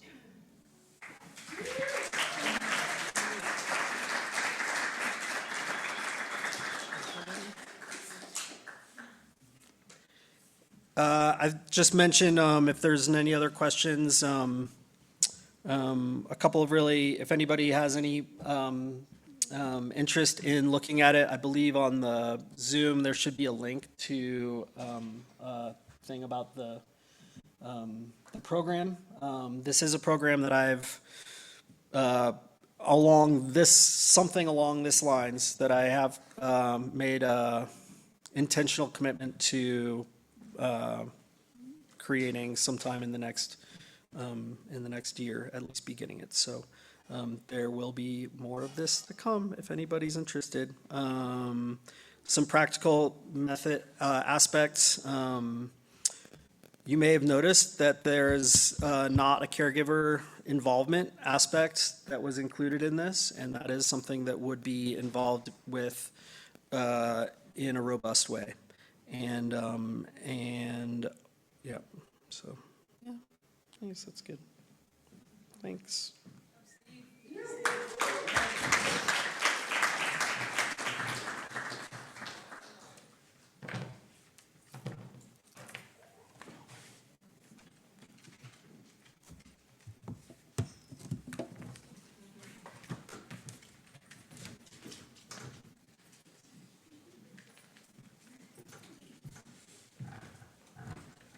Wonderful. Thank you, Steve, Taco, and Jason. We're going to give Sarah a minute to get set up, and then I'll fully introduce her.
Please welcome Sarah Hogan.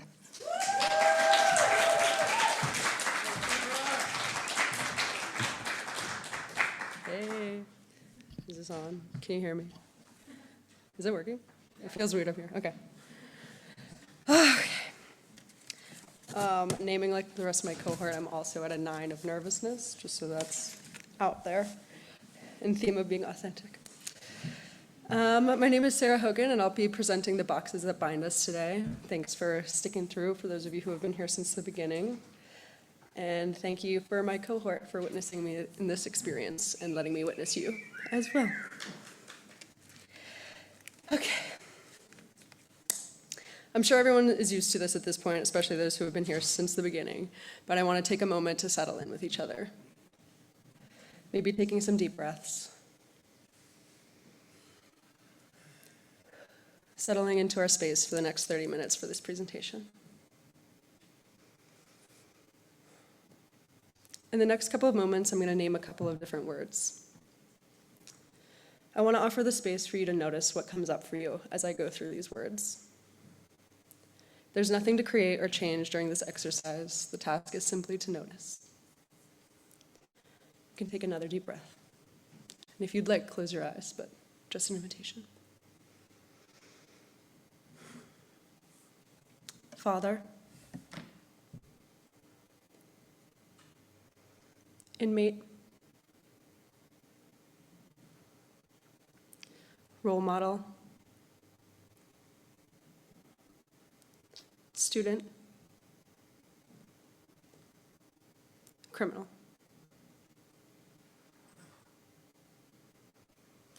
Take a moment and check in with yourself. Were there any thoughts or sensation that arose with each word? Did any images show up that were connected to some? Maybe there was a positive connection to some words and a negative one to others. I invite you to hold your experience and your awareness as we move through this presentation.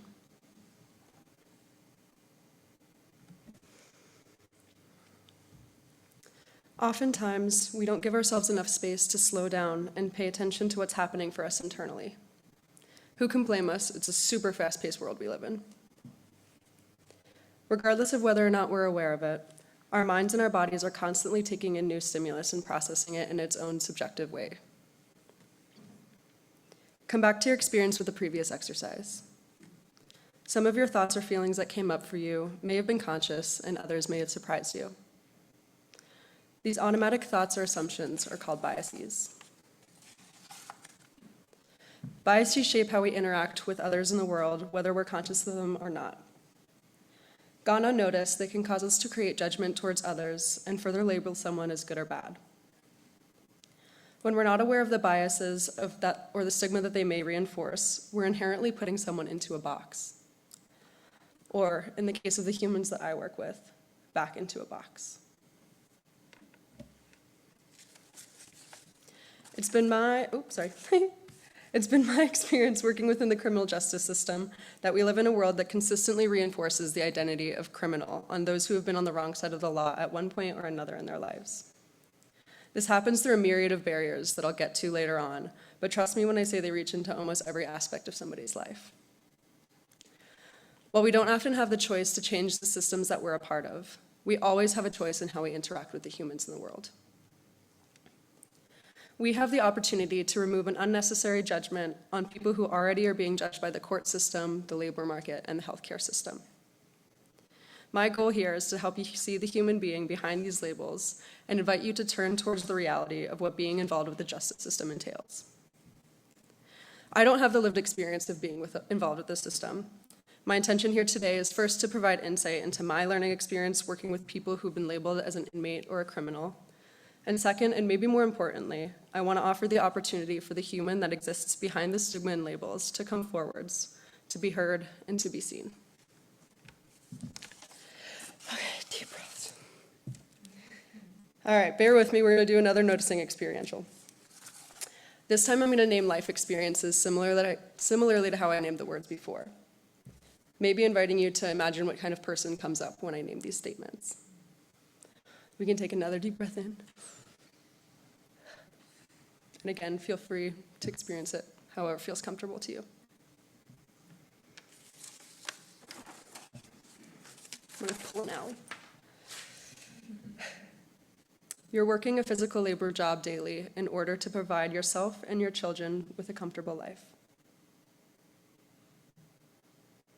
You're 27 years old, living a life involved with heavy drug use, moving illegal items, witnessing murder, and engaging in intense crime.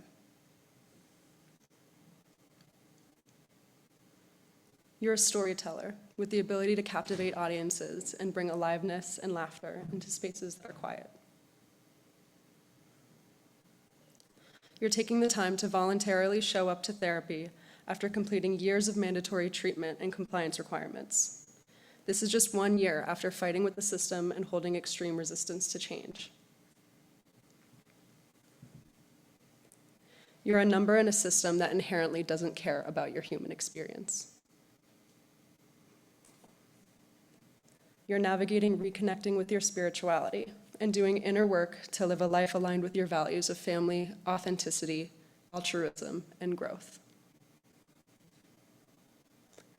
We'll take a couple moments to reflect.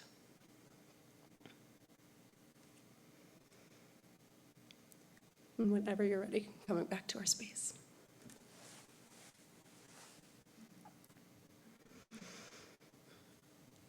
These are parts of just one person's story.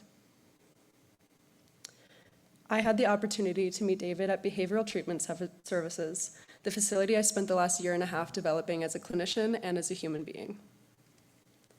I've witnessed so much complexity in the human experience throughout my internship. I've seen excitement in finding new hobbies like art or cooking. I've witnessed the effects of heartbreak as well as the effects of love. I've seen community form and lessons be learned. And I've seen people working with their addictions and trying their best to maintain sobriety alongside people who have struggled significantly and gone through relapse. Regardless of the charge that brings somebody into our programming, one thing remains consistent. There's so much more to a client's story than what's on their referral packet. I've shared pieces of one of these humans' experiences, but so many other stories within the system go unheard. I'm not able to go into each and every one of my clients' stories. We'd be here for 17 years. However, I hope that through providing insight on what it's like to move through the system and to exist in the world, I'm able to hold certain pieces of their stories into the light.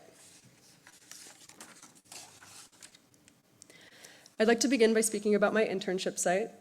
Behavioral Treatment Services is a nonprofit organization that aims to reduce recidivism through inclusive support, mental health treatment, and substance use treatment. The population we see at BTS mainly consists of people who have been convicted of DUIs. However, we also provide court-mandated treatment for charges outside of DUI and DWAI and administer mental health evaluation and intakes to determine if treatment is clinically appropriate. What I really want to highlight regarding BTS as an effective treatment center is the effort that's put towards meeting clients where they're at. I'm blessed to work alongside clinicians and supervisors who hold a goal similar to mine in this line of work, providing clients with someone who's willing to see them as a human being rather as a number in a system. BTS works closely with Intervention, the nonprofit community corrections agency that houses the case managers of clients that are involved in a program called Inmate Outmate. A majority of the clients that I see move through this program while in treatment. While my clients are able to remain in the community, live at home, go to work, they're still incarcerated in Jefferson County and have the inmate label following them around. If clients don't comply outside of reasonable context, they may be sanctioned to in-home detentions, increase in monitoring and care, and maybe regression back into custody. A literature review that I found that multi-component programming such as this show a significant reduction in repeating DUI offenses compared to systems that hold only one or two of these components. I mentioned before that BTS meets clients where they're at. Aside doing this therapeutically, which as all my fellow Naropians know is a basic standard of care, there are multiple methods set up and efforts to make this costly program more affordable. BTS data shows that well over 50% of our clients pay nothing out of pocket for their treatment. Considering the research that shows that this form of treatment, alongside the amount of effort that's put in place to make it accessible, you may be thinking these clients are set up for success. While this is absolutely the intention behind this program, barriers to health and change can easily shift the experience that our clients have from positive to negative if not held appropriately by clinicians. I mentioned before this is a costly program. My clients are paying up to $6,540 for treatment, depending on court recommendation of level of care, if they're not covered by services like Medicaid or Medicare. I used to have a picture up on the screen that depicted all the costs, and I was told it was overwhelming and confusing to read. And that's the reality of what clients are looking at when they're coming into treatment. On the intervention side, they're also expected to be paying for UAs, for their monitoring devices, for their court fees. Outside of this, it's expensive to be alive these days, and all of us know that here without me going into any of those costs. This is the main reason why we encourage and almost require clients to have a job so that they can stay in treatment.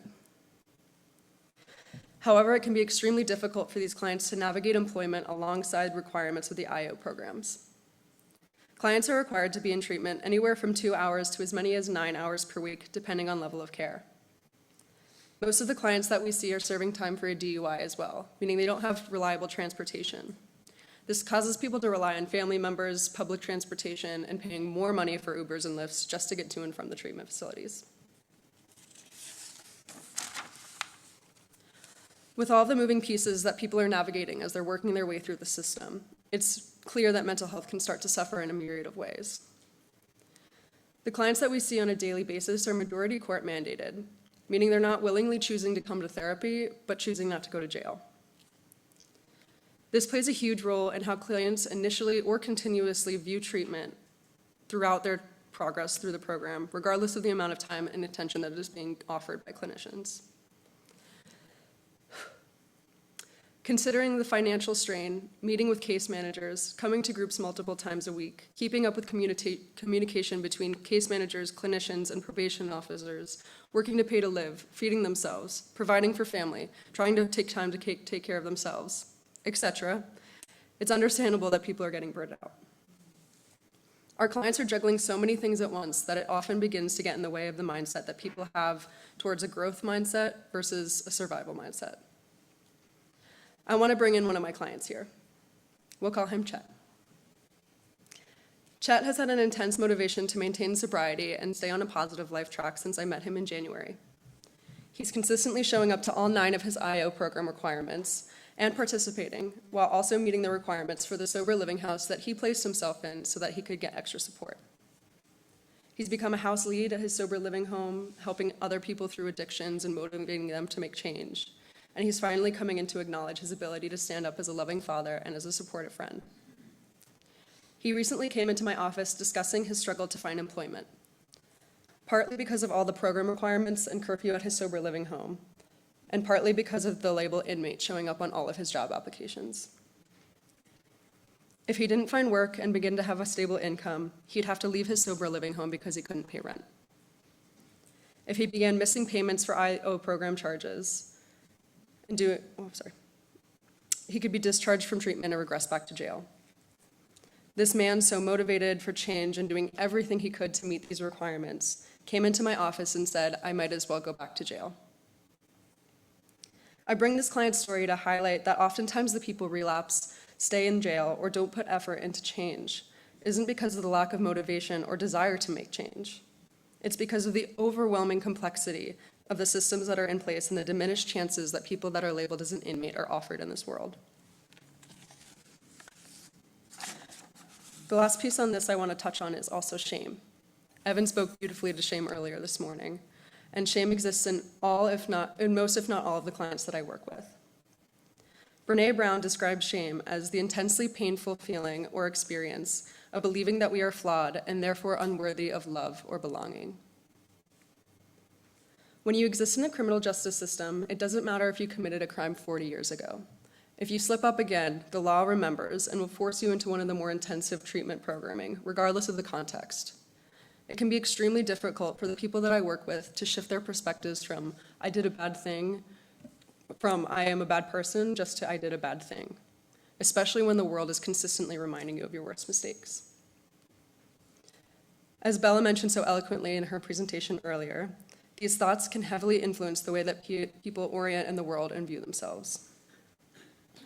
A study I found that shame is one of the most significant underlying factors that drive antisocial behaviors.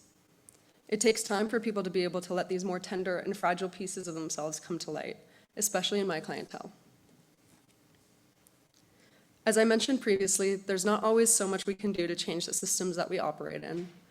But as a clinician, it's my duty to hold clients' experiences and awareness and help guide people to a life where their decisions align with their values. That way they don't have to deal with an inherently flawed system.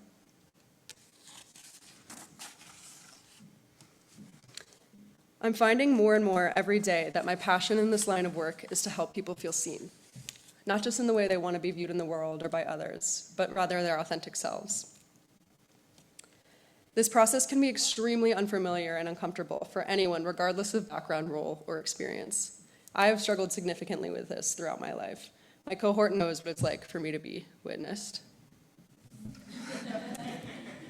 It's been a journey. So how do I start building rapport with these clients who are not willingly coming to treatment? I've been providing individual therapy for clients as well as running 2 groups during the course of my internship. Commonly, the first task that I have as a clinician is holding space for the resistance and the frustration that clients show up to my room with. A lot of time is spent validating how messed up the system is, how much they don't want to be there, how much they don't want to talk to me, and just the overall lack of interest in the whole process.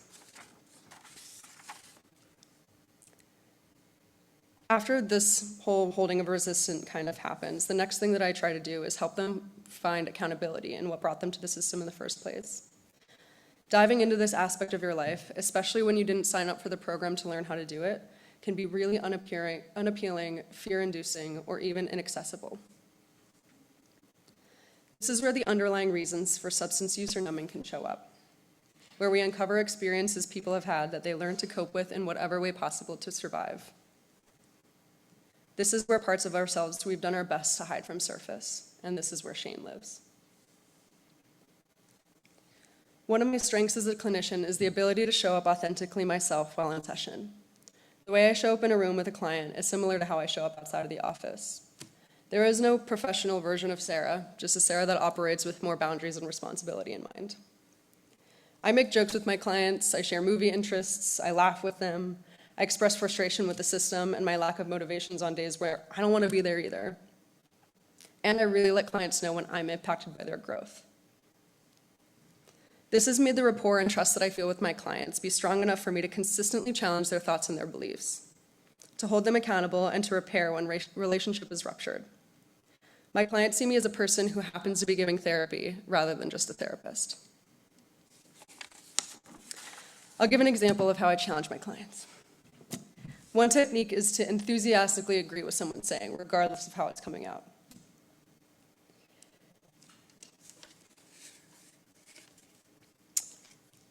We'll call this client Justin. Justin was about to finish up treatment and was telling me that he'd rather spend time in jail than try to stay sober, and that his kids were better off with their grandma. Yeah, if grandma's taking care of the kids, you can do what you want, right? You don't want the responsibility of being a good dad, she's got this. And when it came to him wanting to go back to jail, I love being told what to do every day. When to sleep, when to eat, it feels great. My client was shook. He was like, I mean, that's what I'm saying, but that's not what I mean. And we were able to talk about what he actually means. It helped move us past this fear response that he was showing on maintaining his sobriety on his own outside of treatment, and showed his real desires of being a good father and staying out of jail. Of course, the therapeutic relationship and rapport building plays a significant role in helping people feel safe enough to show up authentically. But the real power that I've witnessed is in people's willingness to show up and be vulnerable in group and share their experiences with each other.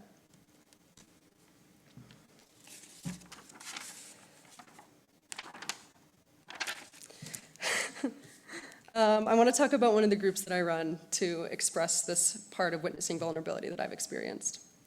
I run a group called Helping Men Recover, and this group is designed to help men process their experiences of trauma, substance use, recovery, and overall sense of self. Something that I did for these clients was provide a nature-based experiential, where I had them embody the experience of shame through a mindfulness experience. Once they sat through this process, I invited them each one by one to come up and pick a rock, hold their rocks in their hands, and feel the weight of their shame physically. The next piece was the piece that I wasn't so sure they were going to come and be willing to do. I asked them each one by one if they'd be willing to come up, state their shame to the group, and drop the weight of the rock. I was going to drop this, it makes a really loud noise, so I'm not going to do that. Okay. And drop the weight of their shame and be witnessed by the group. To my surprise, each and every one of these clients came up and shared something that was true for them. I was so impacted by the honesty, the empathy and support that was given, and the relational sharing that happened. I was there providing an experiential, but I wasn't the one that created that container. Before I took this group over, this was actually a group I substituted. So it was my first time meeting these men. This young female therapist, Helping Men Recover group is what I was trying to run, and they had no idea who I was. But because of the container of safety that they had built together, they were able to show up for each other in a way that I couldn't possibly understand. This was like 7 months ago, and I still talk about this all the time. Of course, I'm going to talk about nature within the system as well. Sasha beautifully described all the physiological, physical, and mental health benefits that nature can provide. So I'm going to highlight specifically how it impacts my clients and how I brought it into my facility. We have 2 parking lots, a couple of patches of grasses, a picnic bench, and then 2 highways. So nature isn't super accessible where I was doing my internship site. So I found creative ways to bring things in, like through my shame experiential with the rocks. I bring in other nature objects. My clients know what office is mine because there's like sticks and leaves everywhere. And then doing also things like showing videos on the screen just to like provide calming atmosphere for my clients. I also gave all my clients plants at one point to talk about like life, death, what it's like to take care of something. They killed them all, but but we were still able to work with that in a new way. Nature is also a live and non-judgmental space where we can start to build foundational learning for these clients. Again, they're not willingly coming to treatment, so safety is a really important thing to start to emphasize as we're starting to build these skills to use in the actual world. I also see just a more growth and like room for growth in general from being inside our windowless rooms to just outside, even with all the cars and highways next to us. There's a literal breath of fresh air that I see happens when clients just walk outside. They're more alive, they're more focused most of the time. But it just has this effect of being a co-therapist without needing to really interact. The clients that I see also have so many things going on in their lives that they often get tunnel visioned into, this is how it's always gonna be, the world sucks, no one's here for me, my life sucks, all the people in here are also going through things that suck. And so nature helps connect them with something larger than themselves. They can see the wind blowing in the trees, they can feel the fresh air, and they're able to be like, oh my gosh, there's something more than just what's here for me. And it's a point of contact of resource.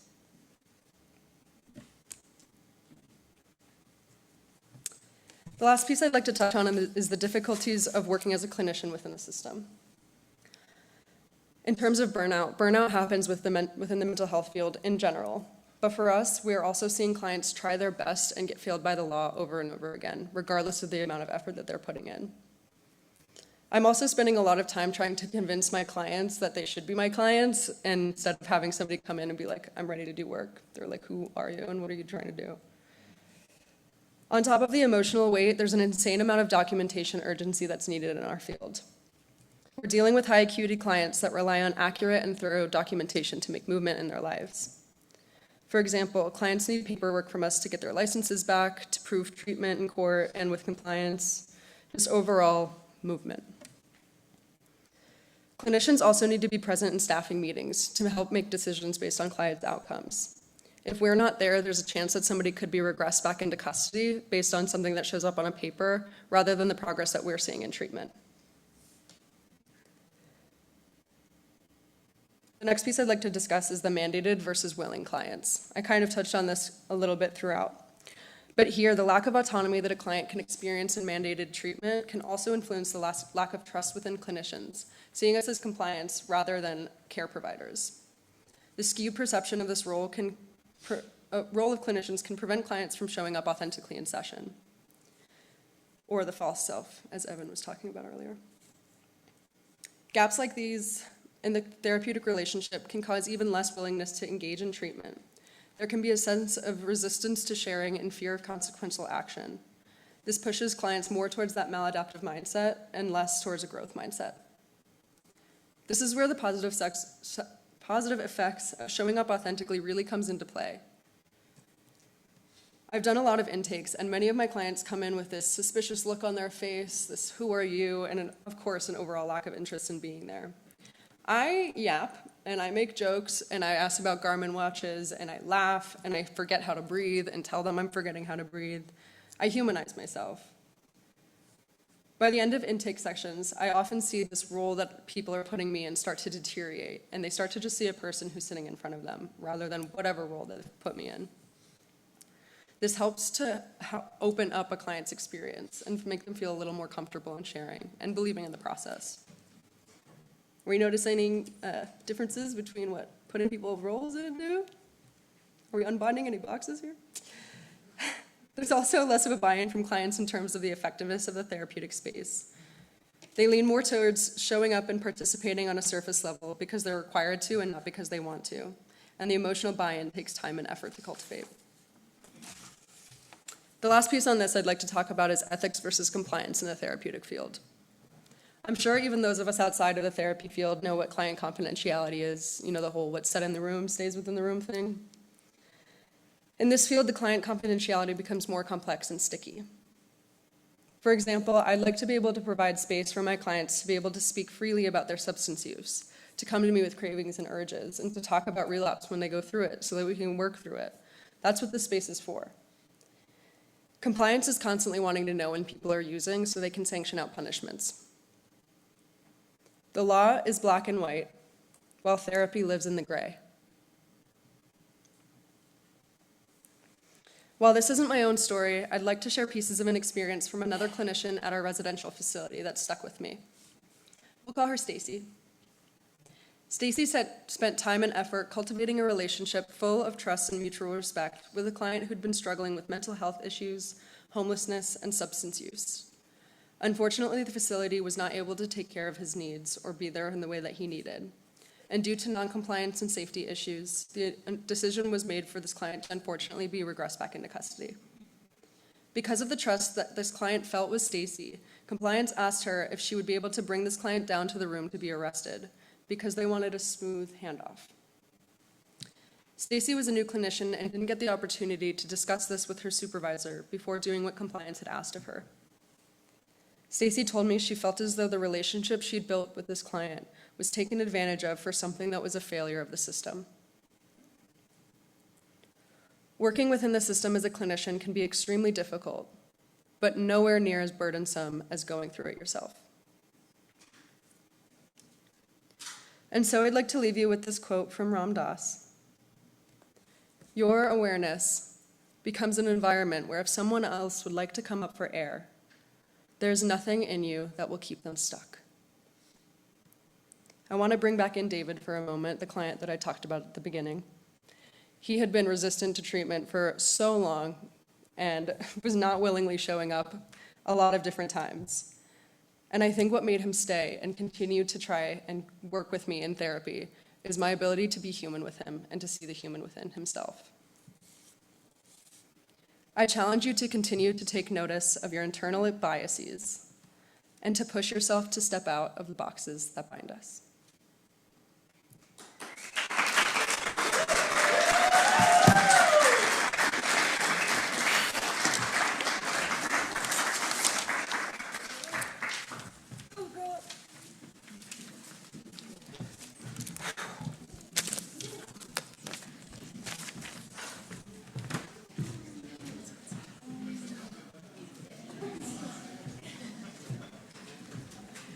We'll have about a 4-minute break before resuming.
just go.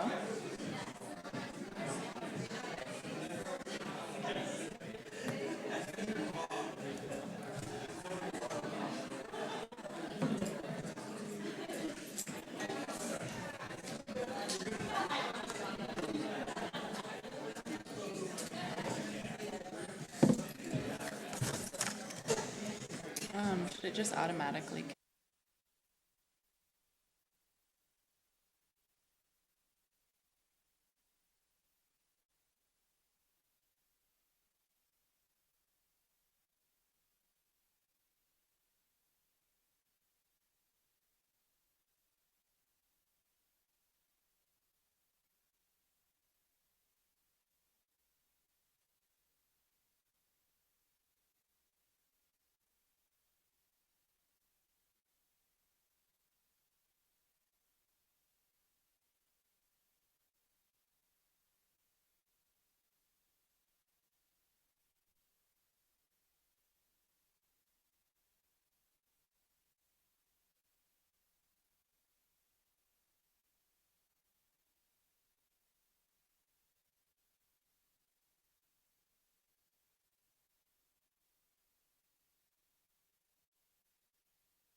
Welcome back. Please join me in welcoming Dr. Kelsey Marie Loopy.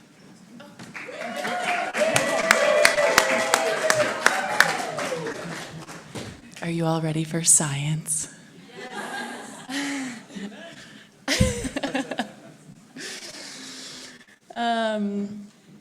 Yeah, it's really special to be here, and it's really nice to see everyone. My name is Kelsey. I use she, her pronouns, and I will be talking about earth, body, soul work and river-assisted health.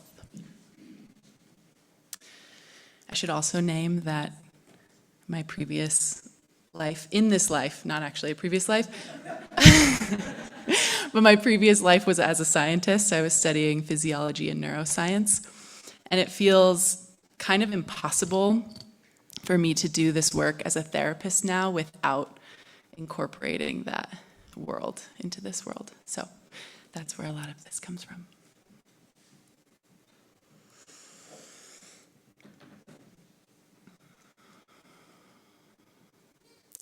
I go to the river. I go to the river to play. I go seeking solace. I go for novelty, to explore those rare and wild places that I cannot otherwise get to. I go to push my own edges of fear and what I am capable of. I go to the river to remember myself. I have been going to the river since I was a kid. One of my first jobs as a teenager was working at a kayak and canoe outfitter in a small town in California. When I learned how to row a rubber boat with gear piled high, I began to take multi-day trips, mostly in the American Southwest. In many ways, I was called to study the river the first time around in graduate school at CU Boulder when I was studying environmental microbes and their beneficial effects on human stress resilience. The particular bacteria that I was studying at that time was originally isolated from Lake Kyoga in Uganda, which is formed by a tributary to the Nile River, which, if you really think about it, has a lot of evolutionary implications. And I actually missed the first day of school at Naropa because I was in the middle of the Grand Canyon on the Colorado River.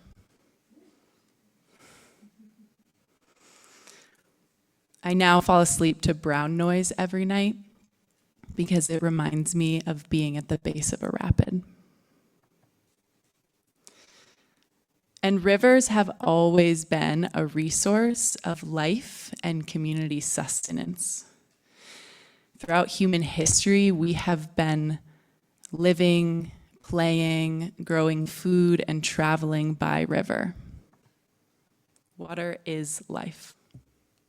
Can you hear me if I'm back here? Okay, great.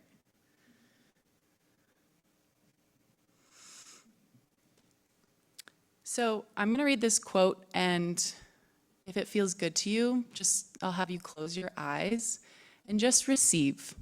So this quote is by Craig Childs. He writes a lot about the desert and the importance of water in these ecosystems. And just notice what comes up for you as you listen. The familiarity I sensed was like studying the faces of close relatives. A slender, high-pitched canyon is an aunt that took care of me as a child. My father is the difficult terrain to the east, full of dark turns and revelations. I know these places. My family extends. The blood, the connection, is water. So as you begin to just come back to our shared space, take a moment to notice what you felt in your body, because we're going to shift back to the brain for a minute.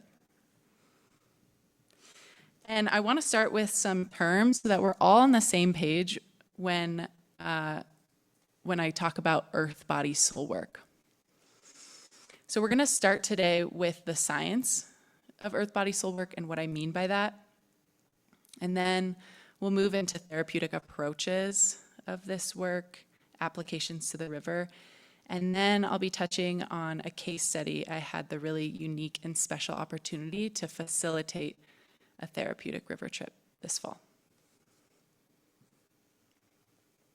Okay, so what do I mean when I use the term earth? I mean a larger living body to which humans belong.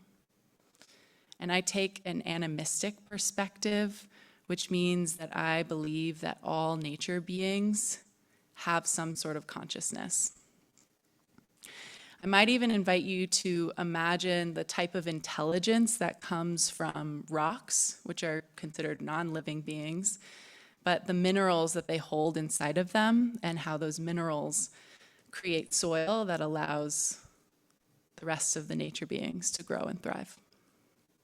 That is intelligence. And when I say body, I mean body-mind. So all of my years researching physiology and neuroscience, I actually found that the brain and body cannot be separated. We often talk about the body-mind connection, but really I see them as one system that's constantly in relationship with the outer and inner world.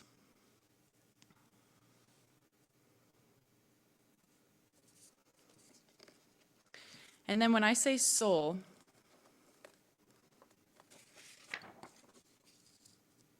I am speaking also from an animistic perspective.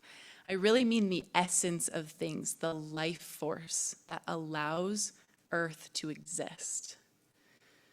The psychologist and wilderness guide Bill Plotkin calls it a biological concept, giving wondrous powers of movement and reproduction, but even more wondrous powers of sensation and emotion. This is really the essence of life. And actually, Earth, Body, Soul is already a science that I feel lucky enough to have been a part of and researched for so long. This science is called ecophysiology. So I'm going to break this down a little bit too. And I'm going to start with ecology. Ecology is all about relationships. It studies the relationships of organisms to one another and their surroundings. And this is where I include Earth.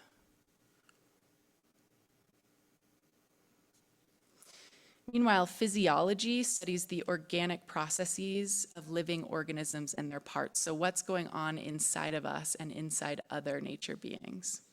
And this is where I include the body-mind, or the body here. And then ecophysiology really studies the in-between of the two. It's understanding how we impact the environment and the environment impacts us. And so it's really the in-between the intersection of inner outer, the larger wholeness. So that's why I include soul here. The author David Abram uses this term ecology of consciousness. It's kind of like the idea of oneness, of being inseparable from all other beings. So ecophysiology is the study of earth, body, soul. And this work has informed my therapeutic work in a lot of ways. The first way I want to talk about is that we are nature. We are biological, raw, and organic beings, always in the relationship with the natural order of things, including change. And we might call this the life-death life cycle. On the river, I think of water cycles, from snow melt to ocean to evaporation in the sky. There's this constant exchange of life and death of the water. And in our own life, in our own bodies, our cells are always dying, shedding. Our neurons are always growing. So we're constantly within change. And so I see this as really one coin of both grief and love.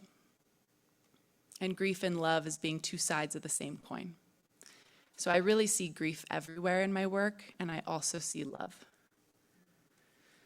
An opening to this can support connection with being alive. So one question I might ask in the therapeutic room is, what is dying or wants to die within you, and what is birthing or growing?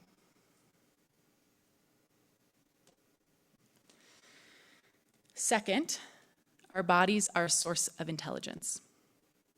Sensations, emotions, and stress responses evolved to tell us about our internal and external environments, allowing us to survive. These intelligences, these impulses, these responses, these emotions tell us something about what we need. And on the river, a question that comes to me: are the rapids, canyons, the tamarisk, or even the bugs inherently good or bad? Or are they just beings kind of doing their thing and interacting with each other, impacting each other and the environment? In therapy, I think about this as listening to the body to offer greater awareness and compassion. So when a client comes in and they're working through a thought pattern, emotion, or behavior, and oftentimes the impulse is to get rid of it immediately.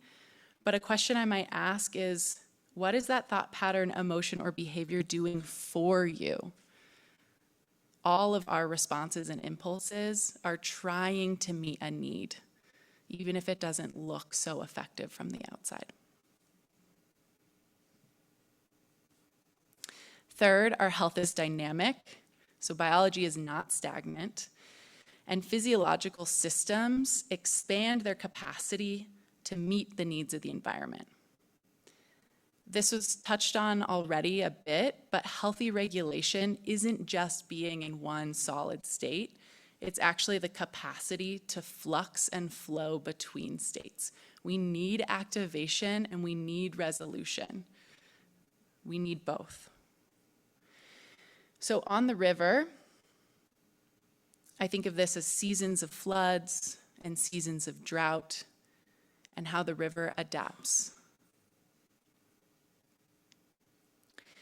In therapy, we can think about emotions or trauma getting stuck in the body, and that word stuck has been used several times already. And so if we can allow a space in the therapeutic room to express whatever was shunted or bypassed, it can help bring flow back to the system. So a question I might ask is, what physical expression was bypassed? What needs to be expressed and wasn't allowed to?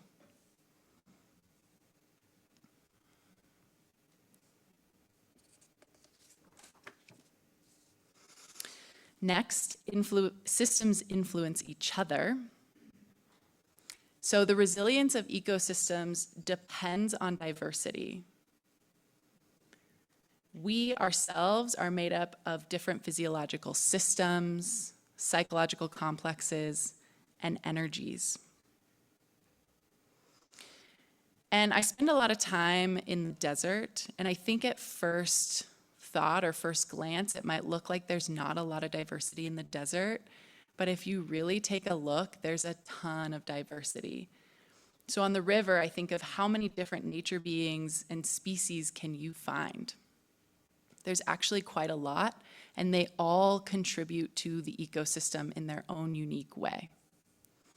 Another piece I might add from previous research at CU, I studied the gut microbiome, and I often think about how it's important to have all different types of microbes so that not a single one dominates. They're all impacting each other to keep a sort of balance.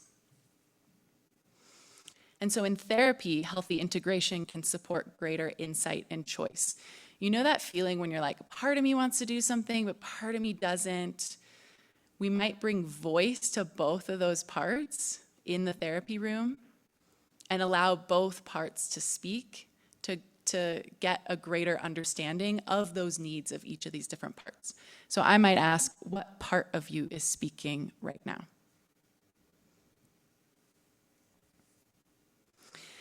And then finally, at least for this talk, we are part of the greater ecosystem of Earth. This means that our health depends on Earth's health, and Earth's health depends on our health. We are connected, we belong, and we are part of the larger whole. So on the river, we impact the river, and the river impacts us. When we go down the river, we are often thinking about ways to minimize negative impact. We're packing out our trash, packing out our waste. And the river impacts us physiologically, emotionally, and spiritually. And in therapy, this concept can be broadened to the fact that you are not alone, and the well-being of the collective is interconnected. A question I like to ask for myself and for others is, what unique gifts do you bring to this world just by being you? And sometimes that question can feel hard to answer because when our gifts are a gift, they come naturally. So they feel kind of obvious to us. But I might have you noodle on that one.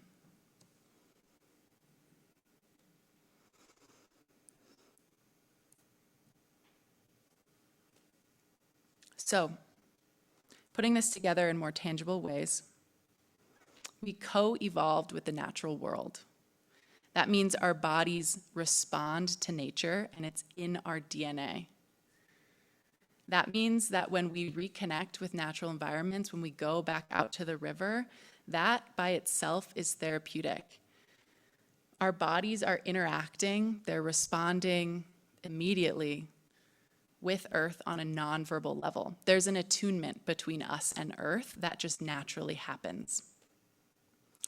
And so if we had more time, we could dive into attachment theory here, actually, which is pretty neat. And so when we return to the river, our bodies remember.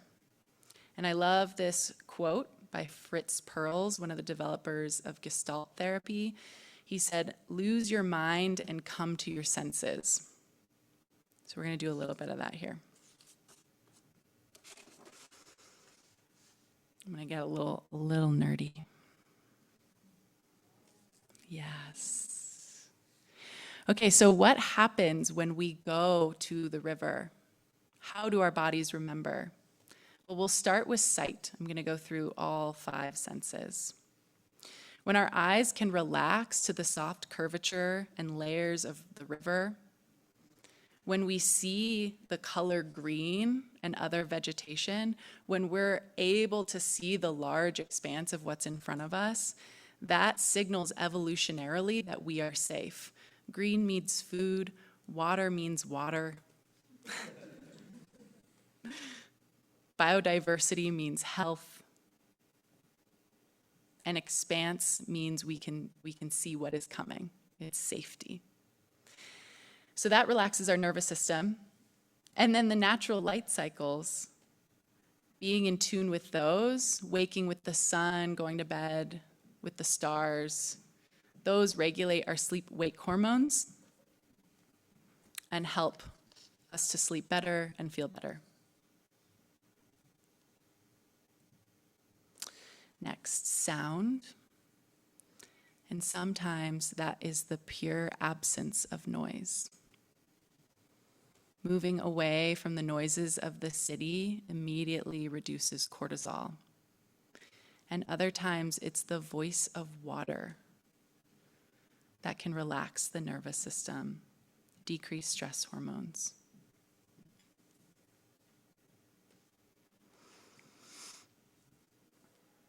And then with touch, we are sensing from our skin to the outer world.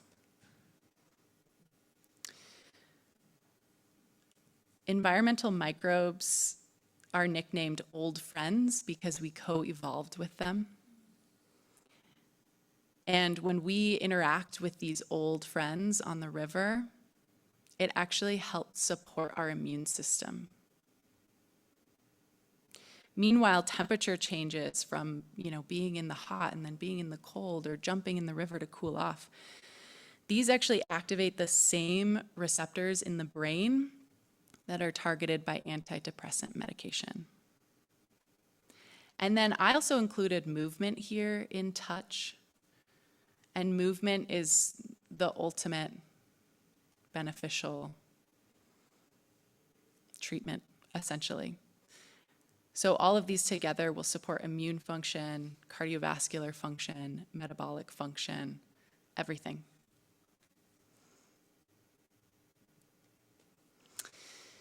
And then as we move to smell, what I think is really cool is that we're breathing in chemicals from the environment all the time. So plants are emitting chemicals, these environmental microbes are emitting chemicals. And these smells, like wet earth, sweet blossoms, musty grottos, baking sand, they actually alter brain activity, again, relax the nervous system, and support immune function. And similarly, these chemicals, when they get ingested, when we take them into our mouths and they float down into our digestive tract, these chemicals tell our body something about the environment. So these chemicals will signal to our metabolic system, for example, whether it's summer or winter. And if it's summer versus winter, that might make us metabolize an orange differently. Do we need to focus on fat stores or do we need to focus on energy? And so everything we intake will tell us about this environment. And then from a psychological standpoint, slowing to the pace of the river disrupts our relationship with this grind culture, with this idea of linearity and dominance. And river metaphors are endless. There's the eternal mother who's carrying us downstream. Water is such an interesting molecule because it's formless, and yet it has the strength and resilience to carve canyons. Then there's the changing currents. There's the rapids of life or the smooth, calm sections of river. Another metaphor, something we say when we come up to a rapid, is that you need to square up to the waves. Tom knows about this. When you face the rapids, you need the boat to be facing forward because it reduces your chance of flipping. So you literally need to face and confront the rapids. There are also themes of control and surrender. And then we can also think of the river as a sort of rite of passage, and we haven't really touched on that much today. But essentially, it's this idea that you step across a threshold. It's a transition in your life. You step across a threshold, and then you're kind of in this weird in-between state before you become the next identity. And so the river can be thought of it like that. You literally step off of shore at the put-in and you're taken down river to the end to reintegrate back into your community.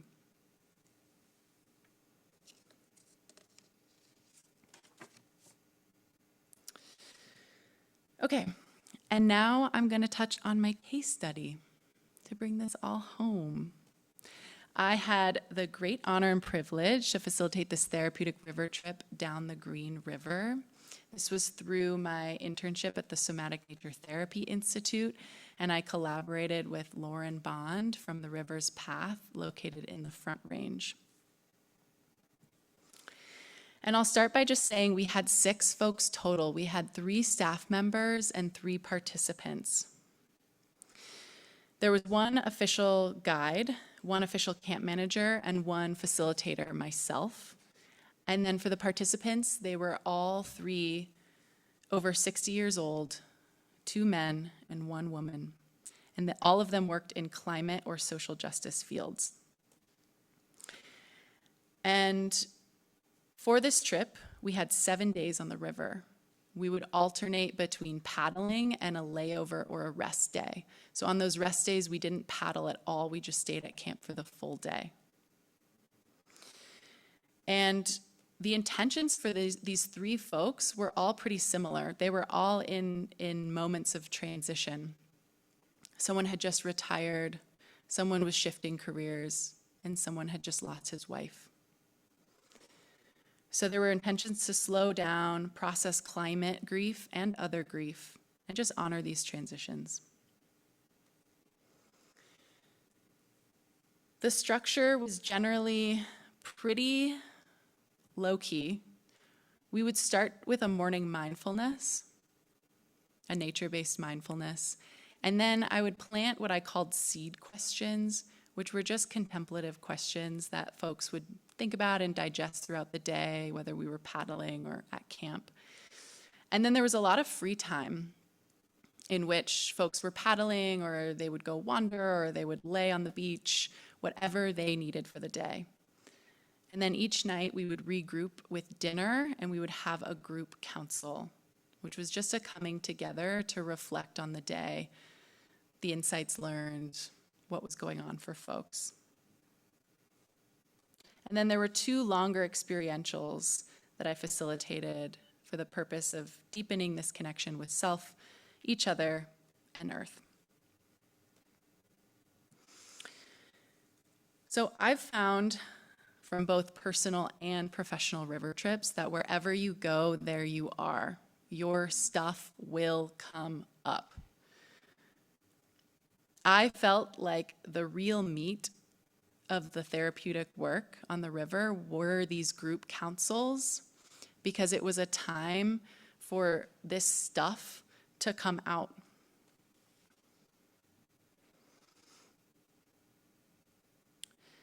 Whether they were projections onto the group, personal struggles, whatever these folks were wrestling with, inevitably showed up. And at group council, we held it all, we witnessed it all with gentle compassion. And so one of the quotes I have here is from a participant. They said, "I found it incredibly helpful and healing to give voice to my deep grief about humanity's failure to contain climate chaos. Once I had really spoken and then expressed how hard it is to be the harbinger of doom, I felt accepted and even valued by others in the group. This was profoundly healing for me."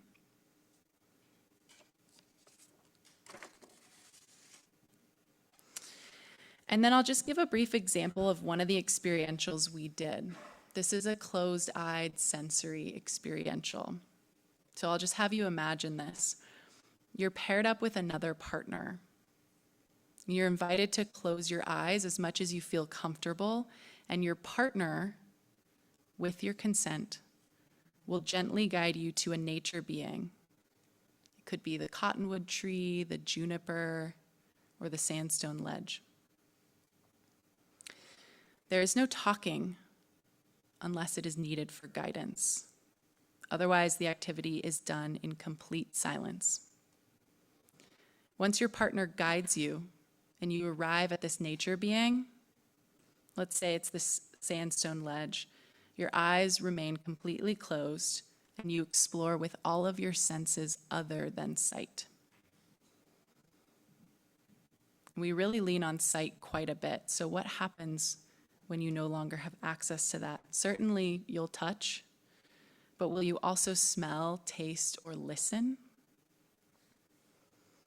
What is it like to really take the time to get to know this being, to touch the columns of soft and gritty rock, smell the windswept dust, taste the dry earth, or hear the echoes of current against the wall? Will you listen for anything else? Maybe a message that doesn't have a sound. And then after a few rounds of exploring different nature beings with your eyes closed, you'll be invited to switch, and you will guide your partner to different nature beings. And you will witness them in silence as they take in another being with all of their senses other than sight. You may see them smile. You may sense their focus or connection. You may wonder what they're thinking or feeling. You may see them cry. I myself have done this activity, and it is extremely powerful and intimate. I've cried on both sides, which maybe is not surprising if you know me, but I have cried on both sides of this experience. It's absolutely beautiful. And in response to this experience, one participant said, "I realized that I'm never alone and nature beings are always there for me, a part of my family." So if soul is the in-between, this ecology of consciousness, how might this come through to you on the river? We had moments on the river of paddling in silence, again, listening to the nonverbal communication, the wings of birds, the trickling water. And one participant reflected on this. "I have always seen body and soul spirit as separate yet connected entities. As I floated down the river whispered something very clearly to me, almost as a coherent voice. As I looked at its very physical, sinuous brown form, it said, 'I am my soul.' So the physical manifestation of all things and me are simply spirit, soul. There is no separation." I am going to conclude my presentation with a short poem that I wrote in the desert.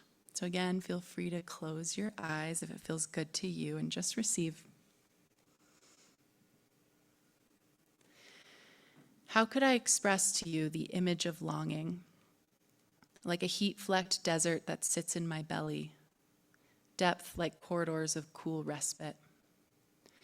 I wait at the entrance, deciding whether to enter or remain, knowing the temperature change will chill my spine. Looking into the cavern is looking into a mirror of my own soul breathing. Some unfinished business down there. I know the desire of water. Sometimes a need so great I spill over my own edges. I follow unseen forces. They call to me. Thank you.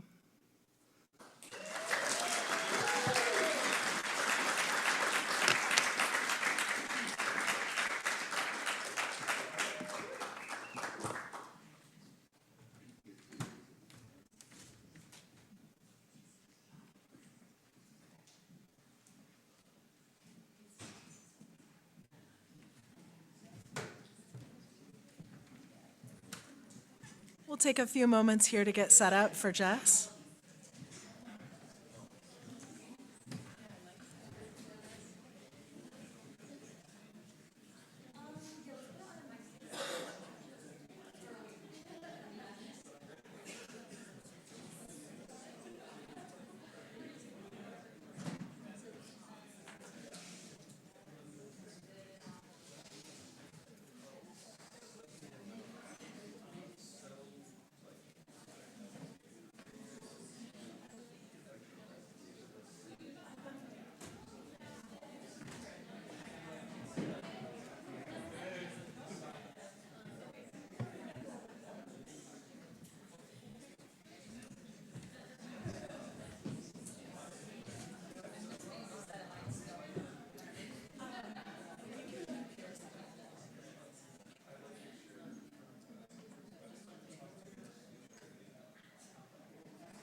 Uh-oh.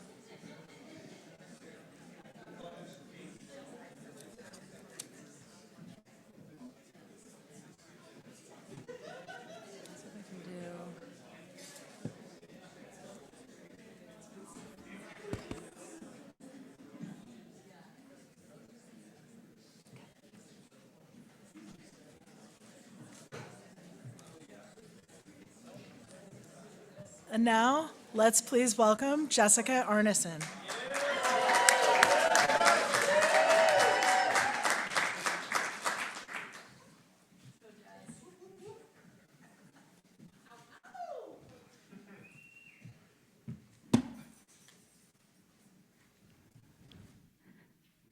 Okay.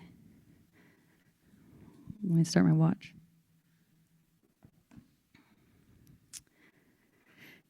It was the late afternoon, and a hunter was making his way home, belly stuck to spine. It was an unsuccessful day. And as he approaches his hut, he sees something that absolutely terrifies him. There's a thin column of smoke coming out the chimney. Someone is in there. He peers through the door. He looks inside. No one is to be found, but there is a hot meal sitting on the table. Someone had prepared it. And the room, it's kind of got this essence. It's got this feeling like he's been tended to, sort of a feminine touch. He likes it. Can you hear me like this? Next day, he shows up. Same thing happened. Day after that, same thing. Day after that, same thing. And so finally he does what we all would have done much sooner. He shows up earlier, and there she is standing with her back to him, hair to the ground. She's stirring a pot of peppers and singing in a language we don't even speak about anymore. And with his hunter's eye, he knows that is part fox, part woman. And in the way that all women know when they're being watched, she can feel his gaze. She turns around and she says, "This is my hut now." And he beholds her radiance. "Oh, of course, whatever you want." And I got to tell you, that night was a sweet scene. She brought jokes. He had songs. They shared stories. There was wine. The ecstatic man in him saw the ecstatic woman in her, and there was a commingling of sorts. And that night, before bed, she says, "There's just this one thing. You know, as a fox woman, I have my pelt, and it has to hang right here." He goes, "You're the star of my night sky. Put that pelt wherever you want." And so she does. Days turn into weeks. The love is a beautiful scene, but the pelt, it is pungent. You all seem like a rural bunch. You know the smell. It's like that earthy stank of an animal. It is driving the hunter mad. It's in his hair. It's in his clothes. It's in his mind. So one night at dinner, "Dearest, loving you has been the greatest gift of my life, but there's just this one thing." She goes, "Yes." "It's the pelt. It's the pelt. I'm not saying we have to burn it. I'm not saying we have to get rid of it. Can it just go outside? Can it just be away from the house?" She cocks her head. She looks at him. She knows it's a rookie mistake, so she kind of lets it slide, pretends it didn't happen. Thanks, Dad. And she moves on. The weeks turn into months. He is now living in a kind of hell. It is pungent. Another night at dinner. "I told you once, I won't tell you again. Get rid of the pelt."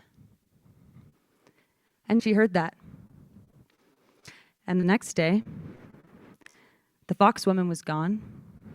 The pelt was gone. And the scent was gone. And they say truly, to this day, this very day, the hunter stands in the doorway of his hut, lonely in his whole body for the scent of the foxwoman. That story is called The Foxwoman. I learned it from the great man of myth, Martin Shaw, and I'm going to be weaving this story throughout my presentation with you today. Please notice the metaphor, see where it falls into the rest of what I'm talking about. My name is Jessica Arneson. It is truly a dream to be standing here with you today. I see my family, my best friends, my cohort, all of their family. It is such an honor to be graduating from the Wilderness Therapy program at Naropa and to have completed my internship at the Somatic Nature Therapy Institute. I was going to light a candle, but we can't have open flame, so I'm just going to take a breath and invite you to as well.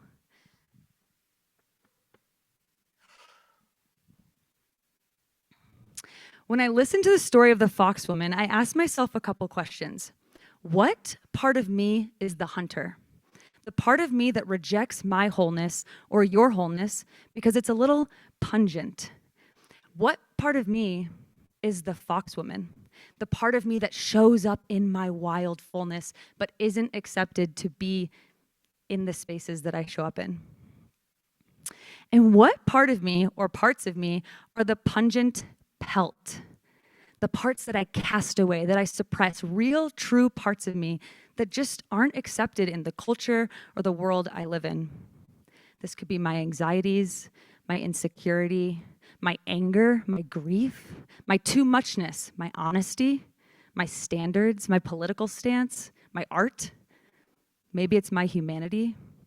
Maybe it's your humanity. But here's another question. What if our culture or our world is lonely in its whole body for me and my pungent pelt? And by that, I mean my fullness. I mean my wholeness. I mean the animal that I was born into this world as. What if the world depends on that? Bill Plotkin, in his book Soulcraft, summarizes this well. He says, your soul is both of you and of the world. The world cannot be full until you become fully yourself. So what compels us to suppress or cast away authentic, true, and wild parts of who we are? One theory that I am bringing in today is that the modern world we live in has required us to do so. To cast away parts of our wild, and with that goes our authenticity, our instincts, our wholeness. And I don't think this is because the modern world is wrong per se. Actually, I just think that it rewards qualities that don't really leave room for other pace, for the pace of season, of body, of dream, for something more wild. To quote Plotkin again, he says, contemporary society has lost touch with soul and the path to psychological and spiritual maturity. Instead, we are encouraged to create lives of predictable security, false normality, material comfort, bland entertainment, and the illusion of eternal youth. As much as modern life has expanded what is possible, I also think at times it has distanced us from something that is more wild, more slow, more instinctual, and even more relational. And so my invitation in this presentation is not to reject modernity, but to remember the pungent and critically important parts of who we all are and how we can start to bring them back into a world that maybe doesn't know how to include them. So as a budding therapist and human, I am asking myself and my clients, how do we begin to welcome the pelt back? The whole wild instinctual self. And I don't mean just in a conceptual, ideas way. I mean in a real, raw, embodied way. How do we feel that in our bones? How do we practice that, make contact with that, and experience that? I think that a way is through slowing down.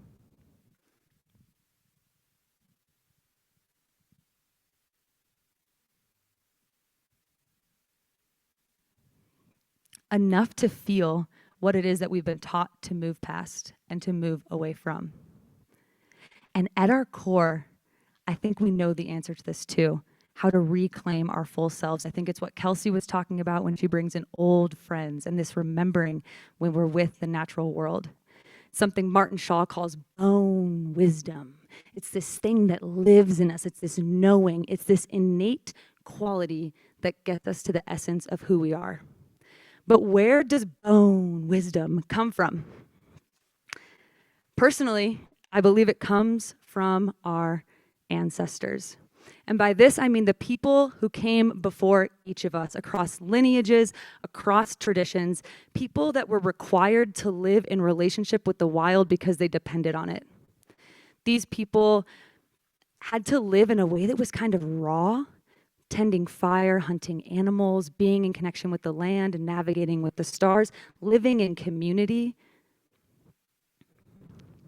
You could say that they had to be in relationship with the pungent pelt of their existence. And this wasn't romantic. I'm not trying to romanticize it. It was hard and it was necessary for survival. But they couldn't afford to exile their instincts or their wildness. And I think that even though we don't depend on those ways for survival anymore, there's something in us that depends on them for our wholeness. I do also want to name and acknowledge that these ways of living are still very much alive in cultures today, and I'm not trying to claim or replicate those traditions, but really just to learn from the underlying relationships that they point to. And I also don't think those are far from us now. I think that these old ways, this bone wisdom is actually very much here, even if subtle. Think about when you're sitting around a campfire, or when you see the stars at night and you catch a shooting star with your friend. When the first sprout of your tomato plant shows, or you make eye contact with a deer, or a child makes a mud pie and offers you a slice, or that smell of earth after a good rain. I think that these are glimpses into a remembering something old, something innate, something wild. And over the last couple years, I've kind of gotten obsessed with this idea. I've been like, I want to know this bone wisdom, this old part of who I am, this way that we all feel but maybe don't know how to put words to. All right, so stick with me because I'm going to kind of make a pivot here, but I want to talk about an area, an old way that I have honed in on. For me, these practices have been hunting, hide tanning, tracking, fire tending, storytelling. And of all these ways, hide tanning has been one that has captured my heart. For those of you who don't know what this is, it is the ancient practice of taking the pungent pelt, if you will, of a beautiful animal and transforming it into something durable, soft, and alive in a new way. Often, the result is leather. And this can be done in many ways. The way I have been trained is through a lot of labor and love, using the brains of an animal and smoke. This is called brain tanning. I don't have time to go into a history lesson here, but I do want to name creating animal textiles is 100,000 years older than creating textiles from plants. So before cotton, before linen, before wool, there was hide tanning, and there still is. Okay, and in case I'm losing any of you in the back, Wylie, I want you to think about how relevant hide tanning is. It's the leather shoes that I see. It's the leather wallet in your bag. It's the leather wristband on your watch. It's the interior of the car that you drove here in. We are all interacting with tanned hides on a daily basis. It's just been modernized. And personally,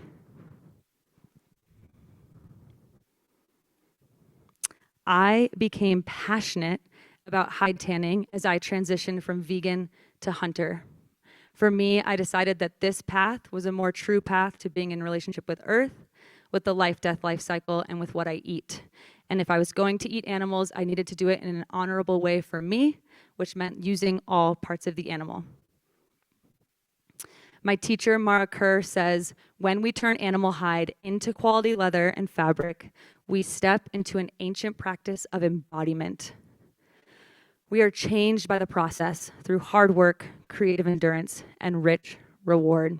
Hide tanning has been incredibly healing, transformative, and deeply humbling for me. And I wouldn't have been here without the teachers who I must name, which include Forrest Gillies, Mara Kerr, Mandy Bishop, Jacob, Hans Rasmussen, Joshua Sage. the deer, the sheep, the cow, the rabbit, the raccoon, the fox, and the salmon. Okay, so how does this apply to therapy? So I got really excited about combining this craft with what I was learning as a developing therapist at Naropa. With the support of my legendary supervisor, Katie Asmus, at the Somatic Nature Therapy Institute, I designed an offering. This offering included 3 one-hour preparation sessions, 3.5 days of an in-person immersive experience learning to tan a deer hide, and 2 one-hour integration sessions afterward. I shared this offering with my community, imagining somebody would know someone who would want to do this. And after 2 weeks and praying to my lucky stars, I received an email from a woman in North Carolina. She had heard about the offering from my supervisor. After a couple logistical conversations, a consultation call, she said yes and booked a flight to spend the week in Colorado. For the remainder of this presentation, I'd like to share the experience with the deer and with this client, who I will refer to as Summer. Summer is a white female in her mid-40s. She herself is an adventure and nature-based therapist, and I have received permission to share images and excerpts from her writings. Our journey started by setting intentions. Why did Summer say yes to the call of this experience, and what was she hoping for? Her first intention was to remember herself as nature. That has been said in a few different presentations. We are nature, and she wanted to feel that in her body, to reconnect with instinct, with primal knowing, and with parts of herself that are labeled messy but are deeply alive. This included reclaiming her animal body and the wisdom and power of that. Next, she wanted to participate in the life-death life cycle. This was not abstract for Summer. She had just lost her mother, her best friend, and was now witnessing the decline of her father. She also runs a grief nonprofit, actively supporting clients as they navigate loss. So this is not abstract, it was very tangible. And finally, there was an intention to mark transition through ceremony. Summer was entering into different roles in her life and in her work. And with that, there was a desire to mark this time of transition and to see it as a kind of threshold that she was stepping into as she entered deeper relationship, responsibilities, and creativity in her life. As Summer took the next couple weeks to sit with her intentions, a poem came to her heart that she wrote and that she sent to me. It's called From the Deer, and I'd like to recite it to you. Come to me pungent, smelling of earth and sweat and your own animal skin, the way it holds sunlight and the residue of rain, imprints of leaves from your night on the ground, under the stars, exhaling over and over and over. Come to me wild, with your hair and hands and eyes as you find them, your feet bare, your heart responsive, your breath deep and life-giving. Come to me true, with the wonder you held as a child, undecided about all that life would throw at you, and curious to discover, to uncover whatever it is that pulses between us, that bonds you to me and me to you and us to this mother, a dream among lifetimes. Come to me now, unburdened of ideas of right and even more so of wrong. Allowing the way of water and gravity to guide you. As you shed your false layers, reveal your true patterns, come to me, wild animal.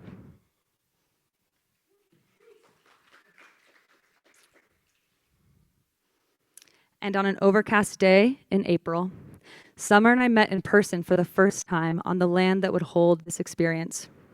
This was also the first day she met the deer, a mature doe who had died many months prior and found her way into my life. Summer spent time simply being with her, with the body, with the hide, tracing the shape of a being who once moved across the land. It was a quiet meeting. We sat in silence. We created an altar, something that anchored the experience and held Summer's intentions. On this altar were bones from the land, bones from the deer herself, the ashes of Summer's mother, beads from a village in India that Summer had been to where she witnessed the honoring of death, and many other things that anchored her experience. Later that day, we began the physical work. The hide had already been removed from the deer, but Summer spent time scraping at the remaining flesh from the hide. And this was a moment where I really saw her come in contact with her intention to stay in relationship with death and all that it teaches. So for the next few slides, I'm going to be reading words directly from Summer's writings.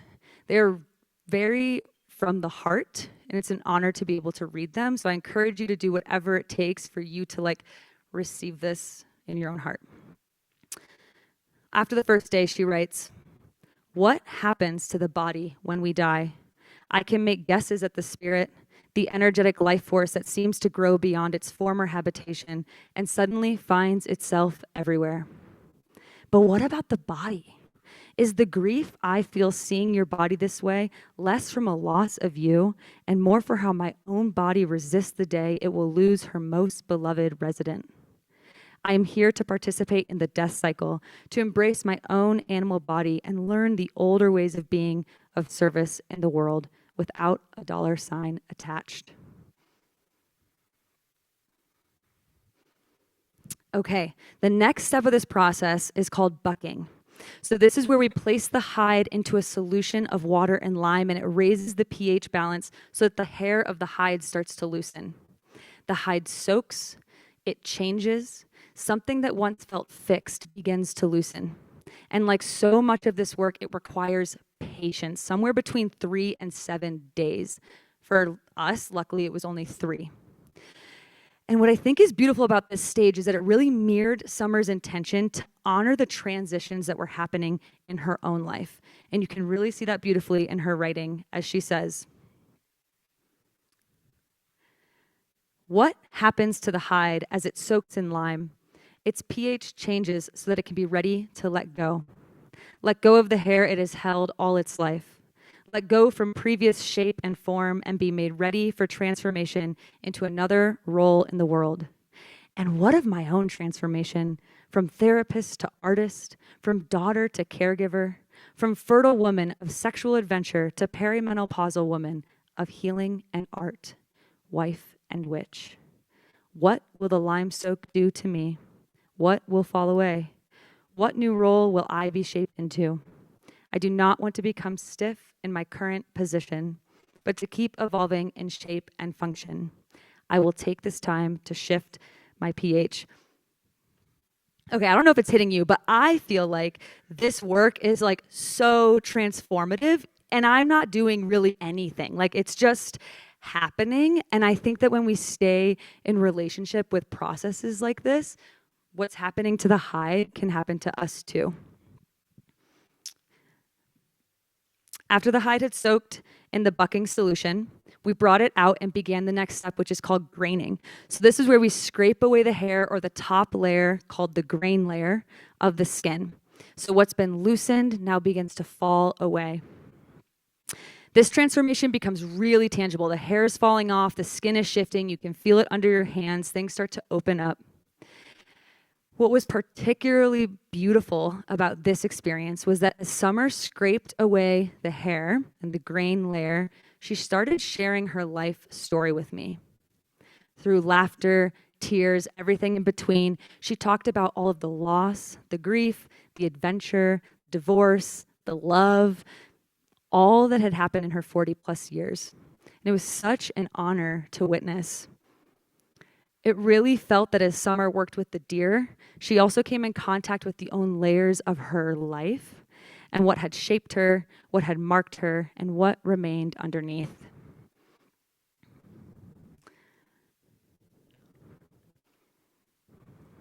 Summer reflects. Faint images come forward of women graining together back through time, talking, working, creating. Is this not what women have always done? Creating life through shared labor and connection? Jess tells me of a teacher who shared that the brain of an animal should be used in the tanning so that the memories of the life's Deer's life can infuse her body in its new shape? How will the memories I have shared today infuse my body in its new shape? What shape will I be?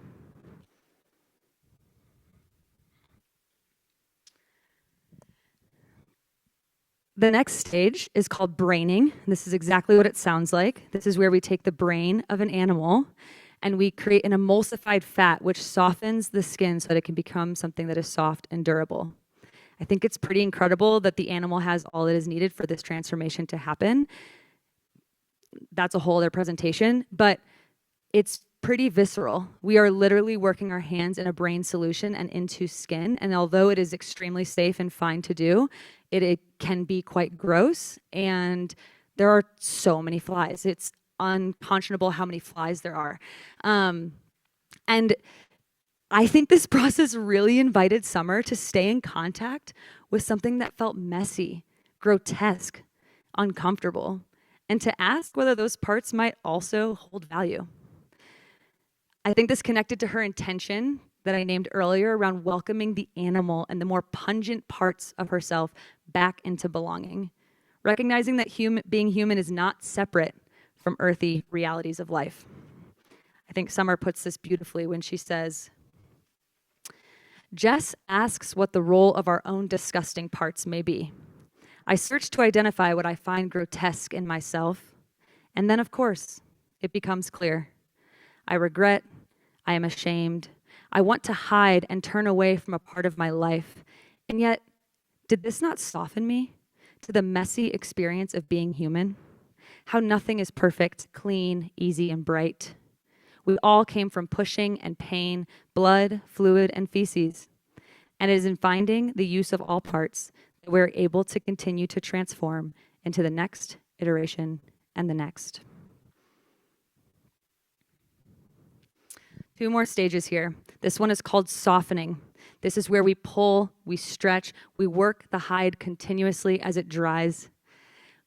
This stage, more than any other, requires persistence and presence. If there's not presence, the hide immediately starts drying into a stiff state. I think this is a real practice in staying mindful, in not hardening, and in allowing us to become more flexible and open. It's also extremely rewarding, as Summer reflects. We untie the cords and discover a hide so soft that tears come to my eyes. Each stage a transformation, and for some reason this one is emotive. Why? Is it reaching the top of a summit you've never seen, where each labored breath is in service of something beyond what you can quite imagine?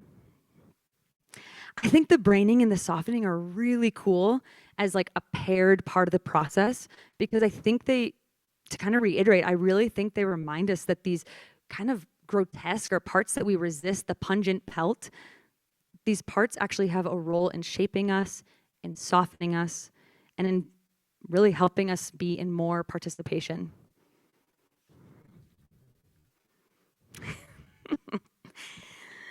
The final stage of the process is smoking the hide. After all the work, the hide is held over a low, smoldering fire, and the smoke penetrates the fibers, preserving the hide and setting it into its finished form. This stage is a lot slower, sort of like we started the process. There's a sense of tending, staying close, watching the fire. In many ways, this is where the transformation is anchored and where things are set. I think this final stage connected to Summer's intention to use the experience as a ceremony, not just a process to move through, but as a threshold, something that she was going to bring home with her. In her final reflection, Summer writes, and thank you, Summer, "We have done the hard work, and now it is time to set the hide and to set myself, to anchor these changes and identify how to take them home with me. What has happened here? What matters? It is simple, really, to slow down and practice the natural ways.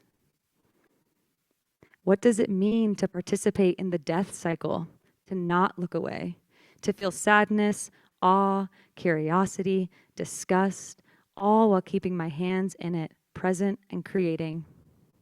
I leave the land with humble thanks, wrapped in the pungency of smoke and hide, with bones that I will carry home, the bones that are the elemental building blocks of life, reminding me to follow my animal instincts, to follow the paths that have been laid down before me in community of participation and creation in this wild animal life.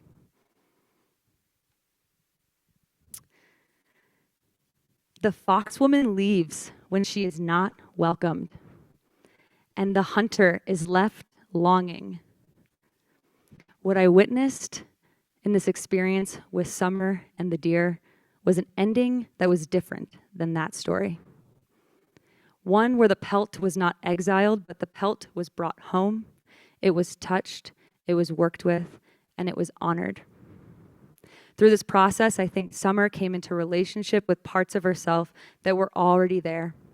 Her instincts, her animal body, her creativity, her capacity to stay present with transformation and death, her wholeness. Practices like hide tanning, they don't just teach us a skill, they teach us a way of being. They ask us to slow down, listen with the body, participate, be with all parts. Stay with discomfort, and remember that transformation is not always clean. So my takeaway is this. The work is not to reject the modern world. The work is to bring more of ourselves into it. And I believe collaborating with the natural world and with old ways is a form and a path to this. To carry the pelt home, to remember what the body knows, and to return to the world not as something more polished, but as something more whole. Thank you so much.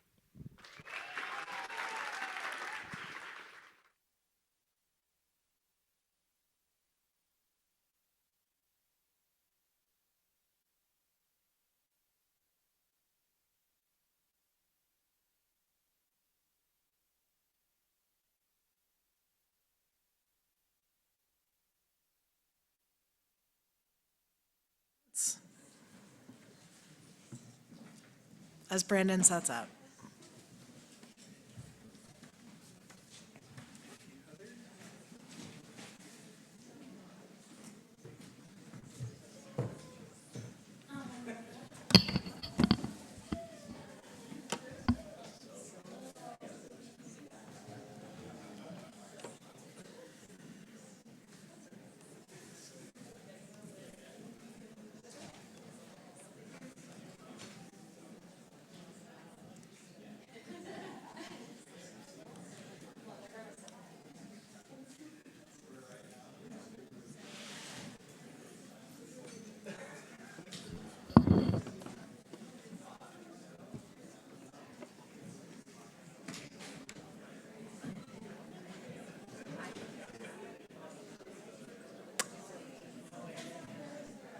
We don't need that.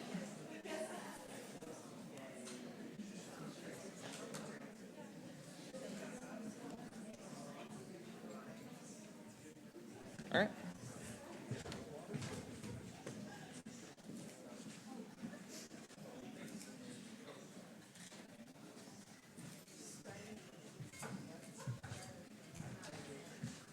Let's welcome Brandon O'Hearn.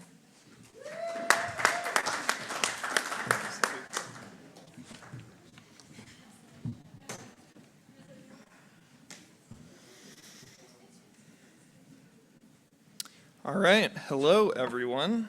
My name is Brandon O'Hearn, and this is restoring a sense of safety in the body through contact and relationship, learning from the wisdom of horse bodies. So a brief overview of what I'll be talking about today. Really this presentation is 4 parts. I'll talk about my internship site and my experience there. Then I'll introduce you into a pretty interesting and niche technique done with horses called the bladder meridian technique. Then I'll talk about a case presentation and other client experiences with this. And then we'll briefly explore some supporting science.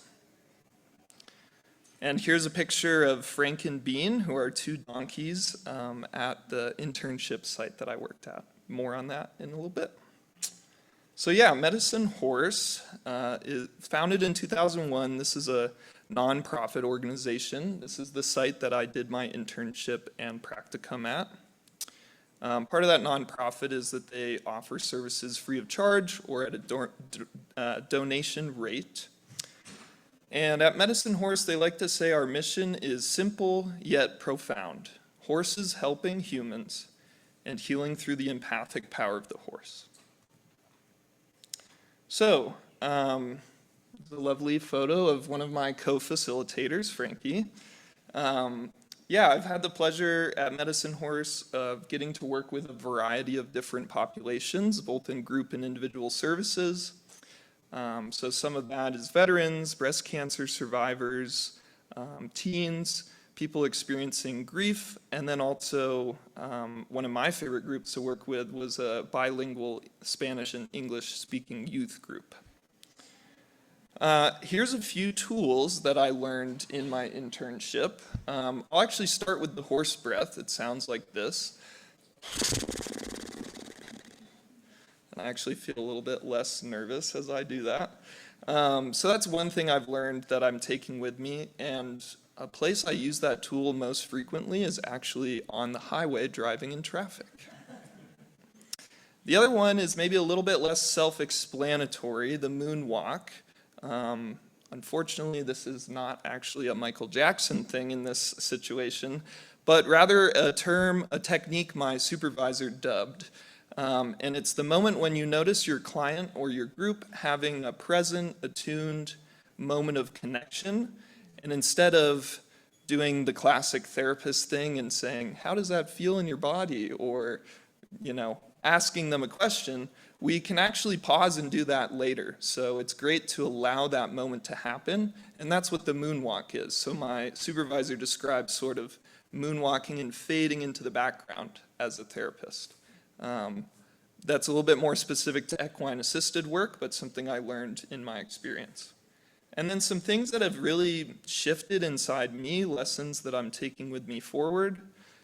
My experience working with the horses at Medicine Horse and with clients has really changed how I relate to both myself and horses.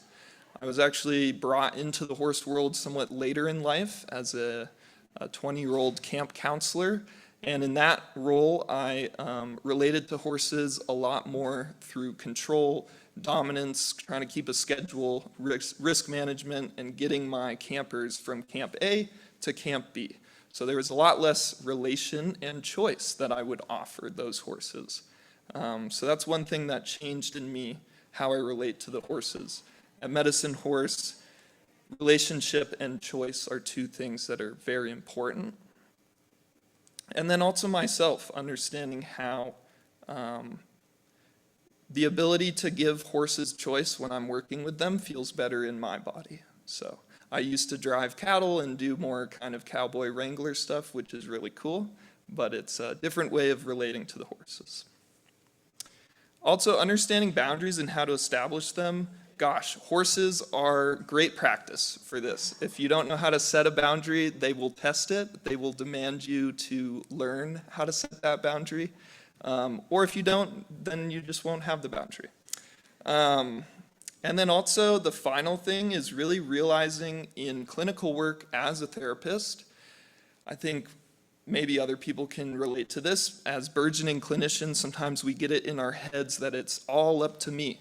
I have to help, support, and heal my client. But in my experience, I've really learned that, having the word co-facilitator on Frankie's picture there is purposeful.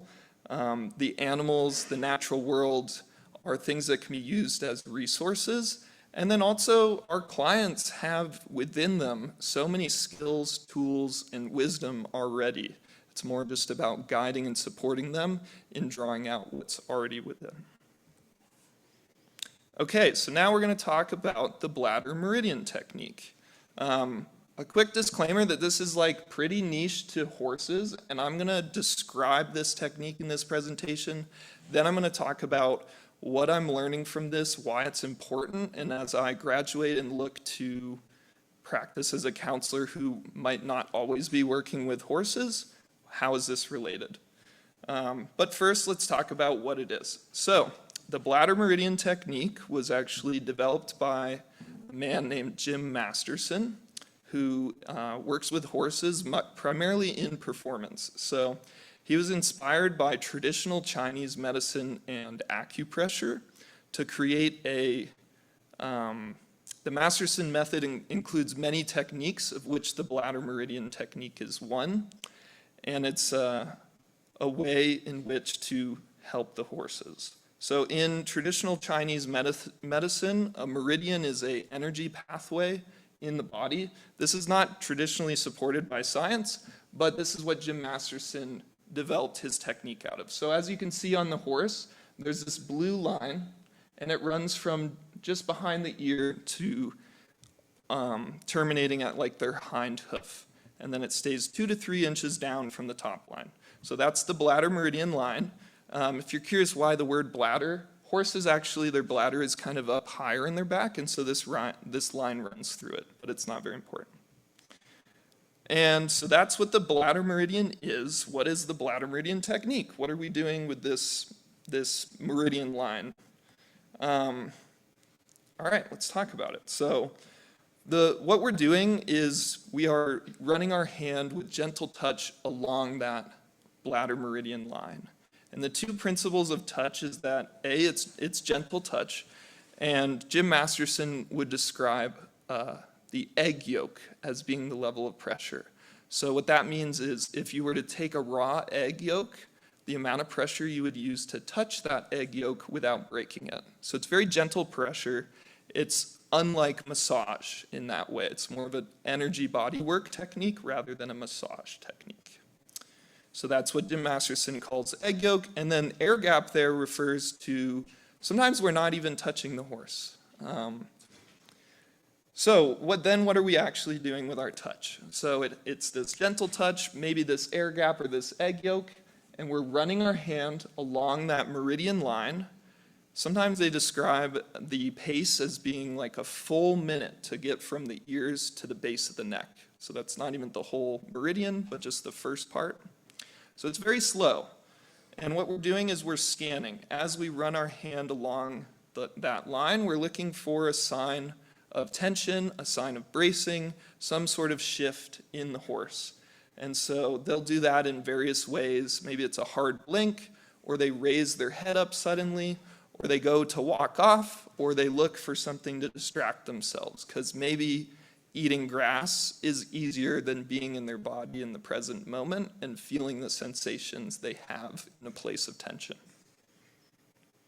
So then what we do is we keep our hand on that spot, we pause, we soften and breathe. Jim Masterson describes this as throwing out the clock. We're on the horse's time.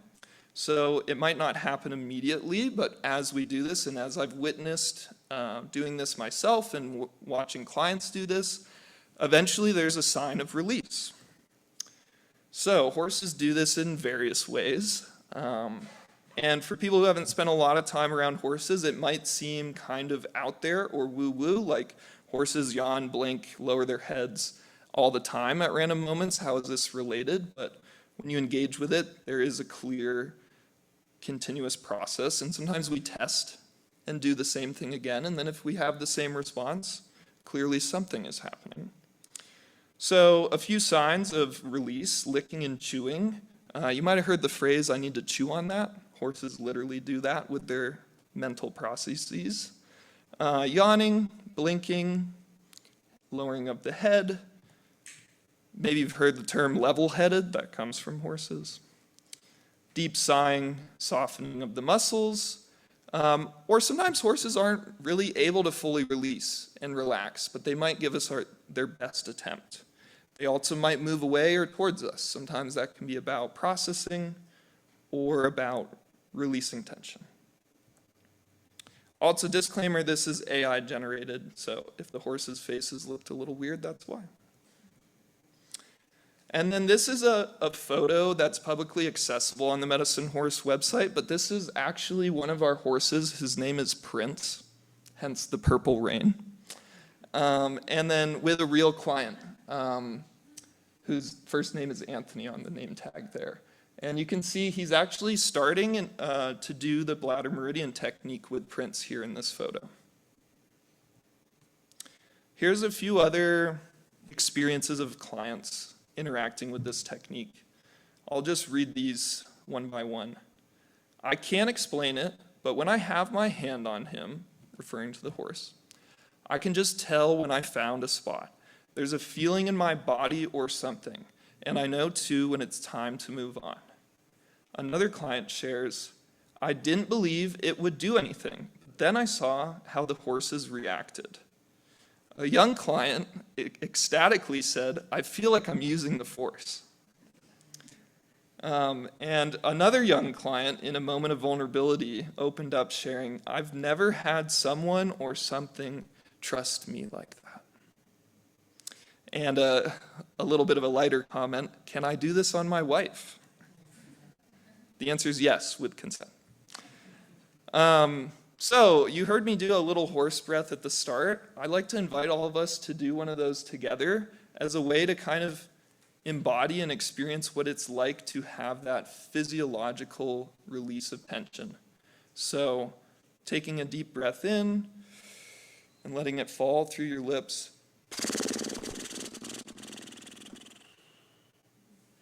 Thanks, y'all. So bringing this into the reality of clinical work and practice, let's talk about a client who engaged with this work. For the purpose of this presentation, we'll call her Mary. She is 41 years old and female, and what brought her to therapy was some sexual trauma, also wanting to work on relational skills. And that directly relates to her treatment goals of wanting to integrate and process trauma, also explore patterns around boundaries and requests, and to actually physically practice setting boundaries and making those requests in relationship with the horses. And so, how did the bladder meridian come in? Well, this client had identified a somatic resource, meaning a resource they have in their body that's always with them. And we did that together. We, through some guided meditations and progressive muscle relaxations, me and this client were able to discover that they had this warm heart center. And that was a place for her that she could go to feel safe, to feel strong, confident, and regulated. And my computer just turned off. Interesting.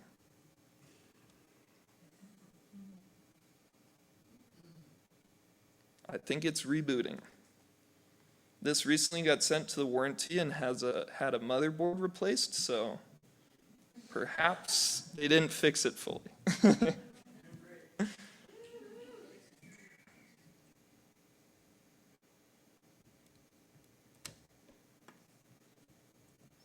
All right, so just bear with me as I log back in here. I'm thinking we're going to be fine once I pull up the slides again.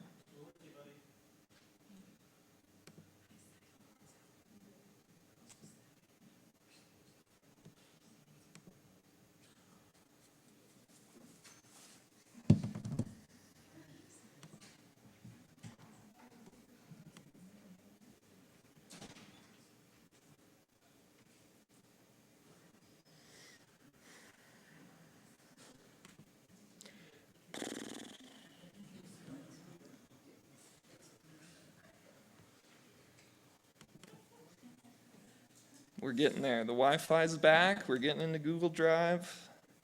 All right.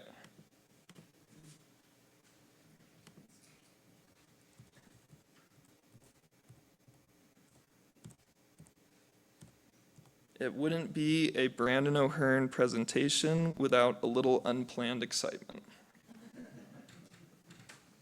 All right, we're back. Thanks, y'all. So I was talking about this warm heart center that my client figured out could be a powerful somatic resource for her. And why is that? Okay, so how does that relate to bladder meridian, and what was the really cool thing that happened? So this client has past sexual trauma, right? So one thing that was true for them is that a somatic resource was somewhat hard to find and connect to. Feeling of safety in the body is something that had been deeply wronged and honestly robbed from this client in her life and in her experiences. So this was a pretty direct intervention to offer a link, a piece of that missing experience of how can we get a resource on board that you can really claim as your own. And so this client was engaging with bladder meridian technique with one of our horses named Chip. And I'll have to share a little bit about Chip first. So Chip is a really cool horse, but horses, although many of us think of them as being these majestic animals, are actually just like us. They're a lot more like us than we realize. They have their own issues, their own things they're working on, quirks, difficulty being social with the herd, all these different things. And so Chip's thing that he's working on, what we like to say at the barn lovingly, is that he gets stuck feet. So Chip sometimes can have a lot of resistance to connecting, to being led, or to changing spaces, right? And so part of Chip's story is that he's experienced some bodily trauma and harm in his past jobs as a riding horse and part of a dude ranch. So there's some parallel and similarity between what Chip is processing and what this client is processing. And this client was doing bladder meridian technique with Chip. And sometimes when you have a more resistant or more stoic horse, they are less willing to give you that release in relationship. And my client was picking up on that. She was noticing that. She was doing the bladder meridian technique. She got to a spot. She noticed some changes in Chip, and she said, okay, I think this is a spot. I'm going to stay here for a little bit. And she stayed there for a minute, minute and a half, which when you're doing nothing and holding your arm up feels like a very long time. And Chip didn't release. And I could see my client sort of almost getting a little frustrated. And I reminded her to connect to that warm heart center.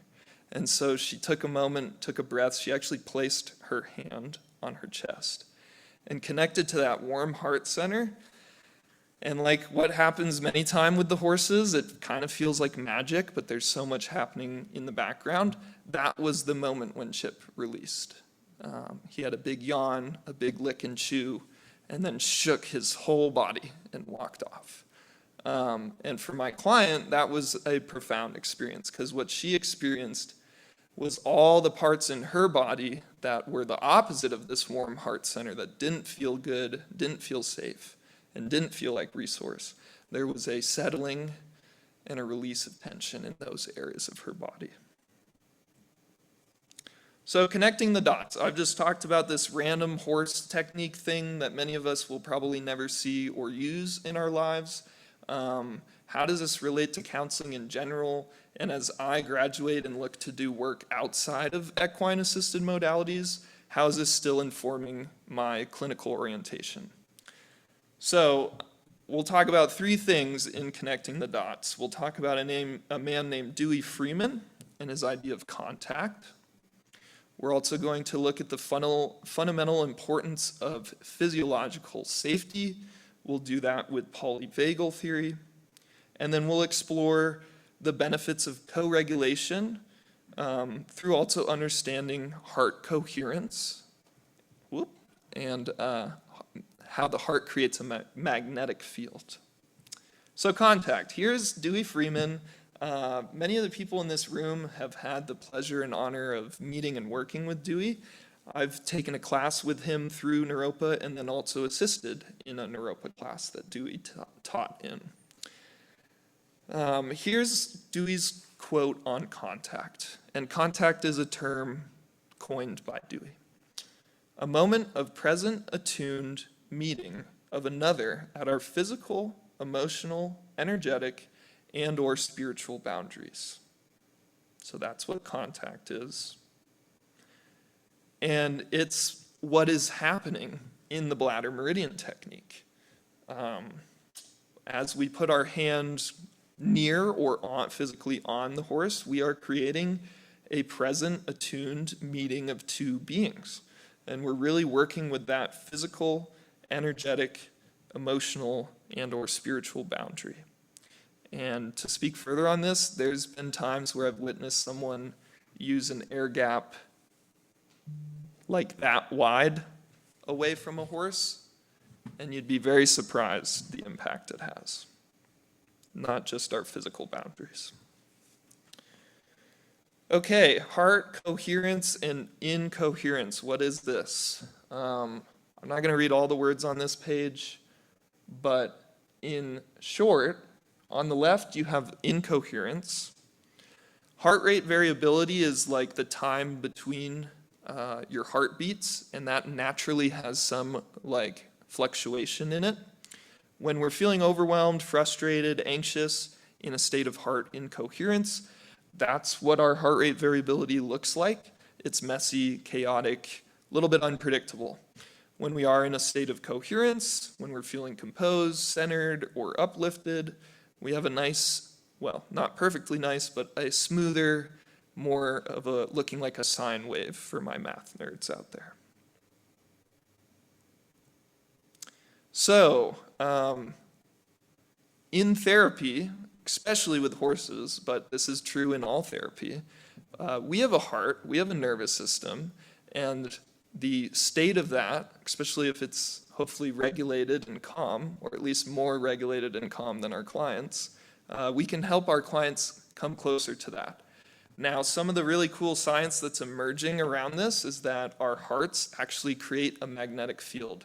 So you have iron in your blood, that creates magnetism. You also, your heart pumps off an electrical signal, so there's also science about it being an electromagnetic field. Anyways, without getting lost in the weeds of that, this is a visual representation of your heart's magnetic field, and when you're near other hearts, your heart field is interacting with theirs and being impacted by theirs. When we're thinking about horses, this is really cool because horses have hearts that are roughly 6 times larger than ours and generally beat at half the speed. Okay, Stephen Porges and his polyvagal theory. Here's a brief quote. Polyvagal theory proposes that social connectedness is tantamount to stating that our body feels safe in proximity with another. So I think that's a great quote, but it's also a lot of big fancy words. Let's boil it down. So sometimes we have to feel safe to connect and make contact with each other. However, it's also true that this connection and contact is the very thing that creates a felt sense of safety. And again, that's what's happening in the bladder meridian technique. So that's why I'm introducing this thing and talking about it, because I feel like through working with bladder meridian, it's helped highlighted these fundamental and core principles for what therapy is. And so I'm taking that outside of horses, outside of this niche bodywork technique that I've engaged with. So for you in the audience and for me myself, what is the point of this? 2 things. Prioritize safety as a prerequisite for engaging in effective therapy. And remember that this is established through contact and relationship. Thank you.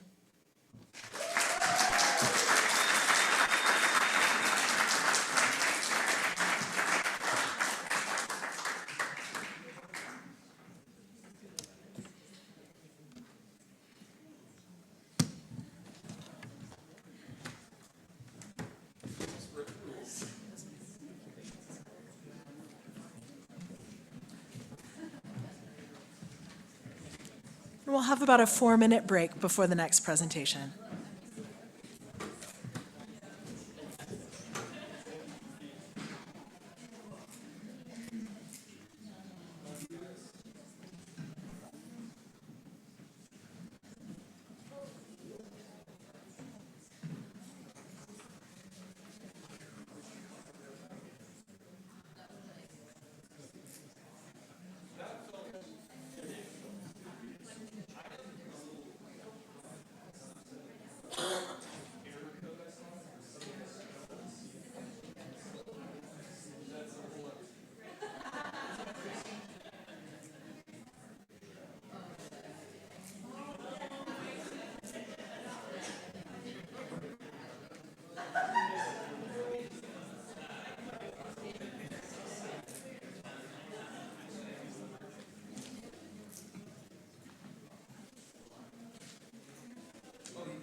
All right, let's take a brief moment to settle in. And please join me in welcoming Haley Colvard. Hi. Oh my gosh, so much love. Everybody give it up for Heather. Woo, Heather, thank you for helping me. And Alex, thank you. It's my older sibling. It's amazing. So let's just take a moment to look around the room, look behind you. Maybe you're gonna make some eye contact with somebody, just noticing everything that's around. You might think, oh, what a skillful, sneaky therapist, helping me orient and bring my nervous system into a more regulated state. I wish that was my intention, but the truth is, I think you are all very adorable, and I needed you to witness how cute each of you are. So, thank you. So, hello everybody. My name is Haley Colvard, and I use they, them pronouns. I come from Kendra and Mike Colvard, who come from Bernice and Kenneth Bizard, and Peggy Colvard. 3 of those people are here in the room with us today, and 2 of them live with me, and I carry them with me always. Thank you all so much for being here. I'm touched by your support and your presence. It's truly a gift. Our time and attention are 2 of our most precious resources, and I don't take it lightly that you're sharing yours with me. So, in the spirit of reciprocity, I really hope that you find the gift in the presentation for you. So today I'll be sharing a framework and its direct clinical applications that emerged as a synthesis over the last 4 years of my time here at Naropa. As I've tried to understand the roots of our suffering and my role in it, and also grappled with how to move toward liberation for all beings. I view this as heart work and a living praxis, and I'm so excited to share it with you. At its core, this work is about a shift from control to relationship, and I'll keep coming back to that theme as we move through the day. So over the last year, I've had the honor to learn alongside many brilliant and inspiring clients, staff, and fellow interns at the Safe House Progressive Alliance for Nonviolence, a human rights organization committed to ending violence against adults, youth, and children through support, advocacy, education, and community organizing. In my work here, I supported folks who were experiencing or had experienced domestic violence. And there can be some confusion about what exactly domestic violence is, so let's define that now. Domestic violence is a pattern of controlling behavior by an abuser or perpetrator. This controlling behavior is directed toward a person they're in a trusting relationship with, such as a partner, spouse, ex-partner, co-parent, parent, child, immediate family member. Domestic violence includes elder abuse, child abuse, intimate partner violence, and dating violence. The abuser's behavior is controlling and isolating in order to maintain power and control. The abuser's life gets bigger while the victim's life gets smaller. At its core, domestic violence is about control. And because of that, healing must involve a movement away from control and back into relationship with self, with others, and the world around us. And I'll be honest and say that I grieved and agonized over all of the violence, questioning, will it ever end? I sat with people as they generously shared their stories, some of which included the most awful things you could imagine another human being doing to another human. And while meeting people exactly where they're at in this heartbreak is incredibly important and profound part of this work, what I view as another crucial role as a counselor is to hold space for the hope of collective liberation, from freedom from these systems of oppression as ultimate healing. So that brings us to now, looking at healing, especially in the context of domestic violence, through a decolonial, queer, and ecological lens. In our training to become therapists here at Naropa, and in the wider mental health industrial complex in general, we talk about trauma as an individual problem, something completely happening inside a person. An individual problem, a pathology, a diagnosis we can use to bill insurance. And respectfully, I would like to call that into questioning. What would it mean to expand that? Because when we do this, it's another form of extraction and disconnection. And trauma is shaped by systems, colonialism and patriarchy, systems of domination and control. And we must name these systems to see how we're all shaped by them, to become free of them, to connect. So essentially, this framework is a shift from individual pathology to a relational and systemic understanding, and I see so much hope in this work. So let's consider this. What if the ways we try to heal trauma are sometimes shaped by the same logics that caused it? Domestic violence is not only interpersonal, but is one of the most dangerous and acute manifestations of the broader systems that normalize control, domination, and disconnection. Today, I'm asking us to consider how therapy can either reproduce or interrupt those dynamics. So this question guides the work. What becomes possible when healing is rooted in relationship rather than control?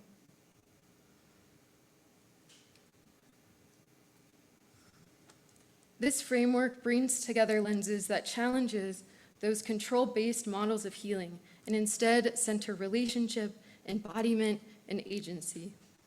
Each of these lenses, decolonial, queer, ecological, offer a different way of interrupting those control-based systems.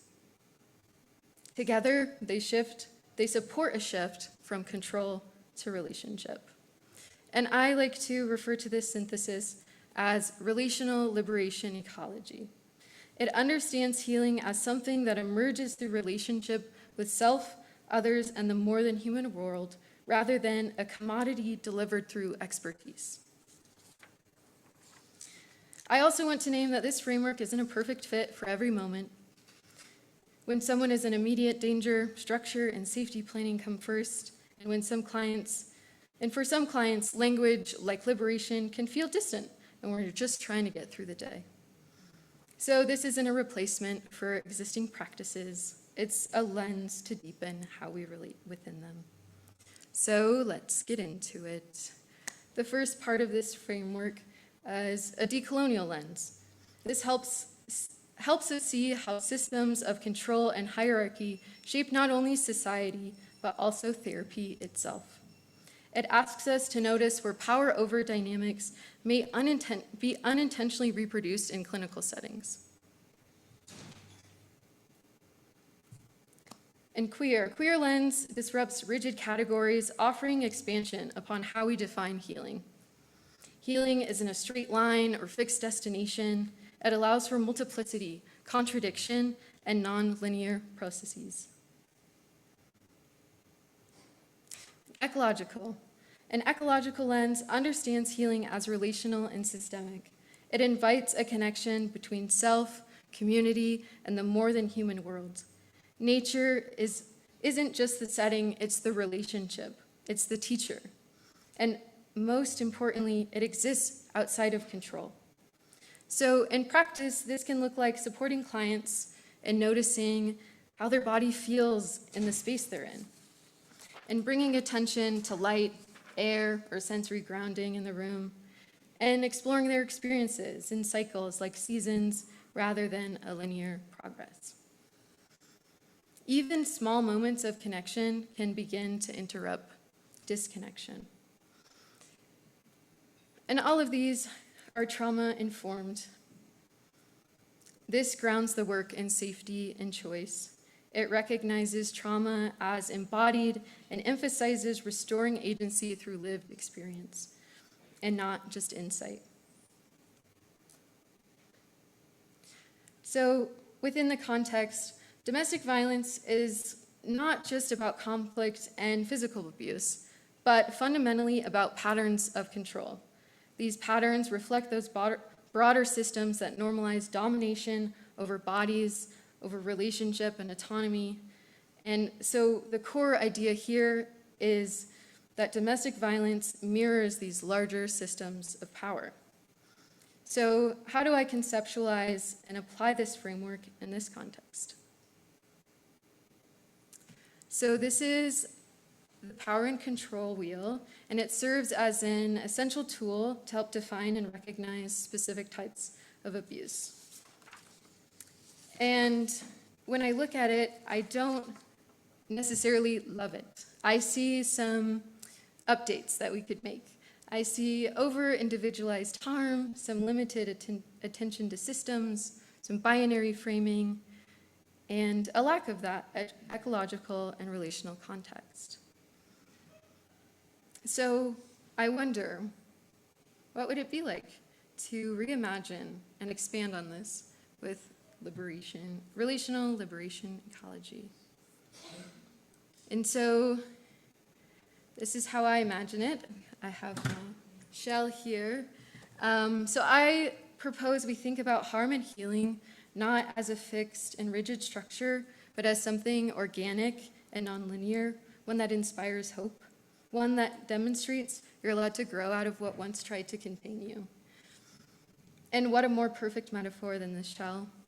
The shell allows for continuity rather than erasure. Each chamber holds what came before while still allowing for expansion. This reflects how harm and healing coexist within systems, bodies, and relationship.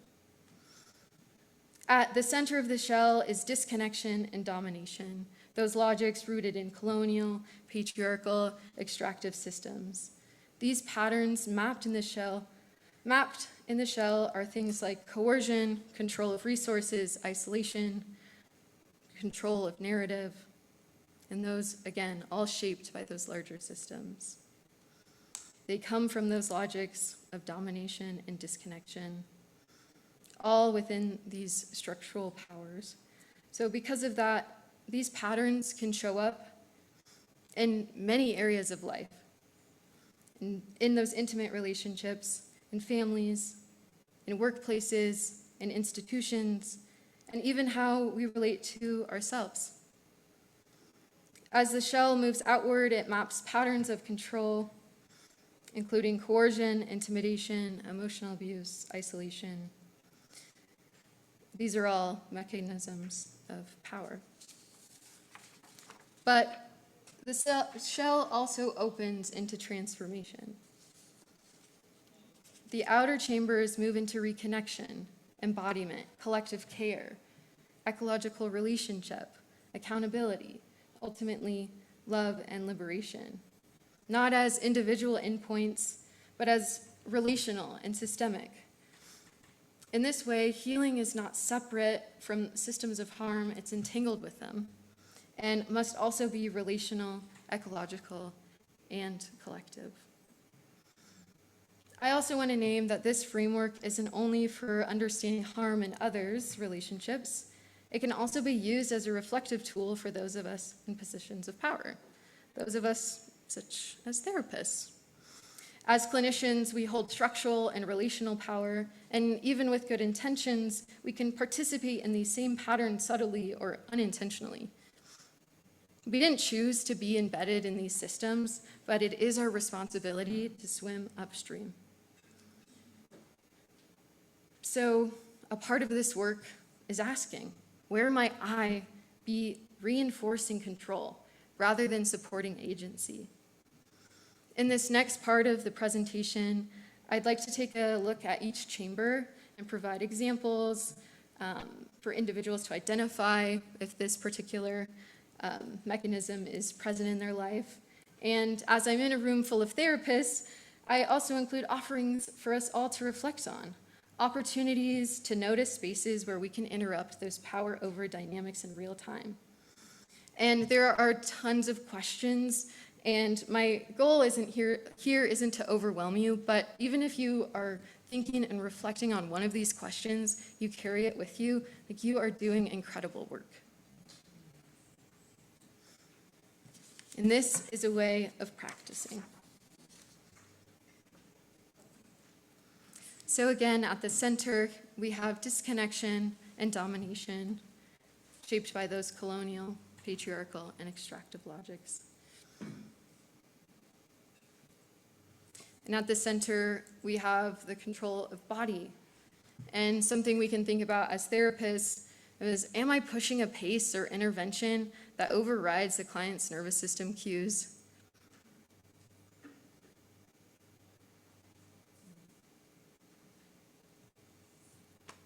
Onto identity.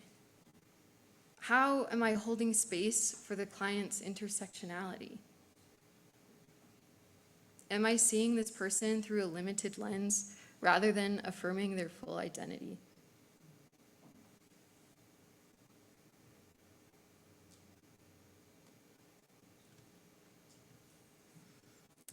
Control through social power and norms. You know, in our therapist seat, we have role power. And how am I relying on my role as the expert instead of sharing power in the room? How can we give more power to our clients?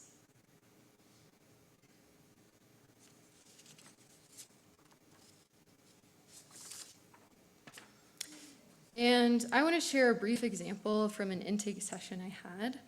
A client shared early on that they were concerned that they weren't eating enough. And later on in the intake, there was a question about disordered eating, and I had referenced it in that language. And I felt this immediate shift. I was like, oh shit. They got tense and said, well, that's not what I mean, that's not what I was saying. And in that moment, I realized I had moved too quickly into clinical interpretation. I had taken their experience and placed it into a framework that maybe made sense to me, but not to them. And that is a subtle form of control. It wasn't intentional, but it's still impactful. So I paused and I said, thank you so much for telling me that it didn't land right. It's important to me that I hear you accurately. I see how those are two different experiences and how I jumped to some conclusions. Clarity is important, and thank you for being generous with me. The energy shifted, they softened, and we re-engaged. I love working with this client. And what stood out to me was that nothing about the content had changed, but the ownership of meaning had shifted back to them. That moment reminded me how quickly our roles, language, and training can override someone's clinical experience, can override someone's lived experience, and how important it is to move from labeling to listening, back from control, back into relationship. Moving through here, control of relationships. For us, how can we think about supporting connections and building support systems?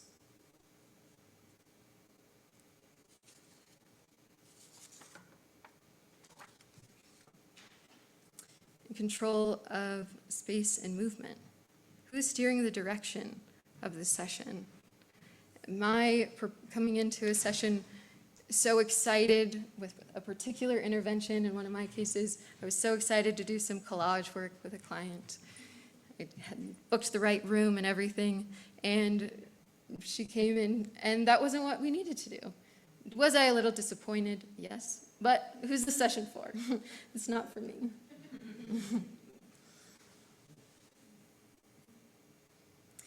Control of resources. How am I holding or sharing power around access? Am I gatekeeping or supporting autonomy? When we hear about grants, are we sharing it with all of our clients?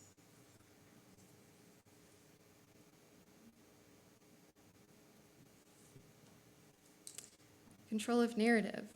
Am I interpreting their story and experience or supporting them and naming it themselves?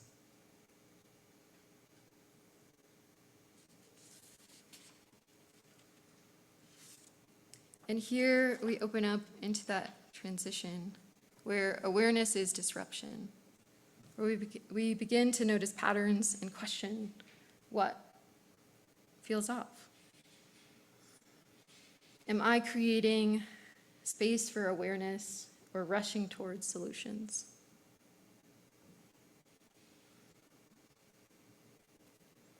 And here we move into reconnection. How do I support the client's trust in themselves?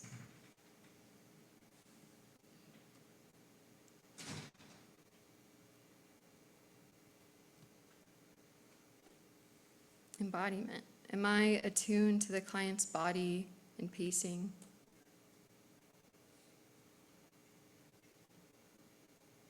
Reminding ourselves that our bodies hold so much wisdom.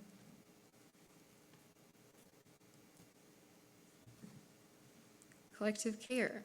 Am I fostering connection beyond the therapy room? We're not alone in this.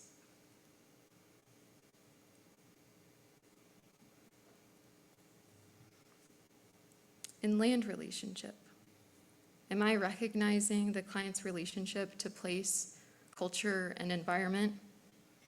How are we leaning into nature as co-facilitator? We've heard so many great ways on how to do that throughout the day.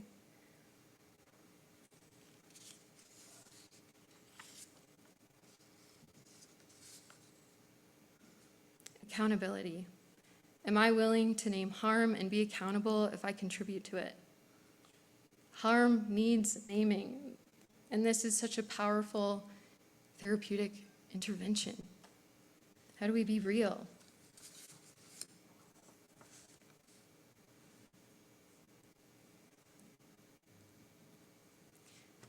Narrative reclamation.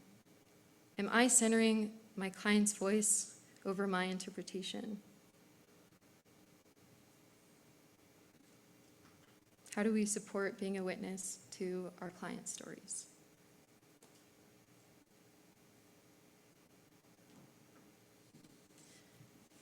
And fluid identity. How am I honoring the growth and change I'm witnessing in this person? Am I allowing space for this person's identity to shift and be self-defined?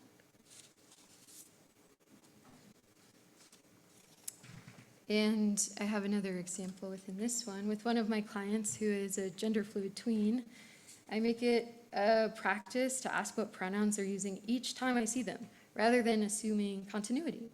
It's a small moment, but it keeps identity in their control, not mine. And it reinforces that who they are is allowed to shift and that I'm willing to meet them there.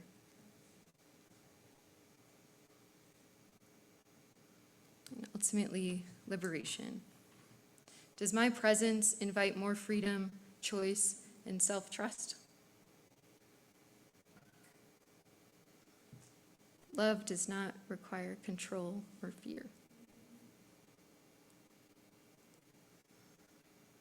So ultimately, liberation is collective and alive. This shell maps patterns of harm, but it also reflects something harder to sit with. But good thing we're at Naropa, and we learned how to sit with this discomfort, because these patterns, they don't live outside of us. They are shaped by the systems we live in. They show up in different ways in our relationships, our work, and sometimes even ourselves. These patterns don't live outside us. So this isn't just a tool for identifying harm in others, it's also an invitation to ask, where am I being shaped by these patterns? And where do I have the opportunity to do something different? Where do I have the opportunity to choose liberation? Because liberation doesn't live in these big moments and distant outcomes. It shows up in small and subtle moments, in telling the truth when it would be easier to stay silent, in apologizing to our clients when we miss them, and asking for another opportunity to see them fully, in listening instead of assuming, in honoring someone's autonomy, including our own. These moments might seem small, but they interrupt patterns that are much larger than us. And that's how change happens. Not all at once, but in the ways that we relate to each other over and over and over again. And we're not doing it alone. We're participating in a collective reweaving of relationship, of systems, of how we exist with each other and the world around us. We may not have chosen these systems, but we do have a responsibility in naming how they live in us and how we outgrow them. Thank you for being here, and thank you for your heart.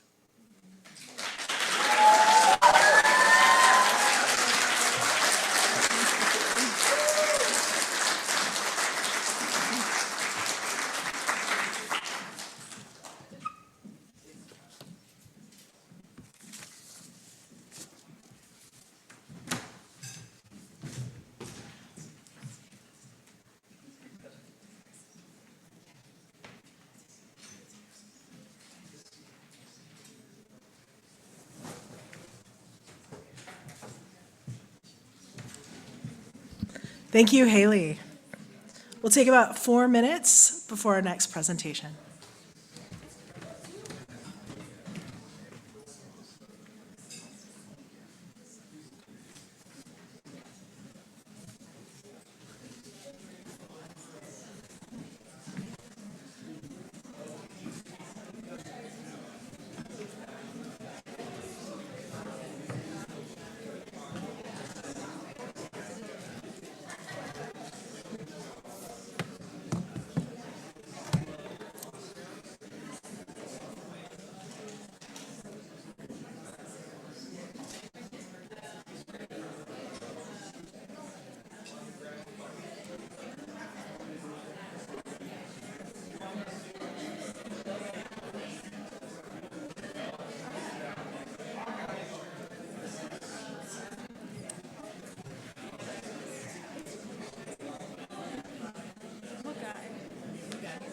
Yeah, but who's here?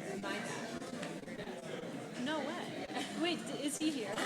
Talk to him. No way. That's amazing. Heather, our dads are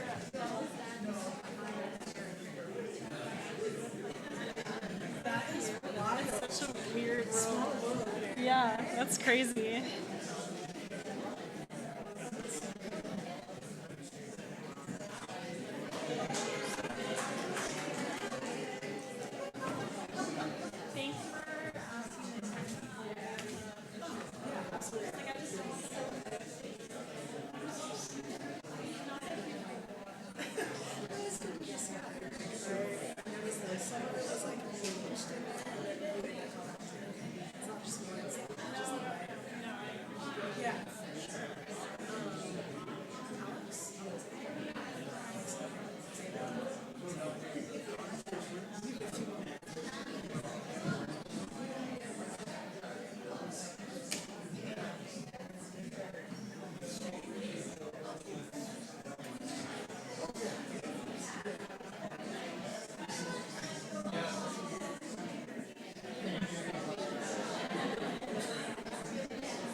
let's settle back in.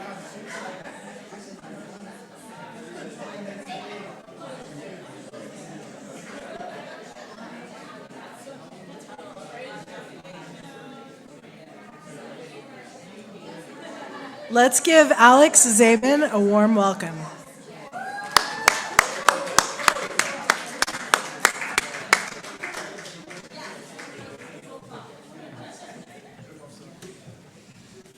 Dad, please sit down.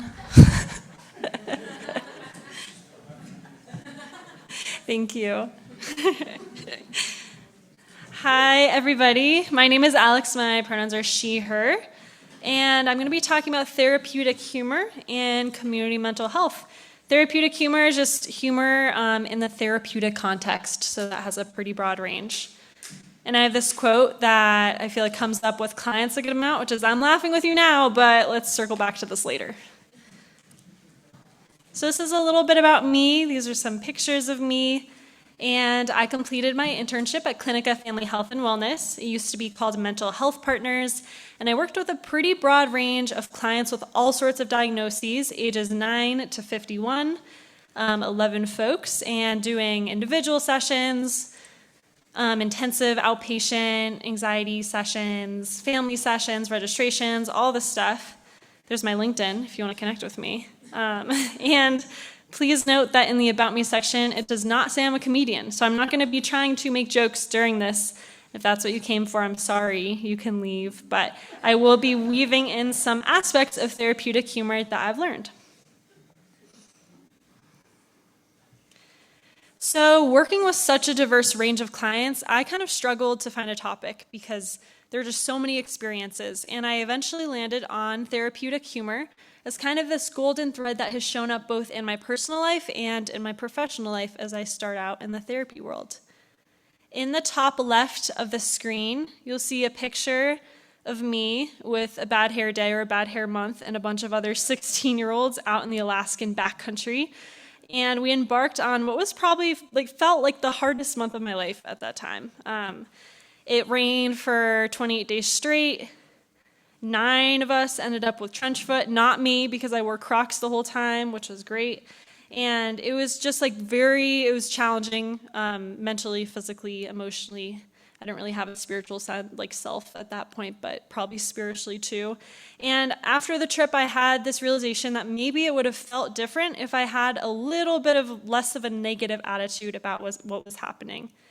And thought about that reframing in both my time in the Alaskan backcountry and my perspective on my life in general. And I chose to go back, not to Alaska, this time to Wyoming, which gets less rain, we think. And the other 2 pictures are of me packing food for the trip, and this is supposed to be like a anti-bear contraption because there are no trees and we didn't have bear cans, the whole thing. And while it didn't really rain on this trip, it also had many challenges that came up. And one of those challenges started on one of the first few days where I decided to use a Diva cup, a menstrual cup for the first time. Thought I was going to be medically evacuated because of that. This is an actual Diva in the bottom right. That's not what I looked like during that situation. Then the first night, the bear safety cap for the bear spray was somehow on backwards. It exploded in my face, in my tent, and yeah, that was what Wylie reminded me is type 2 fun, not fun in the moment, fun afterwards. And then my mom, love you mom, who was very protective of me and was worried about this trip, received notifications that someone who was suspected of a triple homicide was also camping out near where we were camping out, and there are all these search planes going off. So definitely a challenging trip, and yet through it, I was able to laugh and turn all these experiences into jokes with my group mates and really bond with them and be present and be able to have a different perspective on the outdoors and on my situation. So at the end of my presentation, if you are a therapist, I would like you to consider using humor with your clients. If you're a client, maybe think about how it impacts you, and if you're neither, then I still think humor is great, and hopefully you'll feel similarly at the end. I will share a couple of the pitfalls of humor. I'll introduce a case study, tie it to nature, and finally have a piece on the other clinicians and on clinical burnout. So where did therapeutic humor come from? Unlike this slide proposes, it wasn't actually founded by these two people, but I think they influenced part of it. So I'll share a little bit about them. One is Albert Ellis. Ellis founded Rational Emotive Behavior Therapy, which uses cognitive restructuring, which is similar to my perspective on my Wyoming trip the second time around. How can we shift our thoughts with it, which then shifts our emotions and our opinions and how we feel? He was also known to use sarcasm, witty remarks. Seems like a fun guy. And also Viktor Frankl. He introduced logotherapy, an existential form of psychotherapy, and paradoxical intention. And despite having been a survivor of the Holocaust, he kind of purported that having a lighter view on life can be very helpful for the human experience. And I really like this quote from him. He wrote that humor was another of the soul's weapons in the fight for self-preservation. I believe this quote was in his book, Man's Search for Meaning, great book. So it kind of goes to show, in probably one of the darkest moments in human history, how can integrating something that seems as simple as humor have huge ripple effects.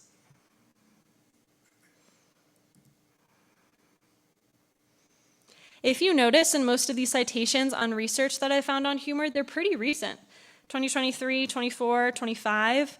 So there definitely is more research out there now on therapeutic humor, which is something that has been pretty curious to me.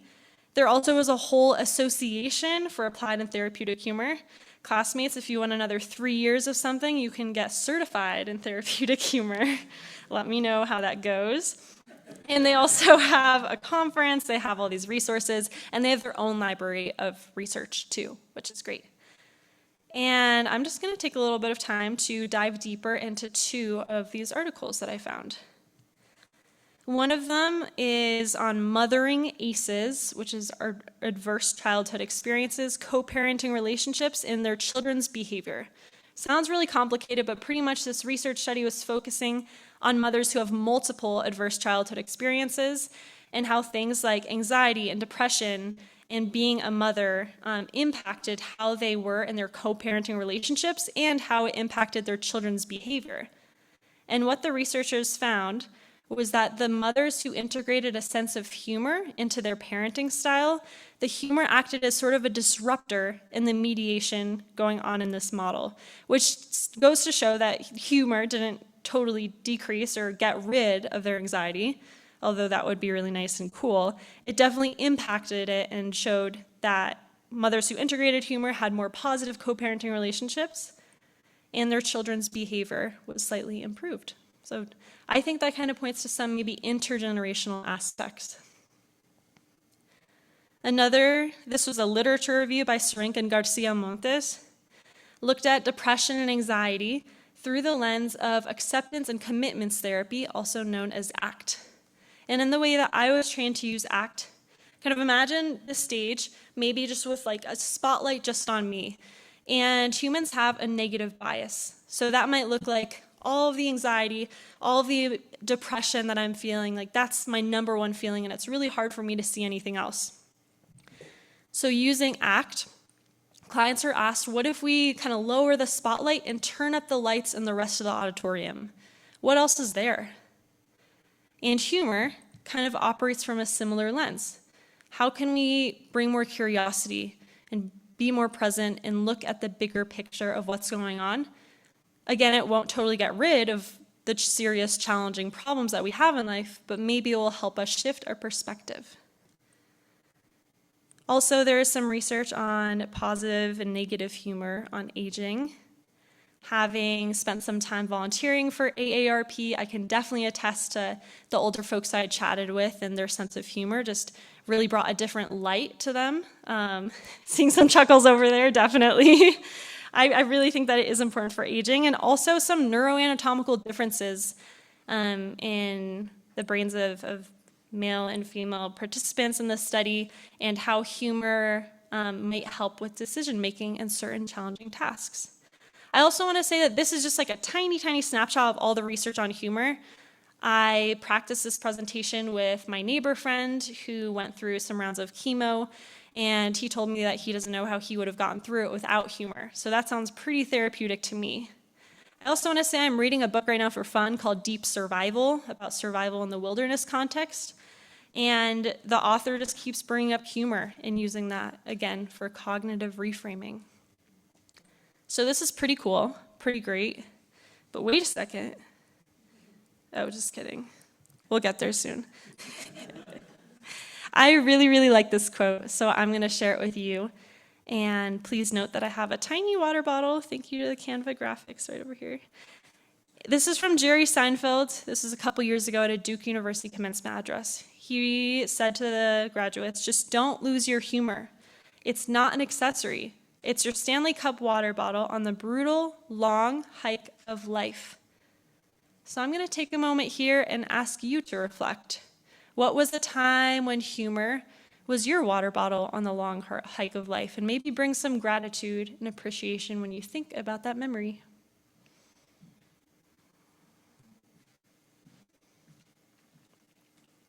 And because we're here at Naropa and mindfulness and meditation are so important to our education and our presence, I found some research by Kastner, who just pretty much came with this whole humor-enriched mindfulness-based program, which is teaching people how to be mindful using a humorous perspective as they train them to do this. And while I couldn't find the actual program, unfortunately, I will share that they studied participants who were in this trial with this humor-enriched mindfulness-based program and folks who weren't. And the experimental group showed increases in mindfulness, psychological well-being, benevolent humor, that's positive humor, and decreases in stress and the negative sides of humor like sarcasm, cynicism, gelatophobia, that's the fear of being laughed at. And he writes that having this perspective and learning how to develop it is based on a deep and profound inner knowledge of the understanding of the imperfections of life and the human condition, reflecting an insightful knowledge of the ever-changing, inevitable, and often uncontrollable pleasant and unpleasant character of the present moment experience. And for those of us here that have experience meditating, it's not always pleasant, it's not always fun.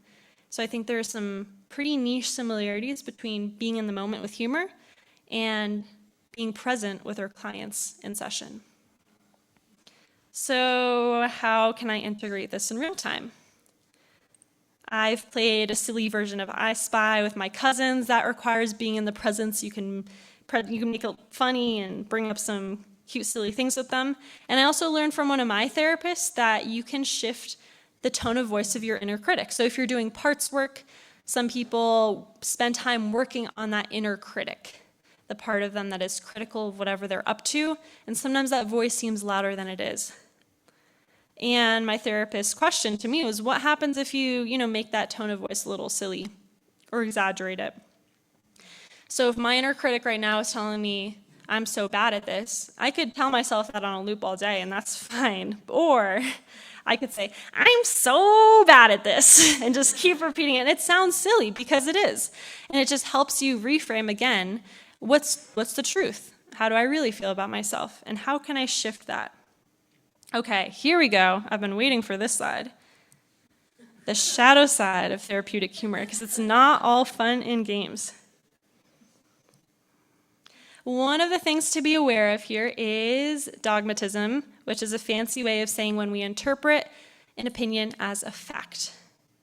And Sanaki, the researcher for this, used the Daily Stormer, which is a far-right kind of, I don't want to say news, it's something in the past that no longer exists, that spread messages that we would kind of classify as being pretty rife with anti-Semitism, racism, kind of like some stronger sentiments out there. And it used this as an example of schismogenesis, which is how we create division through differentiation. So I'll use an example here to hopefully bring this to life. A few years ago, there was this thing about how the Jewish people have space lasers, which unfortunately is not true yet. So in order to see the humor in that, you need to understand the undercurrent, which is that people believe that the Jewish people have way more power and are the leaders of the world, in quotes. And to do that, you are laughing with others who have that similar frame, but in doing so, you are also laughing at others. And this is where things like dehumanization comes in, or separating people out. which can, of course, be dangerous in a world that we live in that is already very divided. So my question to all of you is, how might our role as therapists play into this concept?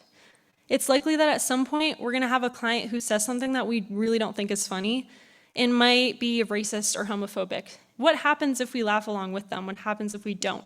What happens if we use that as therapeutic material? And we have ethical violations.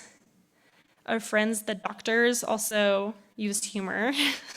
And again, this negative type of humor, like the cynicism, comes up too. And they proposed 3 theories for why people might use negative humor with clients, or in this case, their patients.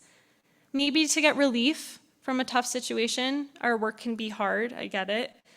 Incongruity, as other presenters have mentioned, it's uncomfortable to us when there's not a sense of congruity happening, and we strive to have some coherence. Or maybe superiority. Like Haley mentioned, we are in positions of power in our role. And some people maybe are overemphasizing that. So, long story short, just don't do it. Just don't make fun of your clients. Instead, try to stay positive, seek out support if you're feeling drawn to doing this. Collaborate with your client, and just remember why they're here. I also really like this kind of imagery for gallows humor and derogatory humor. Gallows humor is like the difference between whistling as you go through the graveyard. Derogatory humor is going through the graveyard and just kicking over the gravestones. One of these is a coping mechanism, the other is actively harmful. To get more of an insight into this topic, I interviewed with this woman named Susie Ryder, who's actually friends with my supervisor. She has many, many credentials up here and many positions in the social work and counseling worlds. And when she was in counseling or social work school, she did her thesis and conducted research on therapeutic humor in clinicians who worked with kids who are 6 to 11. And you might be asking me, well, how do I use therapeutic humor?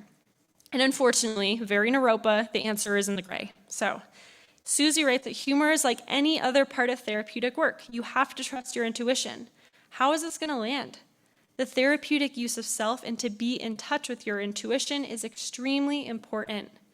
So I have this little thing in blue here, don't be a comedian, because I don't want you to walk away and think, okay, I'm just going to start like dropping jokes with my clients, because that's not the point. I would say that maybe therapeutic humor comes up in probably less than 5% of my client interactions, but I made this presentation because I think that 5% or whatever it is extremely powerful. And it can have a big impact. Susie wrote that in the research that she conducted, she found that humor is a great tool for establishing rapport, that connection between client and counselor, and it reminds the client that you're also a human and you can make jokes. We're not AI therapists yet. And in addition to the ethical violations, the dogmatism, just beware of sarcasm. Again, cultural considerations. Humor looks different for everybody. Developmental appropriateness, especially for me working with such a wide range of client ages, very different levels of that. Couples work. You don't want to risk alienating one member of the couple if they think a joke is directed at them. And also the question of, why is this person using humor? Are there some Freudian things going on here, some defense mechanisms, some sublimation? What's under the surface? So just bring some curiosity to all of those things. So I just want to emphasize again that instead of being a comedian, using humor is like how you show up authentically as a therapist. What is your sense of humor? What's authentic to you? And just really knowing your client and knowing the rapport there. And again, if rupture happens, how can we repair? So how is this relevant to nature-based work? On my site, I had both a Spanish and an English walking group, and we would go on the Coal Creek path, this really sweet little path in Lafayette, on sessions sometimes. And we would talk about challenging topics, sometimes from grief and depression, suicidality, and then we'd walk past this field just like absolutely destroyed by the prairie dogs. and see like a chunky little one sitting down, or maybe one fully pancaked out in the sun. As Kevin would say, how does that make you feel seeing that? But it is a good example of the pendulation. Like, how can we have these really serious, tough conversations? Can there also be a light in the shadow? And how can kind of go back and forth to make the work maybe even 1% less intense? And again, following the client with this. Maybe they don't even notice, and that's okay. Maybe they're pointing them out and want to chat and laugh with you. I also had a session with a client who had some past challenges with symptoms of paranoia, and we were walking on the path one day, and I kept hearing this rustling. I kept like looking behind me and like, oh, this is probably not helpful for this client right now, but I'm hearing something. And this like huge coyote emerged from the trees, and I was like, whoa, that's crazy. And we had this moment of just like, wow, you cannot predict what happens in nature, and you never know. And that kind of absurdity, that curiosity that you can bring to it is natural and happens and is mirrored in real life too.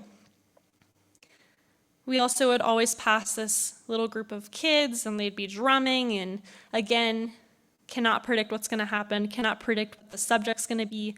So whether or not that pendulation occurs kind of depends on where you and the client are at, but it can be a really, really powerful mechanism.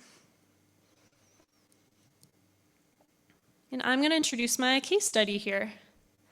I worked for over a year with a woman who's in her mid-30s. She's a monolingual Spanish speaker from a Central American country. She immigrated here around 8 years ago, and her primary diagnosis is major depressive disorder. She was coming in because she experienced a very traumatic loss of her only child, who's younger. There were many challenges in her personal life in addition to this loss, with lack of financial support, lack of support from family or friends, being an undocumented immigrant in this country, many other challenges relevant to the political situation. And this client also has many, many strengths, such as vulnerability, spirituality, religion, and humor. And I want to be really honest with all of you that I came into working with this client with so much imposter syndrome. I really respected her and really wanted to work with her. And she was my first client that I would be speaking in Spanish in a therapy context with. My supervisor told me that her past therapist had some significant challenges, kind of emotionally regulating after sessions with her, just hearing about the trauma and the traumatic loss. And I was just kind of at a loss, like, what do I do? As Ali said, I'm a baby therapist. How am I going to do this? And during session one day, when we were out on the trail, someone biked past us, and my client remarked that her daughter, who passed, was an avid bike rider and always wanted her mom to learn how to bike. And then we translated that to kind of her English classes, which she recently started because she's learning how to speak in English. And her daughter always wanted her mom to learn how to speak English so that they could communicate together in English too. And as someone who has also had my own challenges learning another language in Spanish, I remember once in Colombia, I said that I was feeling horny instead of overheated by accident to a classroom full of students. I get it. And she laughed because she was really remembering the word ice cream, and her daughter would make fun of her for saying ice cream with an accent. And she just kind of lost a little bit in this fit of like just remembering the sweet memories with her daughter among the really challenging memories of that traumatic loss and what it's like to not have her daughter on this planet anymore in the same form.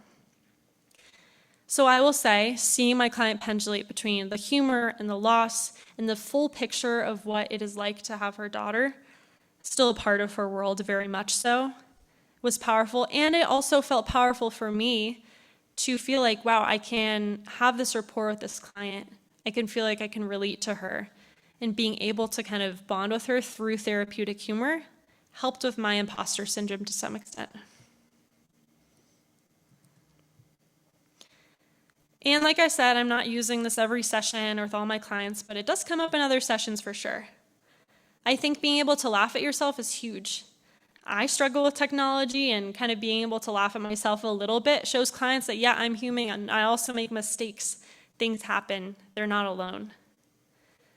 I also did many family therapy sessions with my 9-year-old client who farted in the middle of one, and it became a whole thing. It was well-timed, so I think a fart can be therapeutic.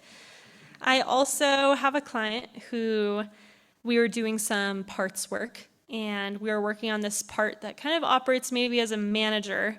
And my client labeled this part Captain Save the Hoe and brought some lightness to what that looks like in her life. And I really like working with teens too. And this one teen was really dreading this big trip with her dad, who she has a lot of conflict with. And she came back and she was like the water there, like in this country that she went to, the water made me taller. Like nothing about how the trip went. She's like, do I seem taller to you? Like, look at all this growth. And I'm like, what about the emotional growth too, and all the coping skills you used? But we kind of brought that to other sessions to just laugh at the silliness of what she hopefully knows is not biologically accurate, but that's not my job. And finally, I want to put in a little plug here for clinician burnout. In community mental health, this is a real thing. And when I start working in June at my site, I will be expected to work with up to 30 clients a week, which is a lot. And I don't think I would have felt like I was at home with my team if I wasn't able to use humor with other clinicians too. So at a team meeting, I asked my co-therapists and co-workers, what does therapeutic humor mean to you, both on a personal level, professional level, and being part of a team in community mental health? And they do look pretty big, but I'm going to read through some of them. Someone noted that humor is a great icebreaker that helps with de-escalation. Humor can lighten up the room, especially with people who take things seriously. I also think it helps with perfectionism, which I personally struggle with. Another coworker said, if you just talk about the dark shit all the time, it's not a release. And he pointed out that maybe we kind of need a little bit of a release sometimes. Humor can break down hierarchy. It signals to the client that we are human. You can connect with your client via humor and partner with them against the problem. There's a comparison between humor and exposure therapy. Maybe it can help make the problem a little bit less scary. And I'm going to end us on a metaphor that one of my coworkers came up with that I find pretty powerful. If doing challenging emotional work feels like a boiling pot, humor lets some of the steam out. So for the future therapists, current therapists, clients, and just people, what would it be like to let some of the steam out? What would that look like for you? And thank you for listening.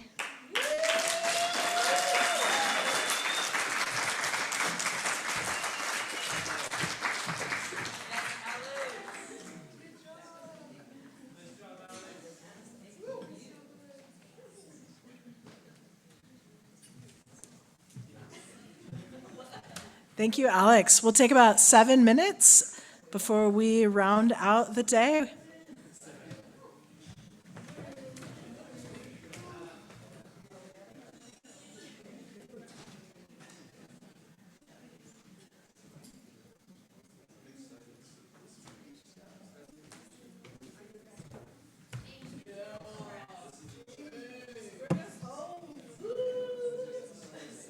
Really bright up here.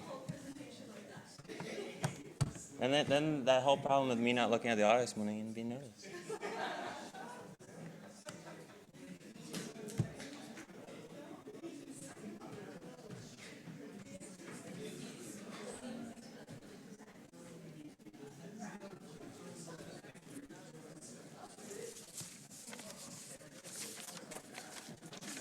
Hey, I'm bright up here.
Well, thank you all for your attention and presence this full day. It's been very rich.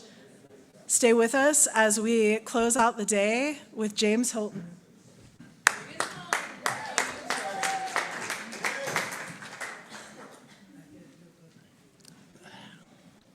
First, I just want to bring awareness to the 3 people that were in our cohort that did not complete. One was Bree, the other was Angie, and then Maddie. Maddie just messaged me, and she's like, I really want to see James's presentation because I wouldn't be surprised if he just went up there with one slide and meditated the whole time. And I was like, girl, you're in for a surprise. Complete opposite. Aloha ohana. My name is James Hilton, and today I'll be presenting my capstone, Ho'iika Aipono, Returning to Nourishment Through Eco-Psychology and Nature-Based Healing for Women with Eating Disorders. Before I begin, I want to express my gratitude for the Aina of Hawaii that sustains, holds, and nourishes both myself and those I work with. I also honor the Kanaka Maoli, the ancestors of the islands, whose teachings and deep relationship to the Aina continue to inspire and guide my work. I am grateful to be a guest there. And throughout my life, land has been the greatest teacher. To go out into the forest to listen is where most of my wisdom I have been given to share. The phrase Ho'iika Aipono can be understood as returning to right nourishment, and more broadly, a return to right relationship with mind, body, food, self, others, and nature, which is central to this project.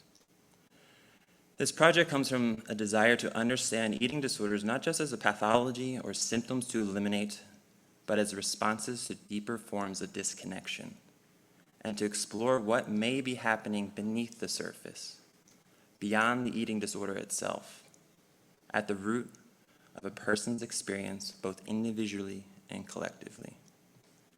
I also want to acknowledge that as a man, I can't fully know the lived experience of women with eating disorders, but I approach this work with respect, humility, and commitment to supporting the healing of women and the restoration of our relationship with the natural world. Before I begin, I just want to share about this picture. This picture, my work is 1 block from the ocean.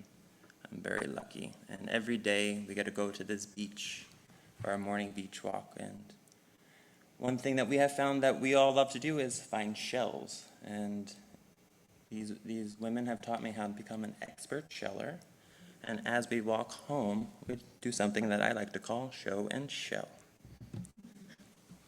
So today, I will be discussing eating disorders through an eco-psychology lens and exploring how nature-based practices such as horticultural therapy may complement traditional treatment by helping restore connection to the body, to self, and to the natural world.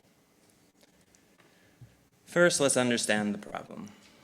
Eating disorders include diagnoses such as anorexia nervosa, bulimia nervosa, binge eating disorder, and avoidant restrictive food intake disorder. It is also helpful to distinguish eating disorders from disordered eating. Disordered eating can include harmful patterns such as chronic dieting, compulsive exercise, or emotional eating, but may not meet full diagnostic criteria. Eating disorders, on the other hand, involve greater severity, persistence, psychological distress, and impairment in daily functioning. Common symptoms include restriction, binging, purging, obsessive thoughts about food or body image disturbances, shame, and a lost control around eating behaviors. Many clients report that most of their day and mental energy is consumed by thoughts about food and body image. They always report that it's really extremely exhausting, that that's all they can really focus on. Within this, many carry patterns of people-pleasing, martyrdom, feeling as though they take up too much or not enough space, experiences of being scapegoated, are cast as the black sheep, and a persistent sense of being unseen or misunderstood. Over time, these relational adaptations can become so ingrained that the eating disorder begins to feel like their identity itself. In IFS terms, the eating disorder is often a blended part experiencing as the self. These conditions are serious, prevalent, and have significant impacts on physical and psychological health.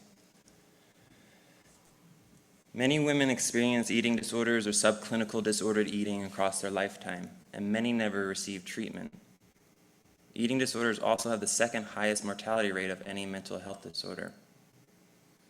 At my internship site, I worked with women ranging in the age from 12 to 65, with the majority being college-age students.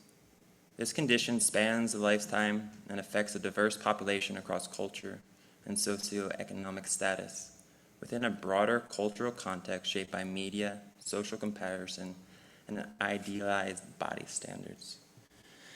In my clinical experience, many of the individuals I worked with presented as highly sensitive and empathetic, and often struggled with processing and regulating emotions related to both their internal experiences and their environments.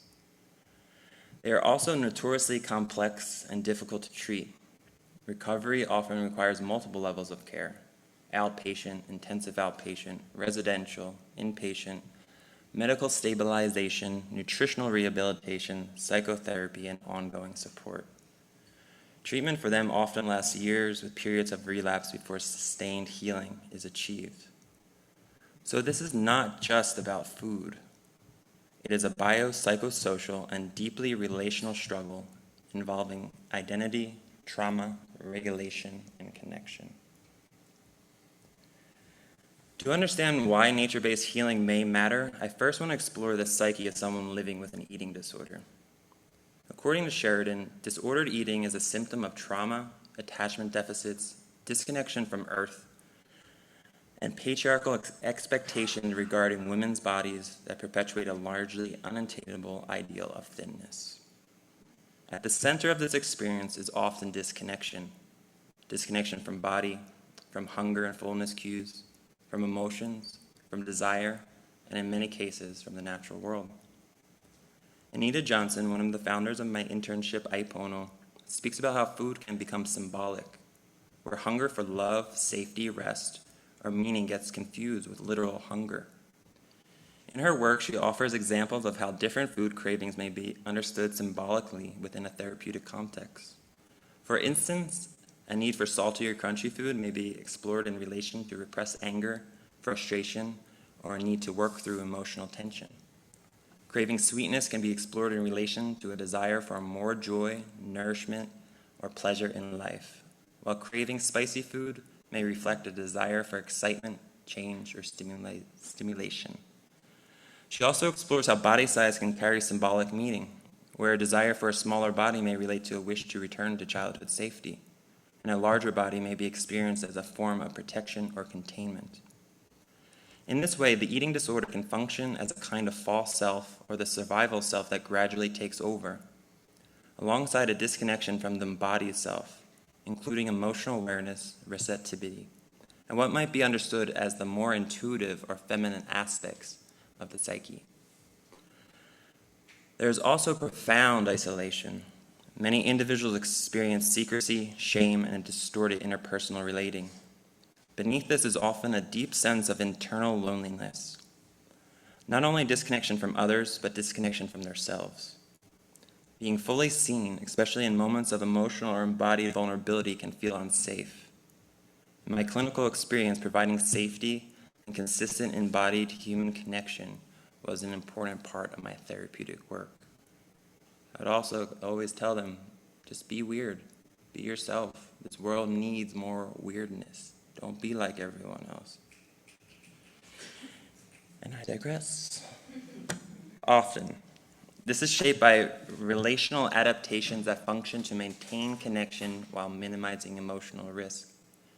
These patterns can become deeply ingrained ways of relating, especially in the absence of felt safety in relationship. Another key feature is cognitive narrowing. When the body is undernourished, neurobiological changes can lead to rigidity, obsessive thinking, and preoccupation with food, weight, numbers, and control.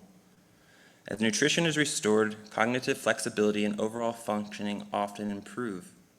In my clinical experience, I often observe the shift as a return of their vitality. Clients become more present, more flexible in their thinking, and in some cases, it felt as though their emotional expression and a sense of self were visibly coming back online. Another core feature is control. For many individuals, the body becomes the one domain where control feels possible. Regulating food intake, weight, or exercise can create an illusion of safety, predictability, or mastery in an otherwise unpredictable internal or external world. At a deeper level, this control often functions as a protection against emotional overwhelm, vulnerability, and experiences of helplessness. It can also serve as a way to manage anxiety in relationship, uncertainty in identity, or unresolved experiences where individuals did not feel safe or in control. In this sense, control is not simply about the body. It becomes a coping strategy for regulating both emotional experience and perceived threat. Finally, many individuals experience significant difficulty with emotional processing and regulation. Emotions such as sadness, anger, fear, or shame can feel overwhelming, intolerable, or confusing, particularly when there has been limited support in learning how to metabolize these experiences. In this context, the eating disorder can function as a way to manage or contain emotional intensity. Restricting, binging, purging, or the compulsive behaviors may serve as strategies to numb, distract, or regulate states that feel unmanageable. Over time, this can lead to reliance on the eating disorder as the primary form of emotional regulation, rather than developing more adaptive ways of processing internal experience. So if these are some of the core dynamics, disconnection, isolation, cognitive rigidity, control, and emotional overwhelm, the question becomes, where do we begin to intervene in these underlying patterns? Body image is one of the most visible features of an eating disorder, but it runs much deeper than appearance. It includes how someone perceives, thinks about, and relates to their body, and is shaped by both internal experiences and broader cultural forces. Many individuals internalize unattainable ideals shaped by media, peer environments, family systems, and cultural messages about bodies and worth. There's also what some researchers refer to as normative discontent, the normalization of women feeling dissatisfied with their bodies, to the point that is often assumed these days rather than questioned. Negative body image can significantly impact self-esteem, relationships, work, intimacy, and overall quality of life. And often, body hatred is also a form of body disconnection, where the body is no longer experienced as a lived, felt, or trusted part of the self, but instead as an enemy to control or correct. In this sense, the body becomes the site where an internal war with the self is enacted, which is a common experience for many individuals with eating disorders. In contrast, recovery is strongly associated with developing a more compassionate and connected relationship to the body, including body neutrality, where the body is no longer judged but understood in terms of its function, needs, and its relationship to the natural world. This opens the question of how cultural systems shape not only how we see the body, but how we come to experience it in the first place. Here's a quote by Ram Dass, reflecting something powerful. When we look at trees, we don't criticize them for being bent, scarred, asymmetrical, or different. We recognize that the conditions shaped them. Maybe they did not get enough light. Maybe they adapted to survive. And we can begin to apply that same compassion to ourselves. Many people with eating disorders did not become this way randomly. There were reasons. There were unmet needs, pain, adaptations, and attempts to survive. This invites gratitude and compassion for the body rather than judgment. And for a brief interlude, I'll share about these pictures. Here's me about 8-10 years ago with Ram Dass. I was very honored and lucky to be one of his gardeners. And as I was reflecting on that, I noticed the whole time that I've been in Hawaii that I've always worked the aina. And there's a concept called malama da'aina, which I'll share later, about the reciprocity. By giving to the land, it taught me and gave me back so much. Even still, on my days off, I go to my auntie's house, to go do some therapeutic horticulture for myself. And that's what gives me my life force. And with this other photo, this is me in the Amazon jungle. I was very lucky to live there for a year. And standing behind me is the ayahuasca vine growing tall. As you can see, she grows all whatever way she wants. It's not straight. There's nodes, there's things. Being in this jungle, I remember one of my first days there, the jungle spoke to me. She's like, you're a guest, so you better find your part in your place within this environment. If not, I will kill you. I have tons of things that can kill you. So just like find your way, find your peace. And through my year living there, and learning the indigenous ways of being and living, I never felt more at home on this earth. For me, there's always this big disconnection. I'm originally from Philadelphia, from the city. And so to go to this complete opposite world where, for the first time, I'm like, this is how humans are actually supposed to live. How can we bring back these ancestral ways of knowing to this world that is continuing to go in ways that I necessarily don't like, but I'm not God, so they know better. And I digress. So, eating disorders also exist within the broader cultural and historical context of our world. We lived in a system shaped by capitalism, which often turns bodies into products, colonialism, which is rooted in control, domination, and hierarchy, and patriarchy, which has contributed to the sexualization and objectification of women's bodies. Within these systems, Western beauty ideals can function as colonizing forces that shape how worth is assigned to bodies. There are also deeper parallels in how both women's bodies and the natural world have been objectified, viewed as something to be managed, extracted from, controlled, or optimized rather than respected in their wholeness. These cultural patterns create internal hierarchies where the mind is valued over the body. Humans are separated from nature, and certain bodies are deemed more valuable than others. More recently, author Jonathan Haidt in The Anxious Generation has highlighted how the rise of smartphones and social media have intensified these dynamics, increasing exposure to comparison-based environments and idealized body images, especially during critical developmental periods. In parallel, the research has shown significant increases in eating disorder prevalence in this era, following the widespread adoption of smartphones and social media, alongside the rising rates of body dissatisfaction, depression, and anxiety. For example, since 2010, anorexia has been increased 100%. So clinically, these cultural and technological forces often show up as body shame, perfectionism, disconnection from the body, and their lived experience. So what may appear as an individual struggle is also shaped by larger systems that we are all embedded in. Eating disorders can be understood both as a product of a broader cultural and systemic forces, and then as an individual's lived and embodied experience. I often ask, whose standards of beauty are we living by? And do those standards create well-being or suffering?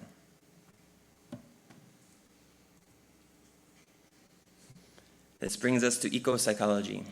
Eco-psychology is an interdisciplinary field that explores the relationship between human well-being and the natural world.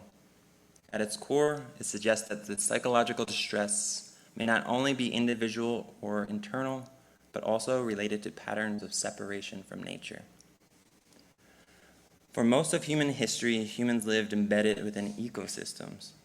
Over 99.999% of our evolution history, we have been embedded in nature. Not only until recently, these last couple of years, have we not. We were so deeply connected to the natural cycles, the seasonal rhythms, the sunlight, movement, community, and direct relationship with land and place. Human life was not separate from nature, but a part of it. One of my favorite groups that I would run was an astrology group, always around the full moon and new moon, and I would share one of my friends' writings on it and start to help them see what they're going through was actually what was going on in the stars, as they say, as below, as above, so below. And I remember like one day, you know, they were eating lunch at the table, and they were all going through it in a really bad mood. And I just like walked down the stairs. I'm like, just so you girls know, it's the full moon. Like, you're supposed to be like this. And like the collective release that I saw in all their faces, that there was something, a greater force that was behind this, that they just weren't just suffering for no reason. I digress. In contrast, much of modern life is characterized by screens, speed, industrialization, isolation, and environments that are increasingly artificial. Like this one, like, where's the sunlight? Come on, guys. Many of us spend a majority of our time indoors in controlled environments with limited direct contact with the natural systems. From an eco-psychological perspective, this raises an important question. What happens to the psyche when this level of separation becomes normalized over time? And more specifically, we might ask whether certain forms of psychological suffering, including eating disorders, could be understood in part as expressions of this larger disconnection. For example, disconnection from the body, from instinct, from natural rhythms, and from embodied ways of knowing. If this is true, then it also opens up an important clinical question. What might reconnection look like as a pathway for healing? And how might re-engaging with nature, embodiment, and sensory experience support a return to regulation, presence, and relationship, not only with the natural world, but with the self? Traditional therapies are extremely important. Cognitive, behavioral, trauma-informed, nutritional, and medical treatments all play a critical role in supporting recovery. In many cases, they are life-saving. However, many of these approaches are primarily top-down, meaning they work through the cognition, insight, structured interventions, and behavioral change. Nature-based approaches can offer something additional. They support embodied presence and bottom-up regulation. They engage the senses, the nervous system, movement, attention, and direct relational experience with the environment. In this way, they can help individuals shift from primarily thinking about their experience to actually feeling and being in the experience. This is not a replacement for the evidence-based treatment, rather it is a complementary pathway that can deepen and support existing approaches. And if the eco-psychology lens holds validity, then treatment may also need to include reconnection, not only symptom reduction, but reconnection to the body, environment, and lived experience. The model from Sheridan connects the eating disorder psyche with nature-based interventions, offering a way to translate the patterns we discussed earlier into experiential embodied practice.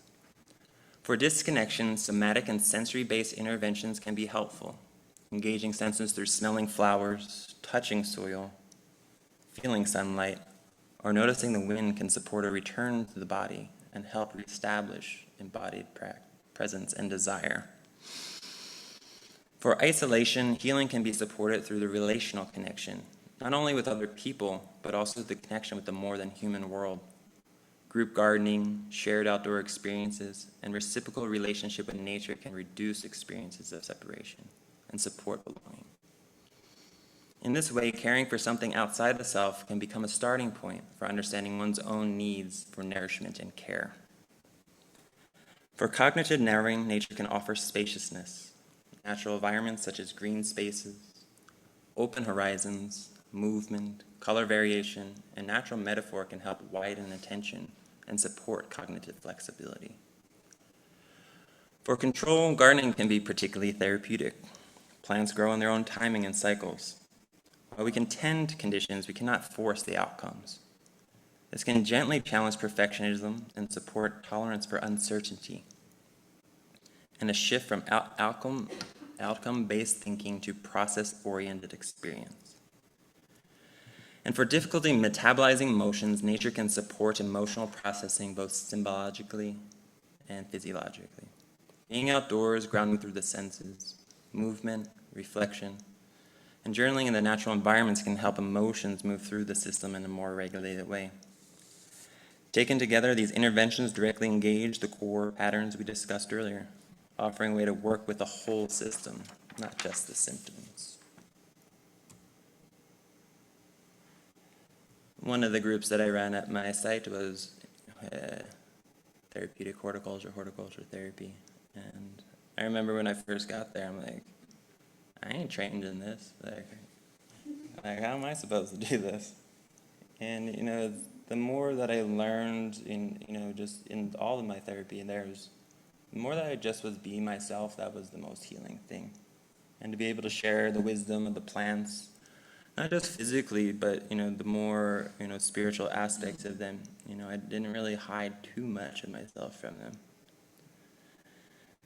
So the horticulture therapy involves structured, goal-oriented gardening or plant-based activities facilitated by trained horticultural therapists. Therapeutic horticulture is a related but broader approach where individuals engage with plants and plant-based activities to support well-being without necessarily being with a formal clinical treatment structure. Within eating disorder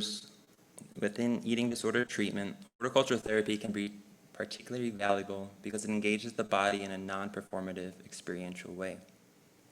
It supports embodiment through doing rather than appearance or outcome, and offers low-impact sensory engagement that can support rest, grounding, and present moment awareness. At a deeper level, this work naturally cultivates patience, tolerance, and self-compassion. Gardening reflects processes that cannot be rushed or perfected.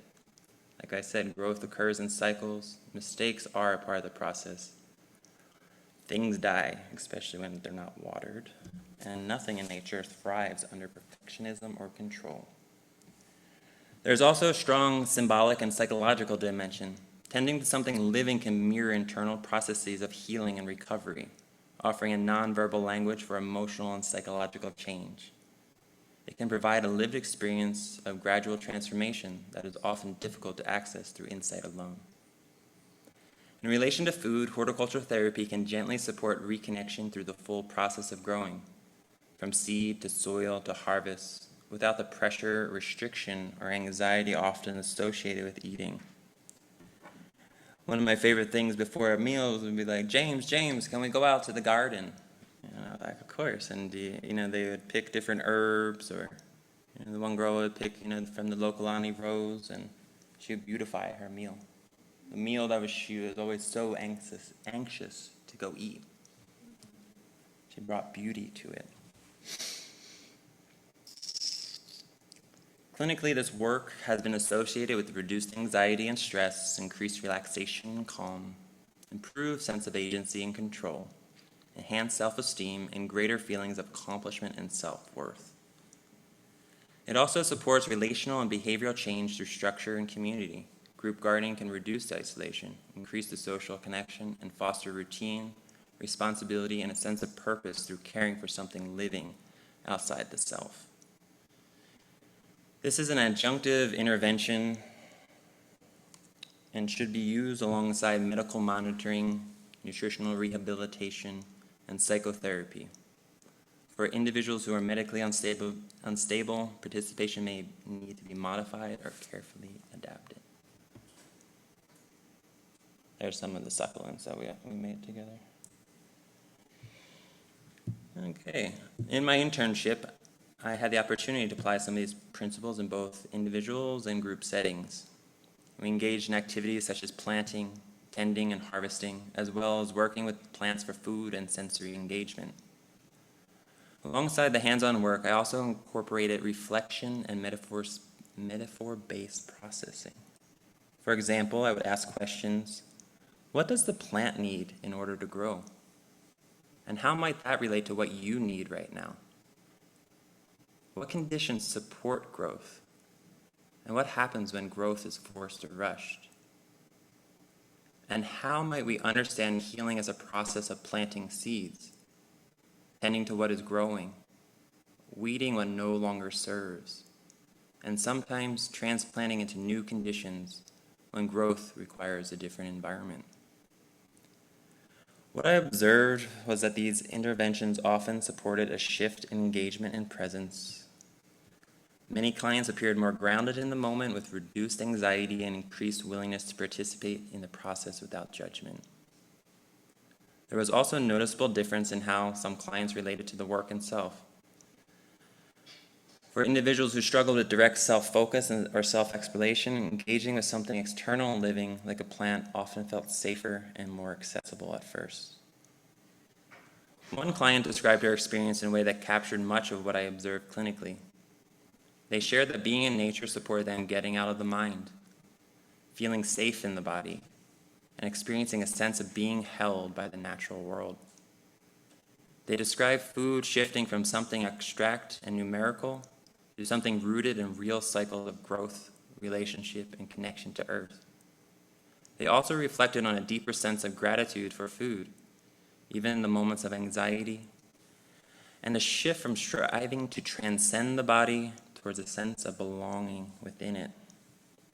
Engaging with the soil, smell, texture, and the act of growing food brought a sense of joy, grounding, and felt connection to something larger than themselves. Over time, I observed this external relationship with nature often became a bridge inward. Through caring for the plant, individuals began practicing forms of care, attention, and patience that slowly extended towards themselves. Across sessions, I observed increased present moment awareness, improved emotional regulation, and moments of connection that felt less mediated by judgment or performance and more grounded in a direct experience. To conclude, eating disorders are not just about food. They are complex responses to layers of disconnection from the body, from emotions, from desire, from relationship, and in most cases from the natural world. These experiences do not arise in isolation. They are shaped by cultural systems that can reinforce and deepen that disconnection. One way to understand healing more broadly is through the concept of malama da'aina, the reciprocal and symbiotic relationship between humans and the earth. In this relationship, community cares for the land both physically and spiritually. And in turn, the land cares for the community. Healing becomes something mutual, relational, and ecological than individual alone. As Robin Wall Kimmerer writes, as we work to heal the earth heals us. This reflects the heart of this work, that healing is not separate from relationship. It is always happening within a field of exchange. From this perspective, nature-based practices offers one pathway back, not as a cure-all, but as a bridge towards reconnection, embodiment, and relationship. The Hawaiian spirit of this title, Ho'ika Aipono, points towards this return to the right nourishment and the right relationship. And ultimately, recovery from eating disorders is not only about eating or symptom reduction. It is about restoring relationship to the body, to the self, and to the living world we are all a part of. Mahalo ke akua and aloha.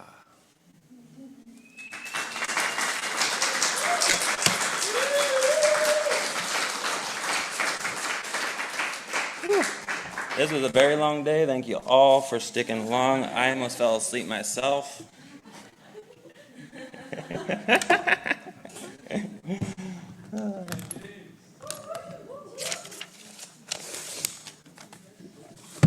It's an honor to bring it all home. We are the last of the wild ones, the last wilderness therapy cohort. And it's an honor to do this all with you.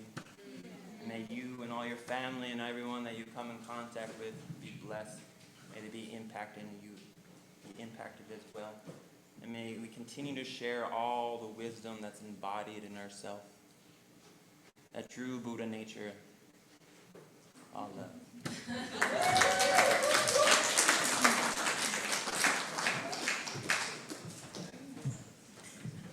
Well, I'm certainly not going to say it better than James just did. So let's bow And just noticing that this is the last time this cohort will bow out from a class. So please join me in a bow.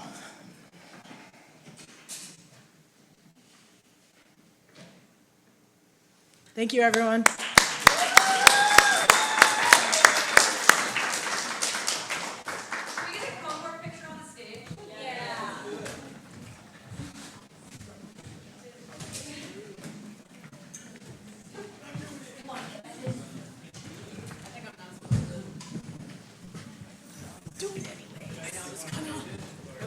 You want me to take it? Entering that way. Yeah. No, have a young person do it. A young person.